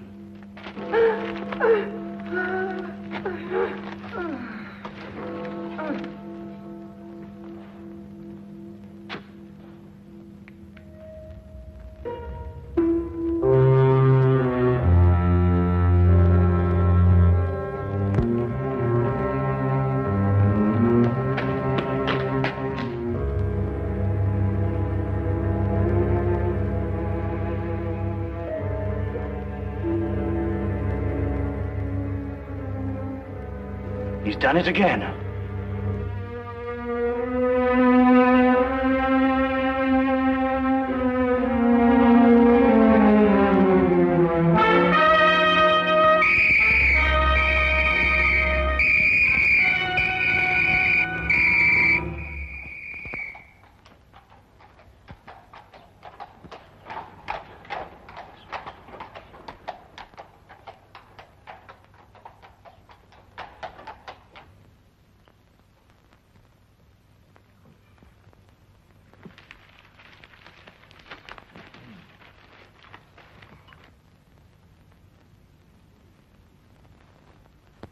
Pass the jam, would you, Watson? Oh, thank you. Any interesting news in the Times? Says here that some American claims to have found a cure for the common cold. That's nonsense, I don't believe it. Thunderbolt won the Aspinall Stakes. 6-1. Chaps can make a killing on that. Oh, was there another one last night? Eh? The thistle killer. Oh, yes. Yes, he strangled a girl last night at Ingram Square. Left the usual sign, thistles. Ah, man's a maniac. Perhaps he is, Watson. But there may be a definite pattern behind all these killings, you know. Oh, do you think so?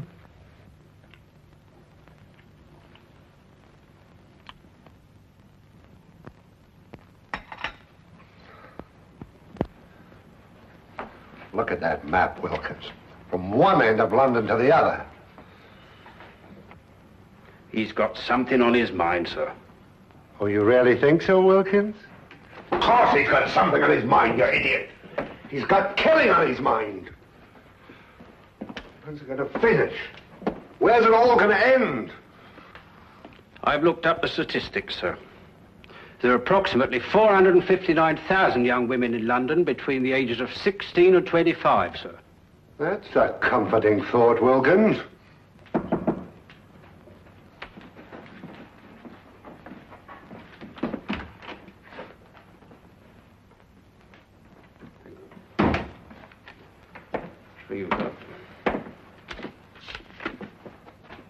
I thought so.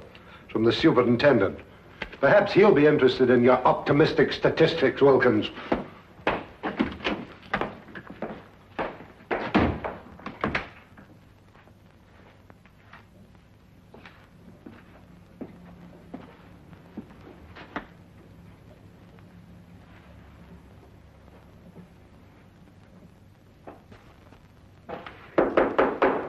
Come in.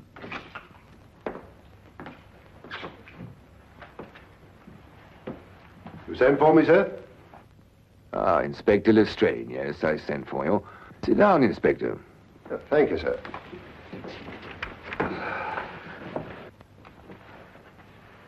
Not working too hard these days, I hope? Well, sir, I'm used to hard work. Then give me a sample of it. Stop these wholesale murders. 6 women, Lestrade, in 6 successive nights. A man's making a charnel house out of London. What's the Yard doing about it? Well, sir, we have men in duty all over London, you know. Well, how does he slip by them? How does he get away? Sir, it's almost impossible to cover a city the size of London. He'll strike again tonight. Sir, there are 459,000 young women in London between the ages of 16 and 25.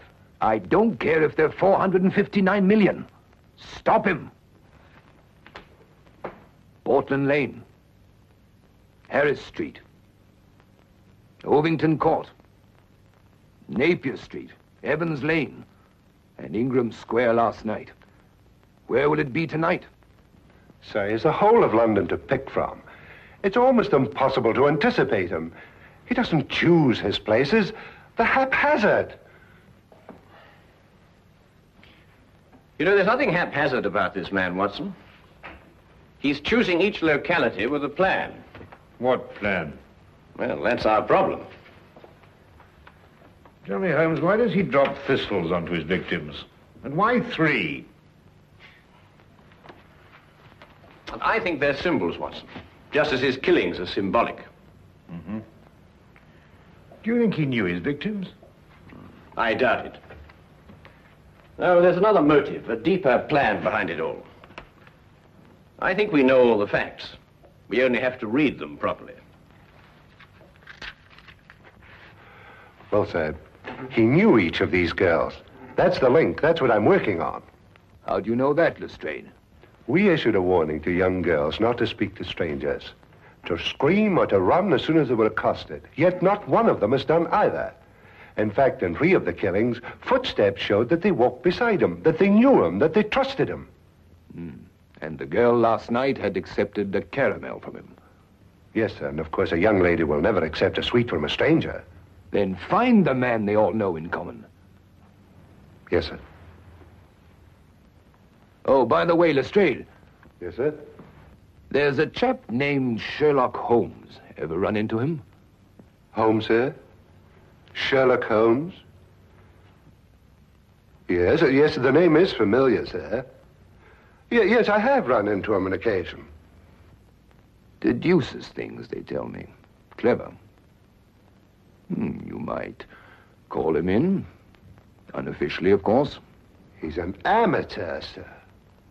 An amateur can't do worse than we're doing. Yes, sir.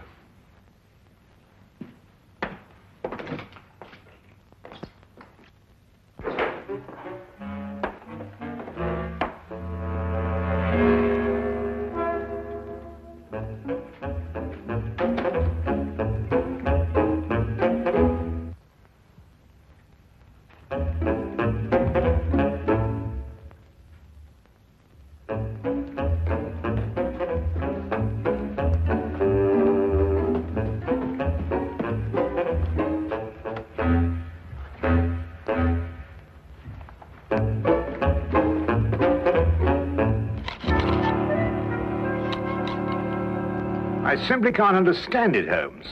Can't understand what? Why Inspector Lestrade hasn't called? I've been expecting him all the morning. Oh, well, he probably feels he can tackle it himself. And perhaps he can. Come in.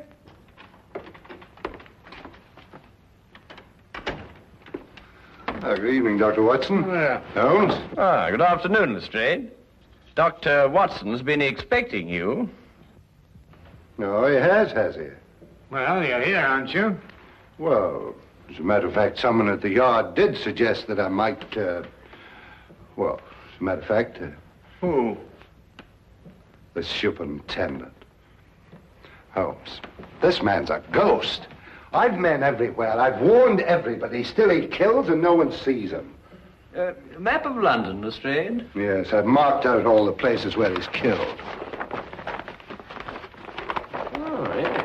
That's interesting. Most interesting. We're starting here with Portland Lane, Harris Street, Ovington Square, Evans Lane, Napier Street, Ingram Square.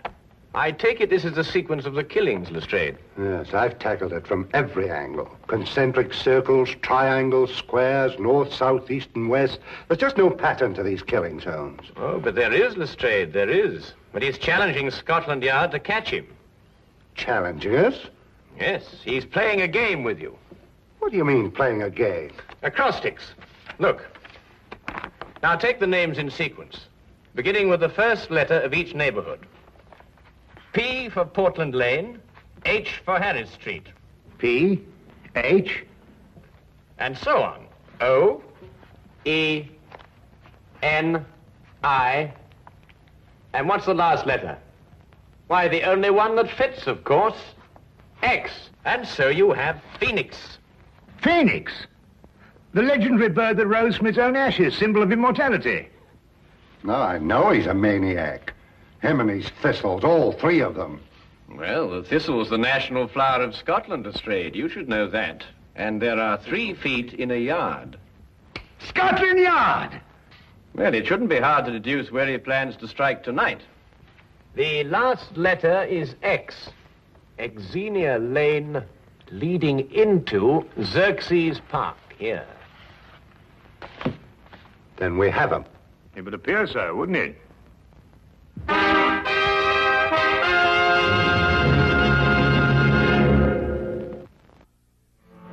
Xerxes Park, Superintendent. It must be Xerxes Park. But there are other places that begin with the letter X, Mr. Holmes. Very few, and they're too frequented. Xerxes Park is small, quiet, and practically deserted at night. That's just what he wants. All right, Xerxes Park, then. Lestrade? Yes, sir? Plant men all around the park. We'll cut off the entire area. But keep the park entrances open, Superintendent. Invite him in, you mean? What, if you keep him out, you won't catch him? Good thought, Mr. Holmes. There are only 2 entrances to Xerxes Park, a gate here and here.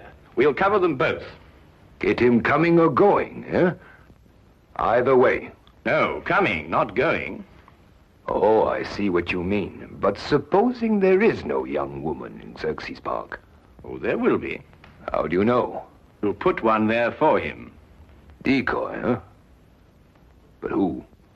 It'll be risky. Ever done any amateur theatricals, Lestrade?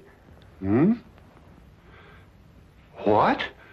Oh, I think we'll need Inspector Lestrade at one end of the park, Superintendent. Now, as for the woman...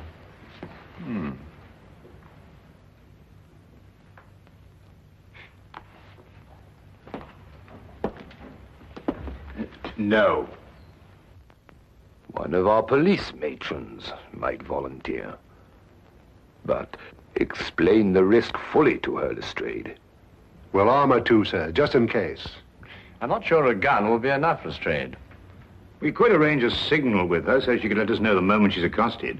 Excellent, Watson. As soon as we get the signal, we can close in on him. All right, Lestrade. Pick the best men we have. Yes, sir.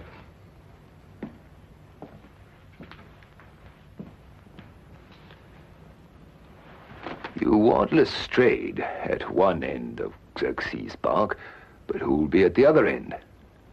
Why, Dr. Watson and I, of course. That's a very good idea. Thank you very much. I wish there wasn't this fog.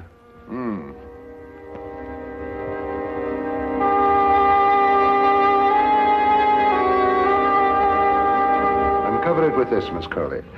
But don't take any chances. I'll be at that end of the park, and Mr. Holmes and Dr. Watson will be at that end. Ah, Holmes, Dr. Watson. This is our decoy, Miss Colley. How do you do? Good evening, Miss Colley. Oh, well, what have we got here? A sending key, eh, Lestrade? Yes, it's a telegraph set going to both entrances. Quite ingenious, my dear fellow. But tell me, what are your signals? One short click if a man approaches Miss Colley. If he speaks to her, she keeps her finger pressed on the key. If he just passes on his way without speaking, then 2 short clicks. Show Mr. Holmes how it's done, Miss Colley.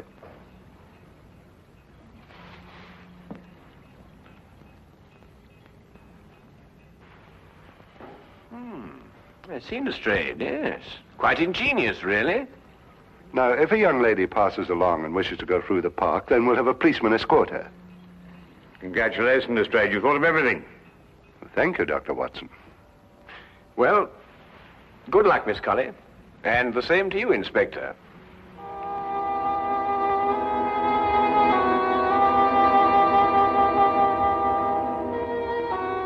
Eerie place, this park. Yes, Watson. I must confess to a certain uneasiness myself. Look! What? The thistle killer! Oh, no, you don't. You know, what's this there? Go, me. Leave poor Herbert alone! Poor Herbert, madam, this man's about to strangle you. My own husband strangled me? You're crazy. Your husband? Of course he's my husband. The thistle killer. That's what he probably is. Oh, my apologies, madam. Sir. Come on, Herbert. Some people don't know what privacy is. Bloke's got a right to kiss a girl, hasn't he? Even if it is his own wife. Now, what do you mean by that remark, Herbert Brown? Well, you ain't exactly what you were 5 years ago, Maggie. Well, I never!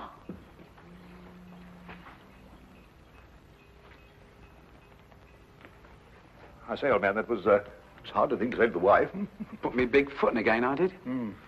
Hey, Maggie! Hey, Maggie! Well, I mean, Holmes, the park. After all, haven't they got a home to go to? Yes, I must say, I can't blame you in the least, Watson. Shall we get on to our entrance?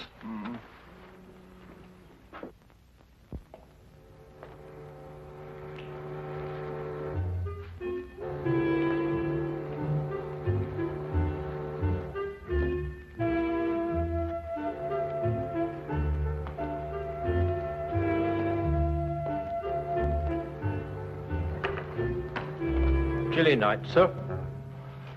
It'll warm up quite soon, Wilkins. May even get too warm for comfort.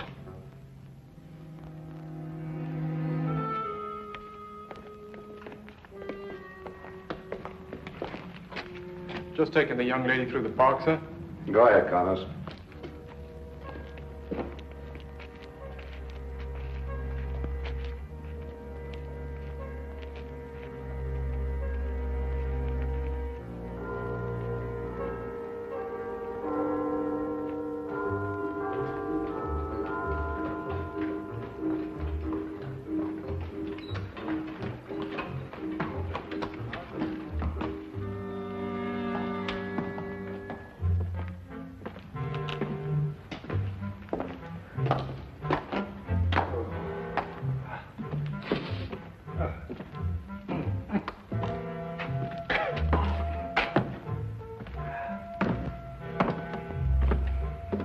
This is nerve-wracking, Holmes. Well, it may not be long now, Watson.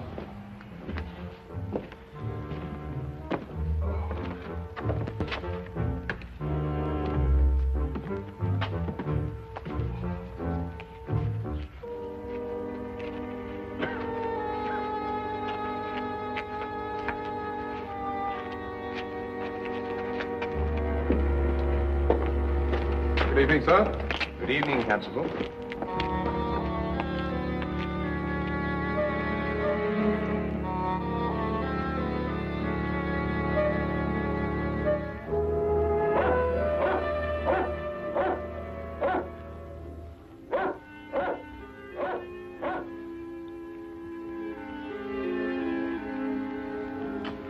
Miss Colley's a brave girl, sir.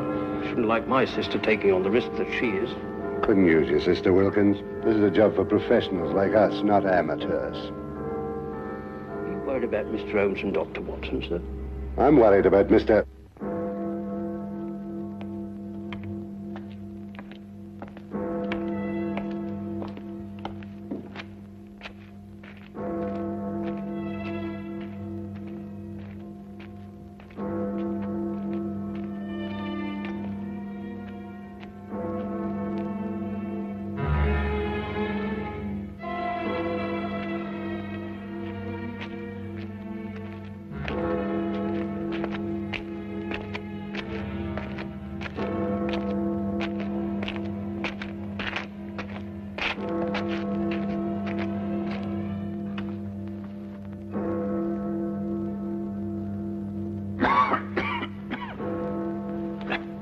11 o'clock, Watson. No, with all these bobbies hanging about, he's probably got the wind up and gone home. Not if they're well hidden, as they should be.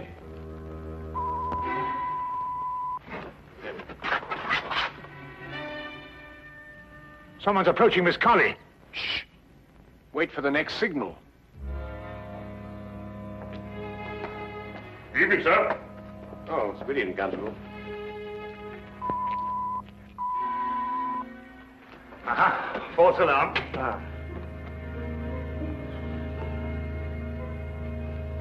I'm glad you're taking me through the park, Constable. I'm only a visitor here, you know. It's so scary. Very sensible, miss. Especially these nights. With that horrible thistle killer loose.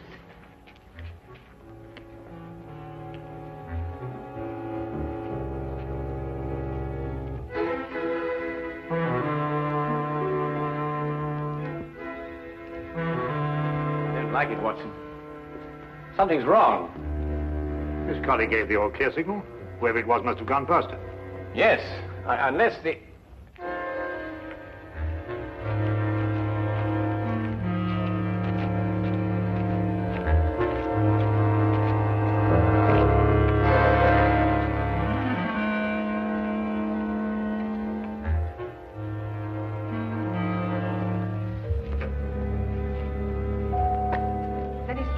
Talk to me, I'd run or scream, just like the papers tell you to. That's a sensible girl.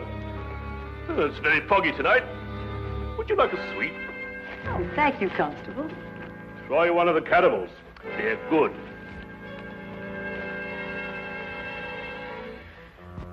He slipped through a cordon of police before, you know, Watson. And without anybody seeing him. No, but they did see him. Everyone saw him. But surely... Watson? Huh? Who's the only stranger a woman would trust in London these nights?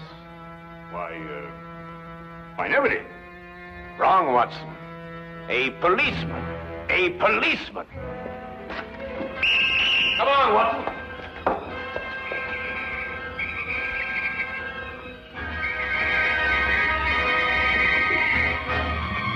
Where is he, Constable? Which way is he going? Oh!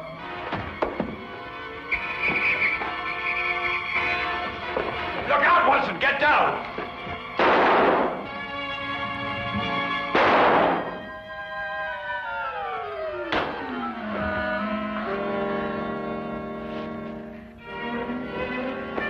You all right, sir? I'm all right. See to the girl.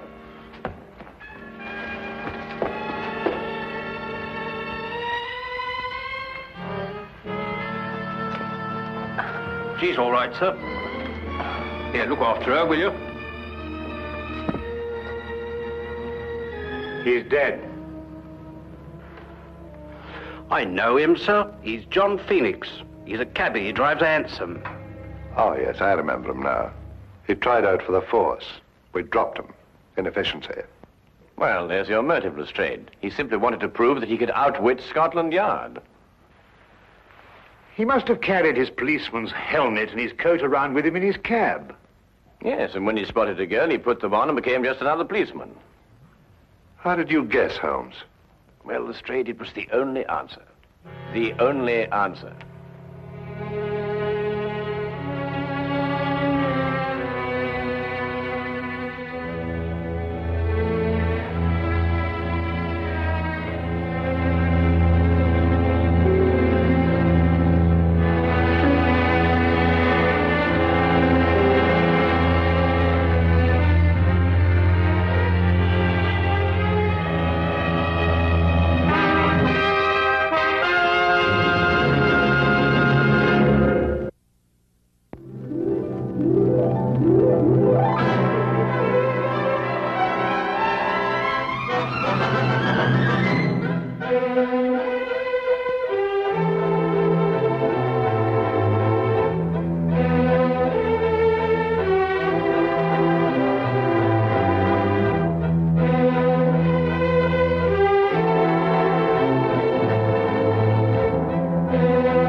I don't know why it is that often the weather seems to match a man's moods, but this day in particular it had run a perfect parallel to mine.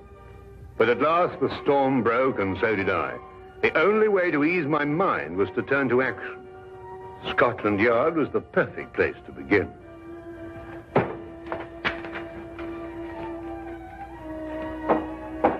Inspector Lestrade, Wilkins, I must see him right away. I'm very sorry, Doctor. Inspector Lestrade's very busy. Will you tell him I'm here? I must see him. I'm very sorry, Doctor, but when Inspector Lestrade's in conference... Oh! You know, Dr. Watson. Ah, Dr. Watson, I'm very pleased to see you. Just having a cup of tea. Lestrade, something's happened to Holmes. He's disappeared. He's vanished. I haven't seen him for 2 days. Well, calm yourself, Dr. Watson. Calm yourself. I tell you, he's disappeared. He may have been kidnapped, for all I know. Oh, kidnapped, eh? Or worse. Now, look here, Dr. Watson. Just because you haven't seen him for a couple of days doesn't necessarily mean to say that he's been No, kidnapped. quite. Well, if you want any proof, you can have it. There's no time. Dr. Watson. It is positively infuriating to know that something is wrong and to find a man whom you can't convince. I don't mind saying that there are times when I find myself hard put to keep my patience with Inspector Lestrade. What more evidence do you need? What man going under his own volition would leave his razor behind? Oh, he probably has another one. No, he hasn't. Come on, I'll show you something else. Look, his violin out of its case. Well, what's that got to do with it? But he'd never leave his violin like that if he thought he'd be gone long. Treats it like a baby. And these concert tickets, we meant to have gone last night. Look here, Lestrade, I've been a friend of Holmes's too long not to realize the brutal truth behind all this. Well, the evidence certainly does seem to point us... Now, look, we've got to track him down as he tracked down somebody else. You mean use his own methods of deduction? Exactly. Now, the odds are that he's disappeared on some case. So the best thing we can do is to go through his correspondence and see who might have employed him. Oh, look at this. Bills, advertisements, bills. It'd have to be at the end of everything, wouldn't it? Now, what have we here? Chap wants Holmes to investigate his neighbor. He says a lot of people go into the house and nobody ever comes out. What do you make of that? Well, Now, look, you see that's a left-handed writer, and by the feel of the paper, I'd say he was in pretty good circumstances. Yes, well... attention to details. That's the secret of Holmes's success. You see, we already know something about the writer before we meet him. Yes, there's only one thing, though. Sherlock Holmes' disappearance had nothing to do with him. Oh, why? This letter's dated 2 years ago. What? Yes. So it is. Well, where else would he keep his correspondence? Oh, anywhere on the chandelier, if it wasn't too much effort to get up there. Well, let's have a look around. Well, going through Holmes's things would take a month. No, we'd best get another approach. Well, have you any ideas? Wait.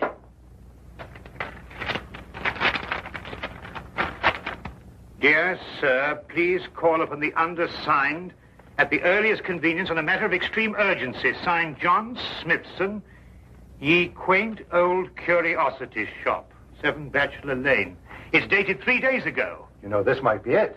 You're right. It is. Come on, Lestrade. Holmes's life may depend on our speed.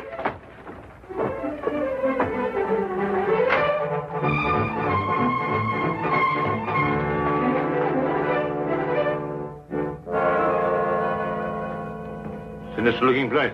Well, it looks just like any other old curiosity shop to me. You think so? Then why was this Smithson so keen to get Holmes here, eh? Yes, interesting. What do you mean all this stuff in the window?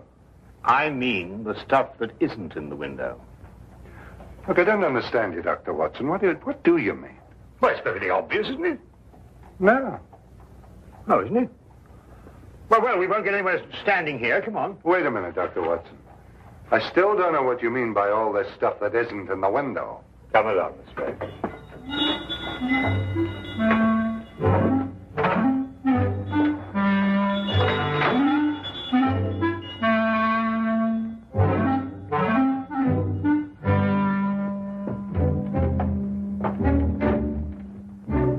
Good afternoon, gentlemen. Good afternoon. You, I presume, are the proprietor, John Smithson. Yes, that is correct, sir. That is correct. Well, I'm Dr. Watson, and this is Inspector Lestrade. We've come to inquire about Sherlock Holmes. Sherlock Holmes? Yes, a tall fellow, thin. Wears a deer-stalking cap. I'm afraid I've never met the gentleman, no. But you wrote him a letter saying you wished to see him on a matter of extreme urgency. You must be mistaken, sir. Well, take a look at this letter.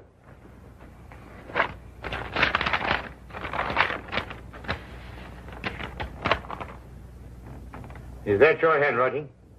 Oh, it isn't anything like my handwriting. Here, I'll show you what my handwriting is like.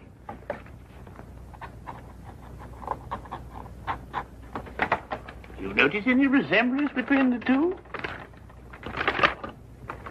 Well, no. Well, then who could have written it? I couldn't say. Perhaps a practical joke. At any rate, all is well here, and I'm fortunately in no need of help. Oh. Well, do you mind if we browse around a bit? No, browse indeed, gentlemen. I like to think of my shop as an oasis of tranquility in life's busy thoroughfare.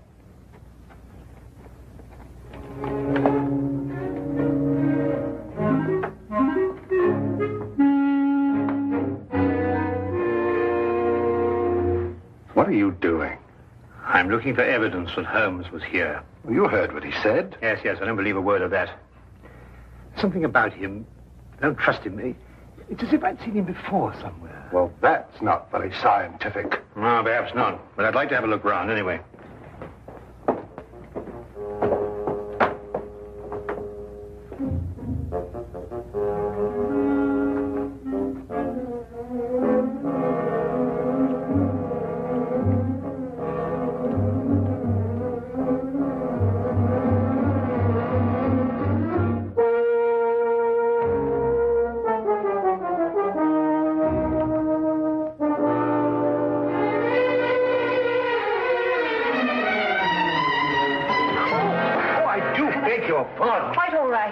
Clumsy of me. No, not at all. It was all my fault. I wasn't looking where I was going. Of course. Thank you. Not at all. Excuse me. Oh, charming. Charming. Yes, all right, to business.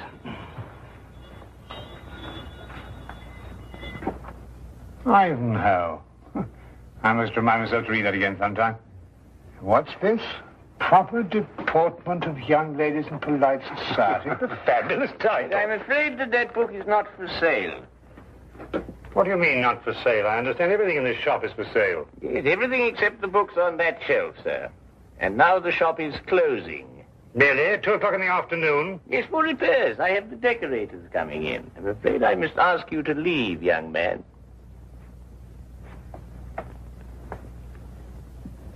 Cunning old rascal. Do you see how he tried to get rid of us, Lestrade? Well, perhaps he has got some repairs to be done. Ah, nonsense.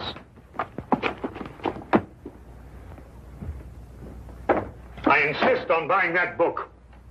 Been looking for it for years. Proper deportment of young ladies in polite society. Precisely. I've been meaning to read that since I was a lad. Very well, young man.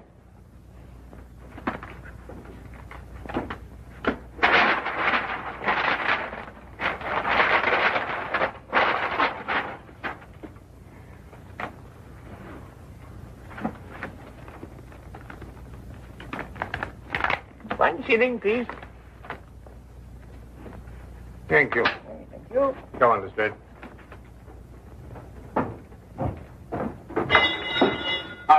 Excuse me, Governor. Not at all.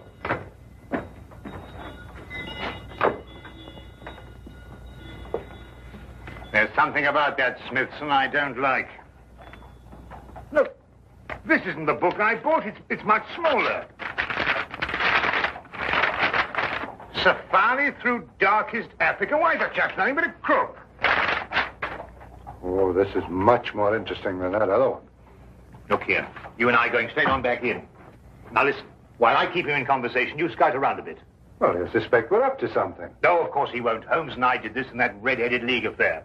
Worked perfectly. Come on.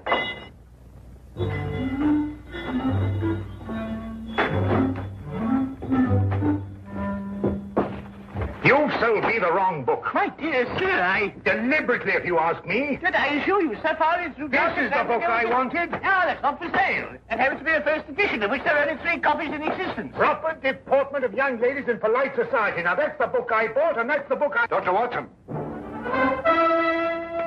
Holmes's clothes. I found them in an old pilot's chest. Oh, good Lord.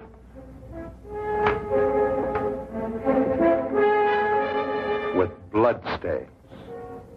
You thief! What have you done with him? You're under arrest, sir, and I warn you, anything you say will be taken down, and maybe you... Hey, go, stop him! Don't let him get away! Oh, no, you don't. Watson! Lestrade, you idiot! Get out of the way! Oh, oh!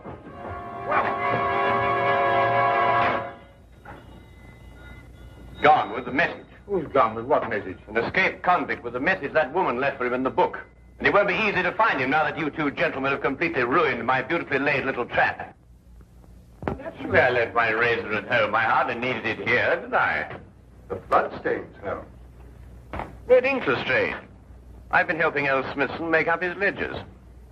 And this escaped convict, who is he? John Carson. I expect you've had a report on him. Carson? Why, he got a life sentence for killing a man with a cleaver. That's him. He was using this shop as a message center, planting and picking out messages here from that book that you were so intent on buying. Oh, yeah. Proper deportment for young ladies in polite society. Smithson recognized him when he first came in. It seems that Carson was once employed here, but the old gentleman was afraid to go to the police. Why? Because Carson threatened to kill him if he did, so he sent for me instead. Hence my little disguise. You were waiting to nab Carson when he came in here for a message? Exactly. Oh, and we ruined it all. Oh, that's all right, Watson. The best laid plans of mice and men, you know. However, if we can trace the girl, then That'll be as hard as tracing Carson himself. Oh, I don't think it'd be all that difficult.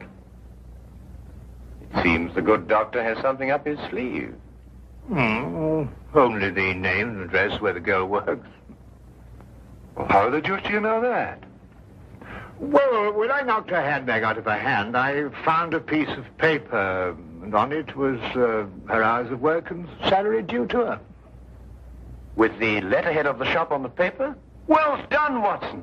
Oh, nothing really. Pierre's Dress Shop, 17 Cottington Street. You know, I'd say that girl had the look of a mannequin about her. Don't you agree? Well, you know, Watson, I'm almost afraid not to.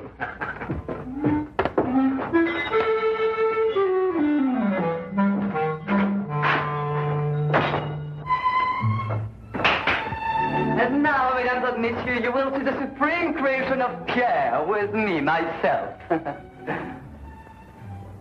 Your niece, monsieur.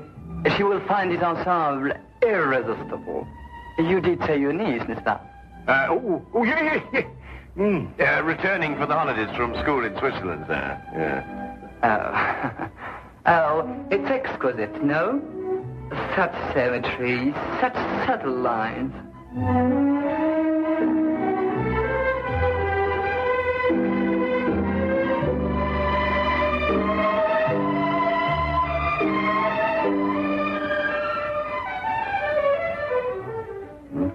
It's the girl we're looking for. Observe how it hints, but with such discretion. Oh, la jeunesse, la youth. I say it's a bit daring, isn't it? But it's daring age, monsieur. Elle knows the 20th century.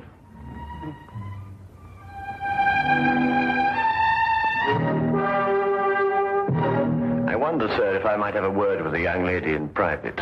But... Officially, Monsieur, I'm Inspector Lestrade of Scotland Yard.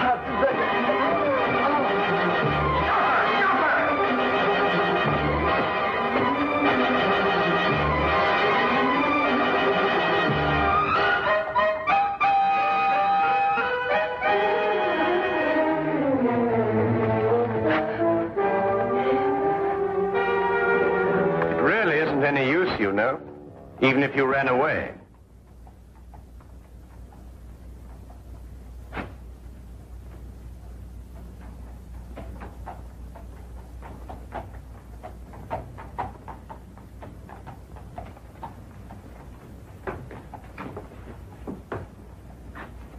But I do not understand. Never before has one of my girl acted so.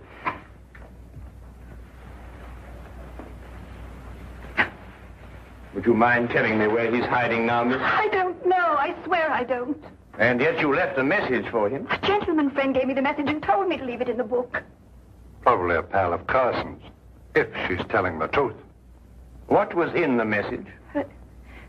There was just a name and an address.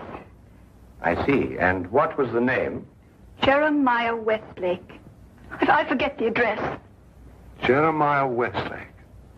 There was once a judge called Jeremiah Westlake. He retired several years ago. Yes, and I think we'll discover that Jeremiah Westlake was the judge who gave Carson his life sentence. And now Carson is looking for him. And now Carson is looking for him.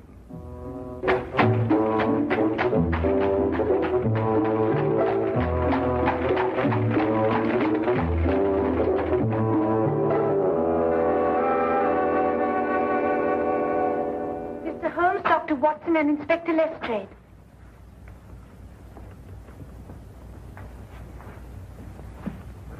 Who's she talking to? Yes, what do you want? Court now in session. State your case. Speak up, Mr. Holmes. Or has the cat got your tongue?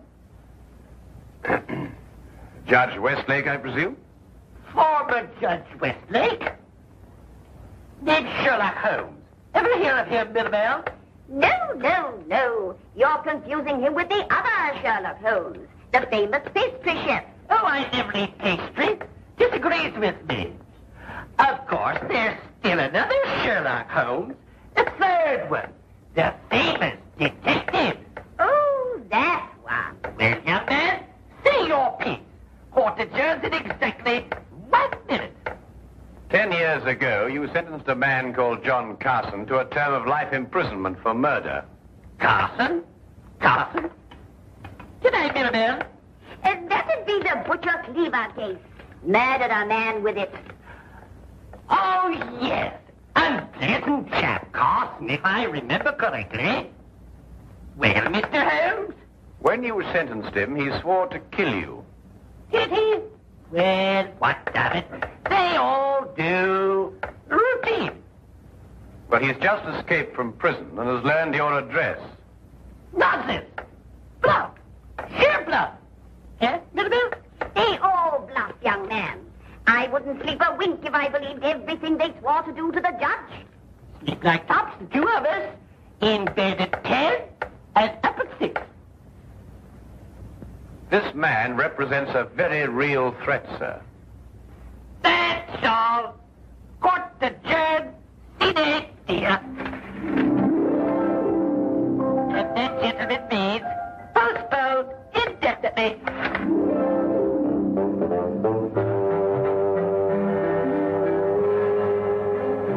Do forgive us our little whimsy, gentlemen. Hobby, you know. They're our children, really. We have no others, you see. It's a delightful hobby, Mrs. Westlake. About this man Carson, sir. With your permission, I'd like to place a guard in the house. Until we apprehend him, of course. Oh, dear me, no. Trembling heaven knows what all over the place.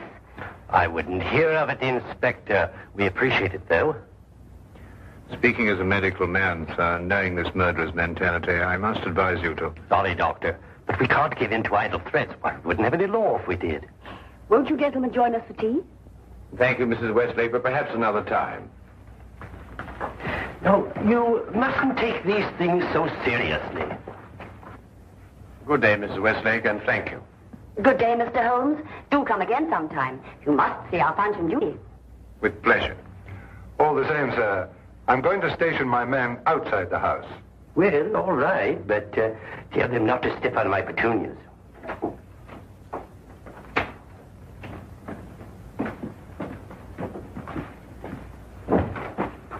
He says he's got a message for the judge, sir. I'm Westlake, my man. Here you are, Governor.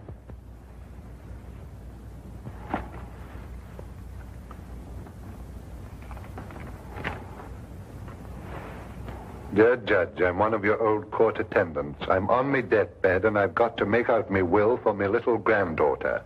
Will you come and help me and oblige? John Casket, 67 Clifton Road. Ever have a court attendant called John Casket, sir? Well, it's hard to say. I've had so many court attendants. Who gave you this note? Bloke on the street, sir. But he said to tell the judge he was in bed dying. What do you look like? How about this hour, sir? Thin face? Seedy looking, if you know what I mean. That's Carson, all right. What should pay you? A couple of bob, sir. Oh, there you are, sir. Just the sort of thing to send you off on an errand of mercy to your death. Dear me, I never cease to marvel at the duplicity of human nature. Can I get the 2 bob, sir? Oh, yes, yes. Oh, thank you, kindly, kindly. Well, Holmes, we've got him. 67 Clifton Road. Yes, Wilkins. Yes, sir. Get the men together. We're going to Clifton Road. Not so fast, Lestrade. This might be a ruse. Of course it's a ruse. Of another kind. To get you to abandon the police cordon around the house. Oh, I see what you mean. Oh, well, if that's his idea, he's in for a surprise. I'm going to keep the cordon here. Good idea, Lestrade. Now, don't you worry, sir. Why, not the least bit alarmed, sir. I'm going to have my tea. Don't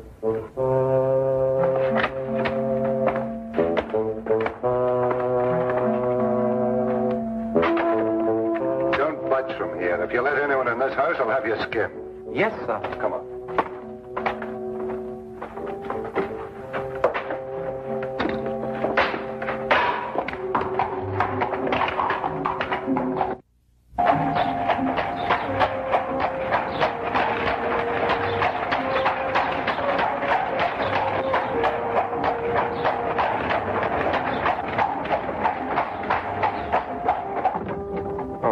Either way. At Clifton Road or when he tries to break into the judge's house.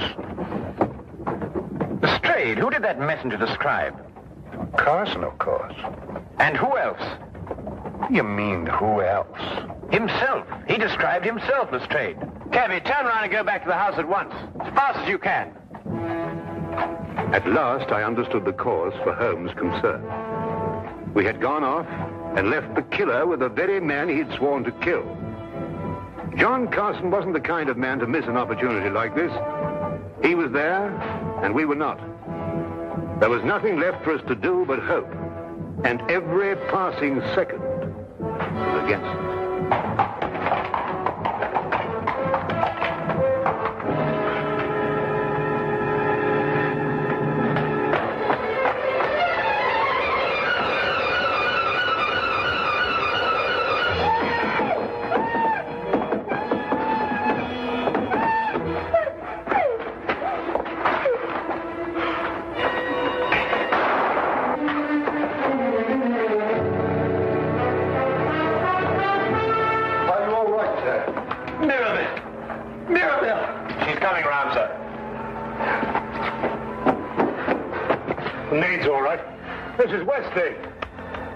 No, not too serious. Only suffering from shock. It's all right, dear. It's all over now. Jeremiah, are you all right? Yes, dear. Oh, that terrible man. Oh, dear. Our poor children. But I don't think they're damaged, dear. Sometimes I forget they're not real.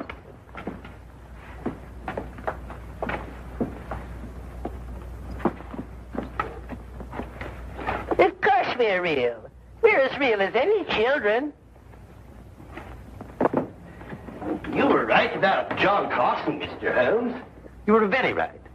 How you review my life. Not at all, sir. Not at all. Yes, but I must do something to repay you. I'll teach you to be a puppeteer. A puppeteer? Yes, you'll love it. Greatest relaxation in the world. Teaches you to forget men like John Carson. Now, here. You hold the thing like this. Mm-hmm. And with this string, you will move a hand. And with this, you move the feet. You pitch your voice up a little. Thank you, Mr. Holmes. Pretty good thinking. Not bad, anyway.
Holmes, look.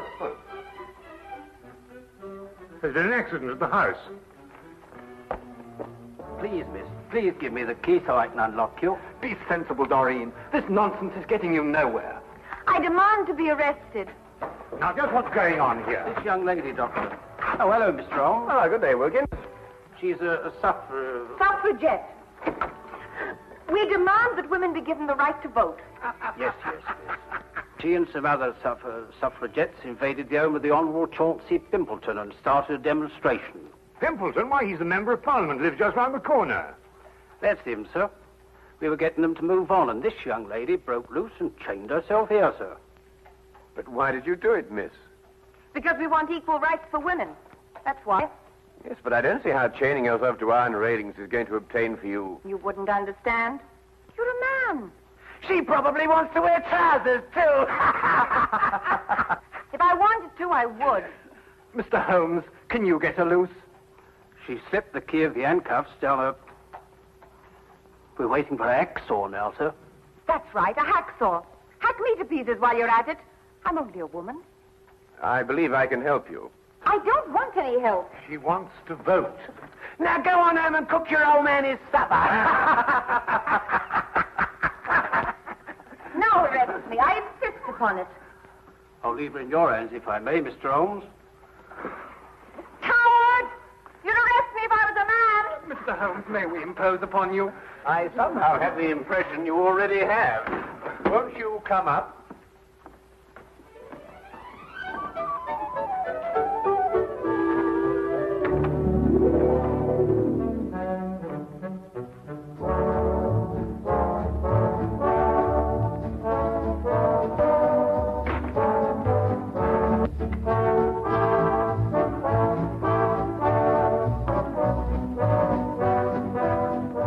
Permit me to introduce ourselves. This is my fiancée, Miss Doreen Meredith. First secretary, but give the women the vote. I'm delighted to meet you, Miss Meredith. And I'm Henry Travers, personal secretary to Mr. Pimpleton. Oh, yes. I seem to remember that it was Mr. Pimpleton who led the attack on the suffragette bill in the House the other day when it was defeated. And very, very resoundingly defeated. Yes, that old stuffed shirt. He'll be sorry. I wish you'd get out of this Give Women the Vote League, Doreen. It's dangerous. Yes, I can see that it has its inconveniences, Mr. Travers, but I don't really believe that it's dangerous.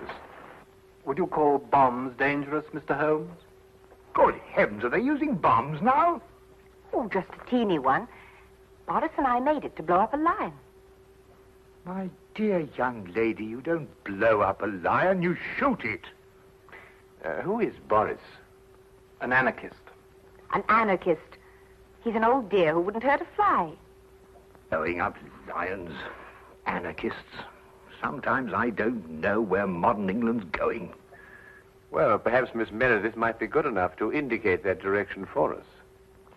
Well, it all began at the meeting of the Give the Women the Vote League. Miss Agatha Axton, our president, was presiding. Quiet, ladies, quiet. I've called this meeting of the council in order to consider our next step in view of the defeat we suffered last week. As you know, the Honourable... Honourable... Bosh. Even if he is my cousin. Well, anyway, Chauncey Pimpleton rallied the anti-women forces in Parliament and defeated our bill by the narrow margin of 347 to 1. Boo! Pimpleton! Boo! Pimpleton! We've got to do something, ladies. We're not making enough noise in the world. What would Joan of Arc do? What would Catherine of Russia do? They would attack. They would blow up something. Blow up something? How do you do that?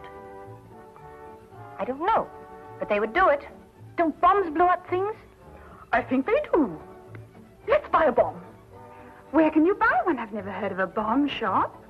We could make one. I'll make one. Can you? I don't know. I've never tried. I'll get a book. Good.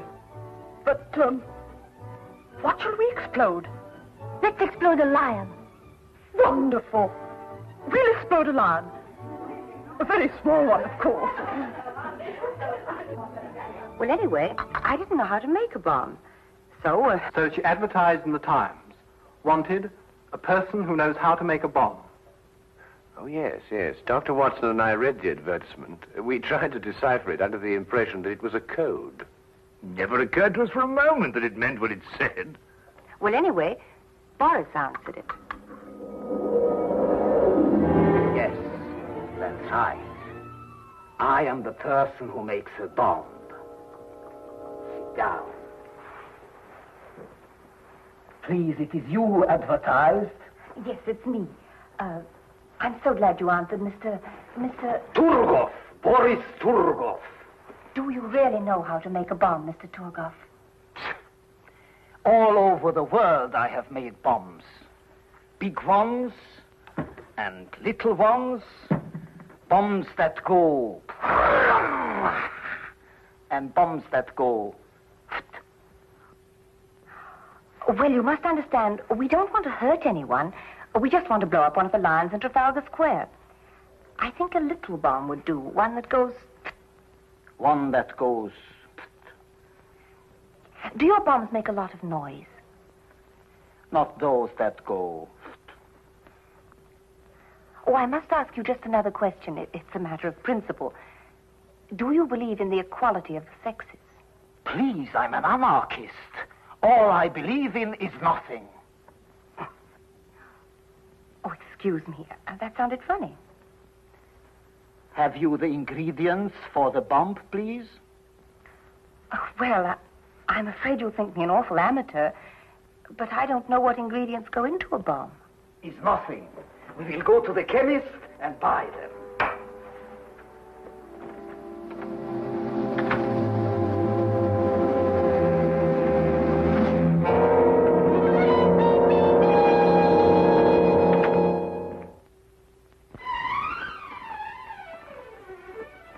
There you are, sir. Everything you ordered.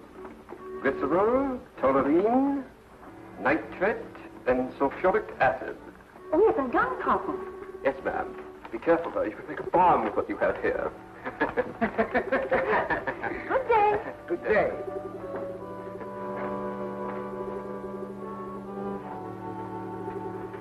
Glycerol, toluene, nitrate, and sulfuric acid. Gun cotton.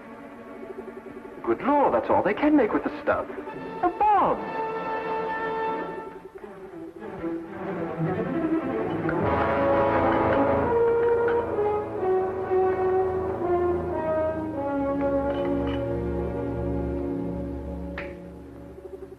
It's clever, no? A green croquet ball. Who would suspect a green croquet ball? Well, I'm sure I wouldn't. Like this, it unscrews in half. Are you sure it'll work? With a trigger, yes. With no trigger, no. A trigger I must put in. Have you bought some wire, please? Oh, no, I'm afraid I forgot. Would a hairpin be all right? Is possible.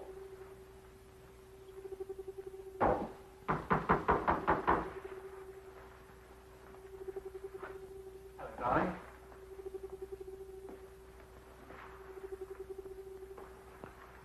Guess what this is? Well, croquet ball, of course. No, it isn't. Here, let's put it back into the garden. But, darling...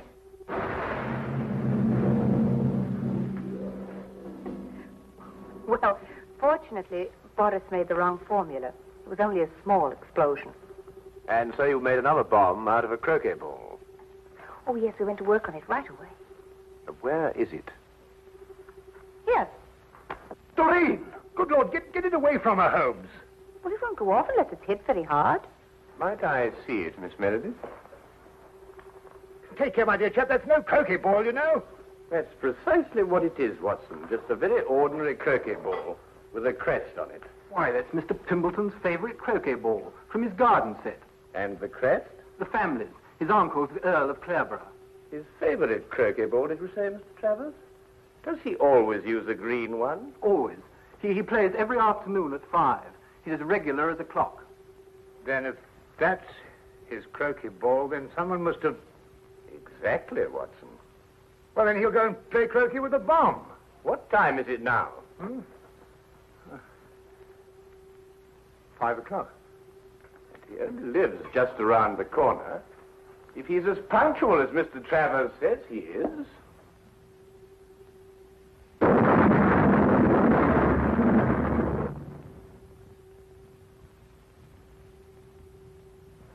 He is.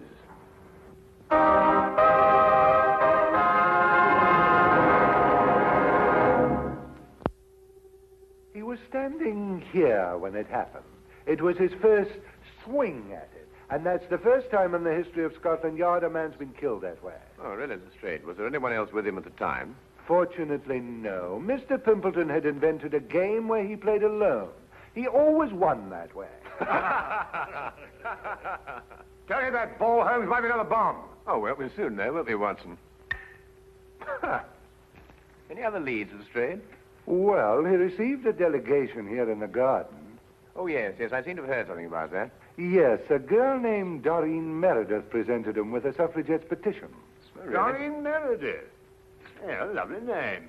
Yes, it is rather. Lestrade, do you believe the ladies blew him up because he defeated their petition in the House? Here, let me have a go at this. Well, you know these suffragettes, they're capable of anything. These wickets aren't in line, you know. No, it's not that, Lestrade. Your swing is wrong. Look. But nevertheless, bombing seems a bit drastic even for suffragettes. Oh, so is this business of their wanting a vote.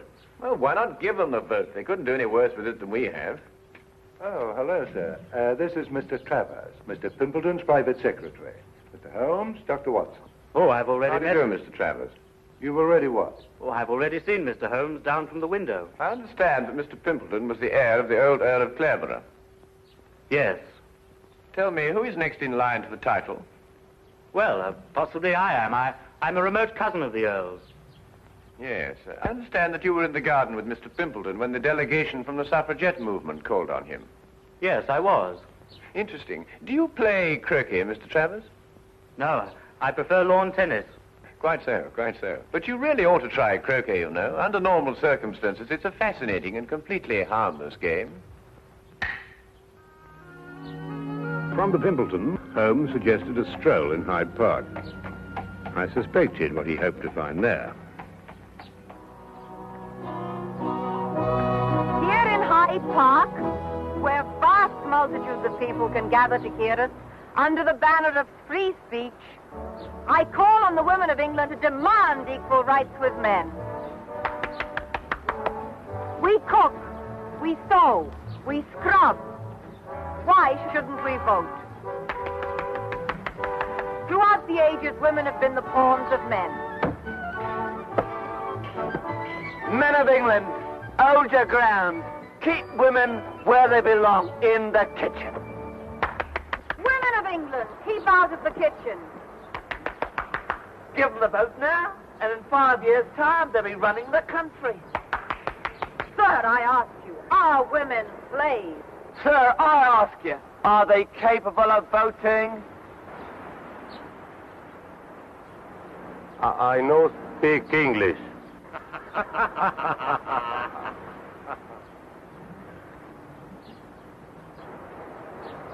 Haven't you got anything better to do? You...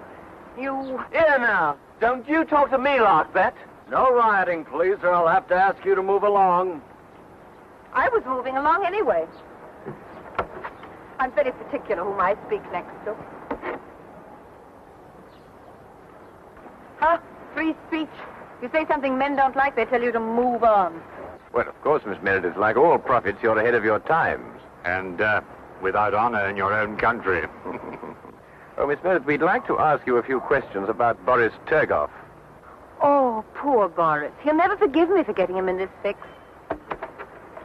He's so gentle, really.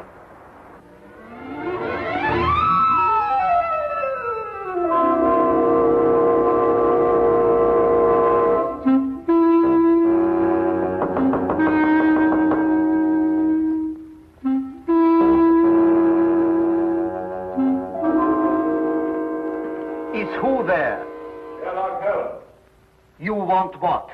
I'd like to have a word with you, Mr. Turgot.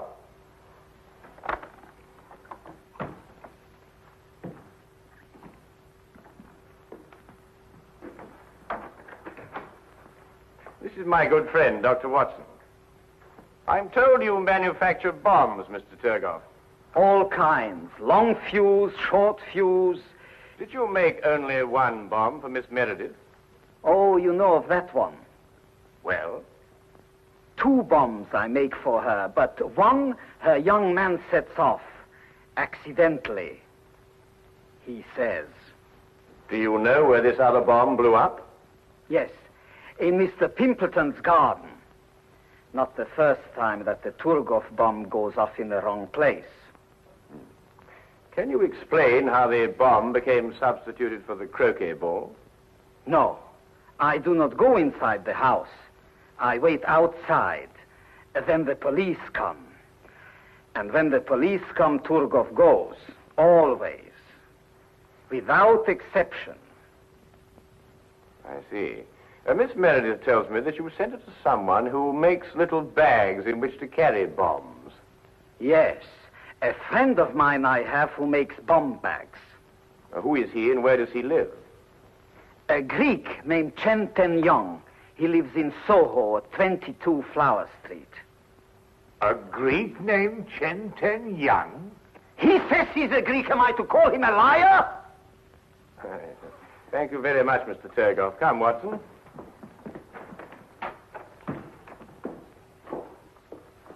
Mr. Turgoff, I wouldn't manufacture any more bombs if I were you.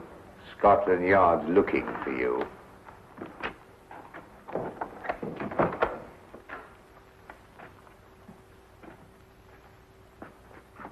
What? No more bombs? What am I to make then? Paper bags filled with air, maybe? Paper bags.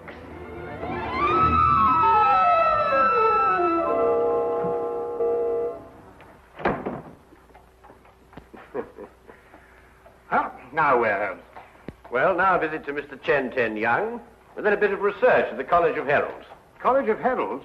You mean where they keep all the records of the title family? Precisely. This case started with the theory that women would get the vote, and I believe that one day they will. Oh, nonsense. And the solution of the crime lies in the theory. You mean some hidden factor we may have overlooked? Some subtle factor, Watson. Like a bomb?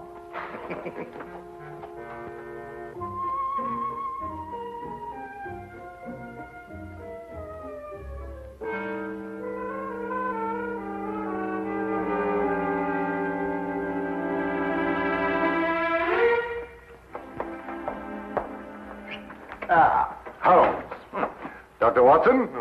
Isn't it a wonderful day? Yes, that's straight. You look very pleased with yourself. I am, Holmes, I am. I'm going to give you a sample of Scotland Yard at work. No magnifying glasses, just plain, ordinary police routine. Excuse me, Dr. Watson. Send him in, Wilkins. Very good, sir. Send who in? All the people connected with this bomb business. Miss Exton, will you sit here, please? Miss Meredith, will you sit over there?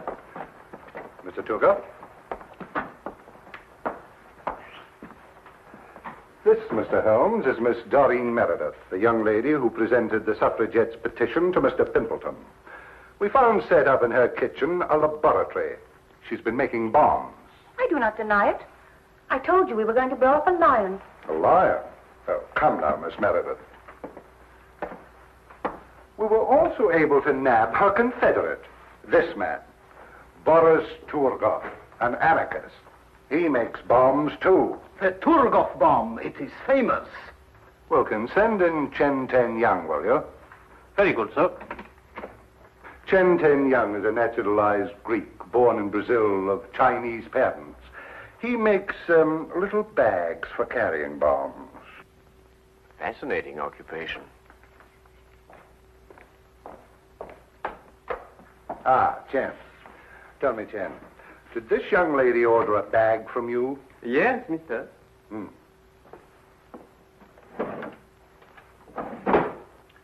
Did you make this bag?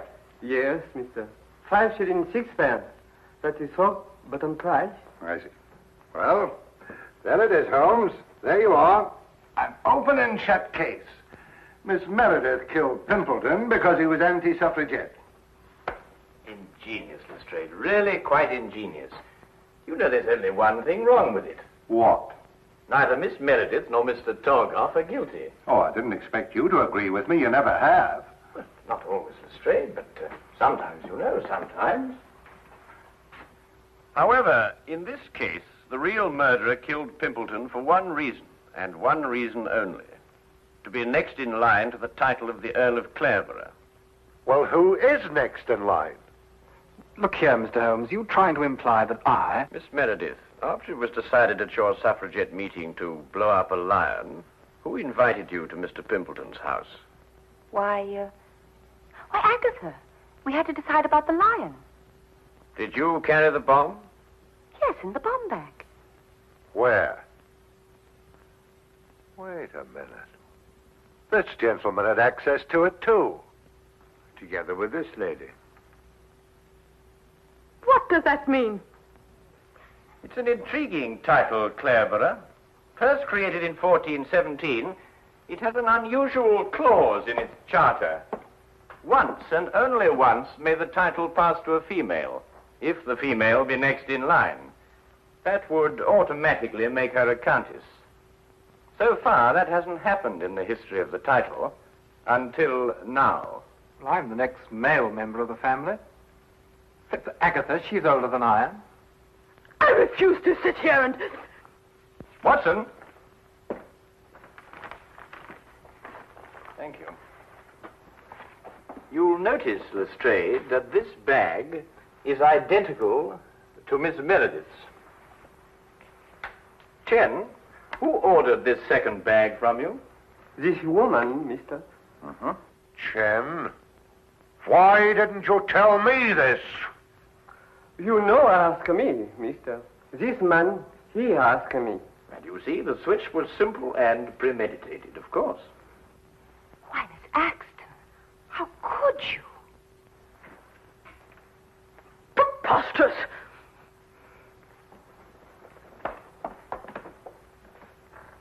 Anyway, young man, you had no right to come into my house and get that handbag.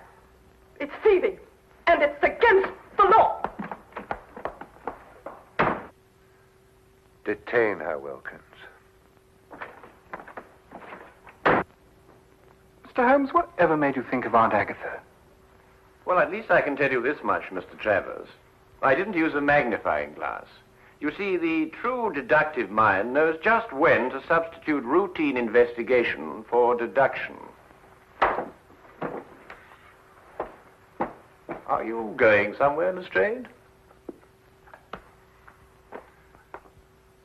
I have crossed the room, Mr. Holmes. I have put on my hat. I deduce, therefore, that I am leaving. Routine investigation will reveal the fact, Mr. Holmes, that I have gone to see the commissioner. I will ask him to do everything in his power to encourage the suffragette movement. We will then no doubt have a woman inspector in this office. And when Boris gets out of jail, Mr. Holmes, I will ask him to make me little bombs. I will then go about London, blowing up lions. Good day!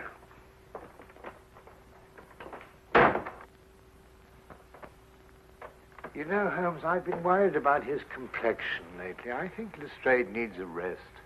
Yes, Watson, yes, I'm inclined to agree.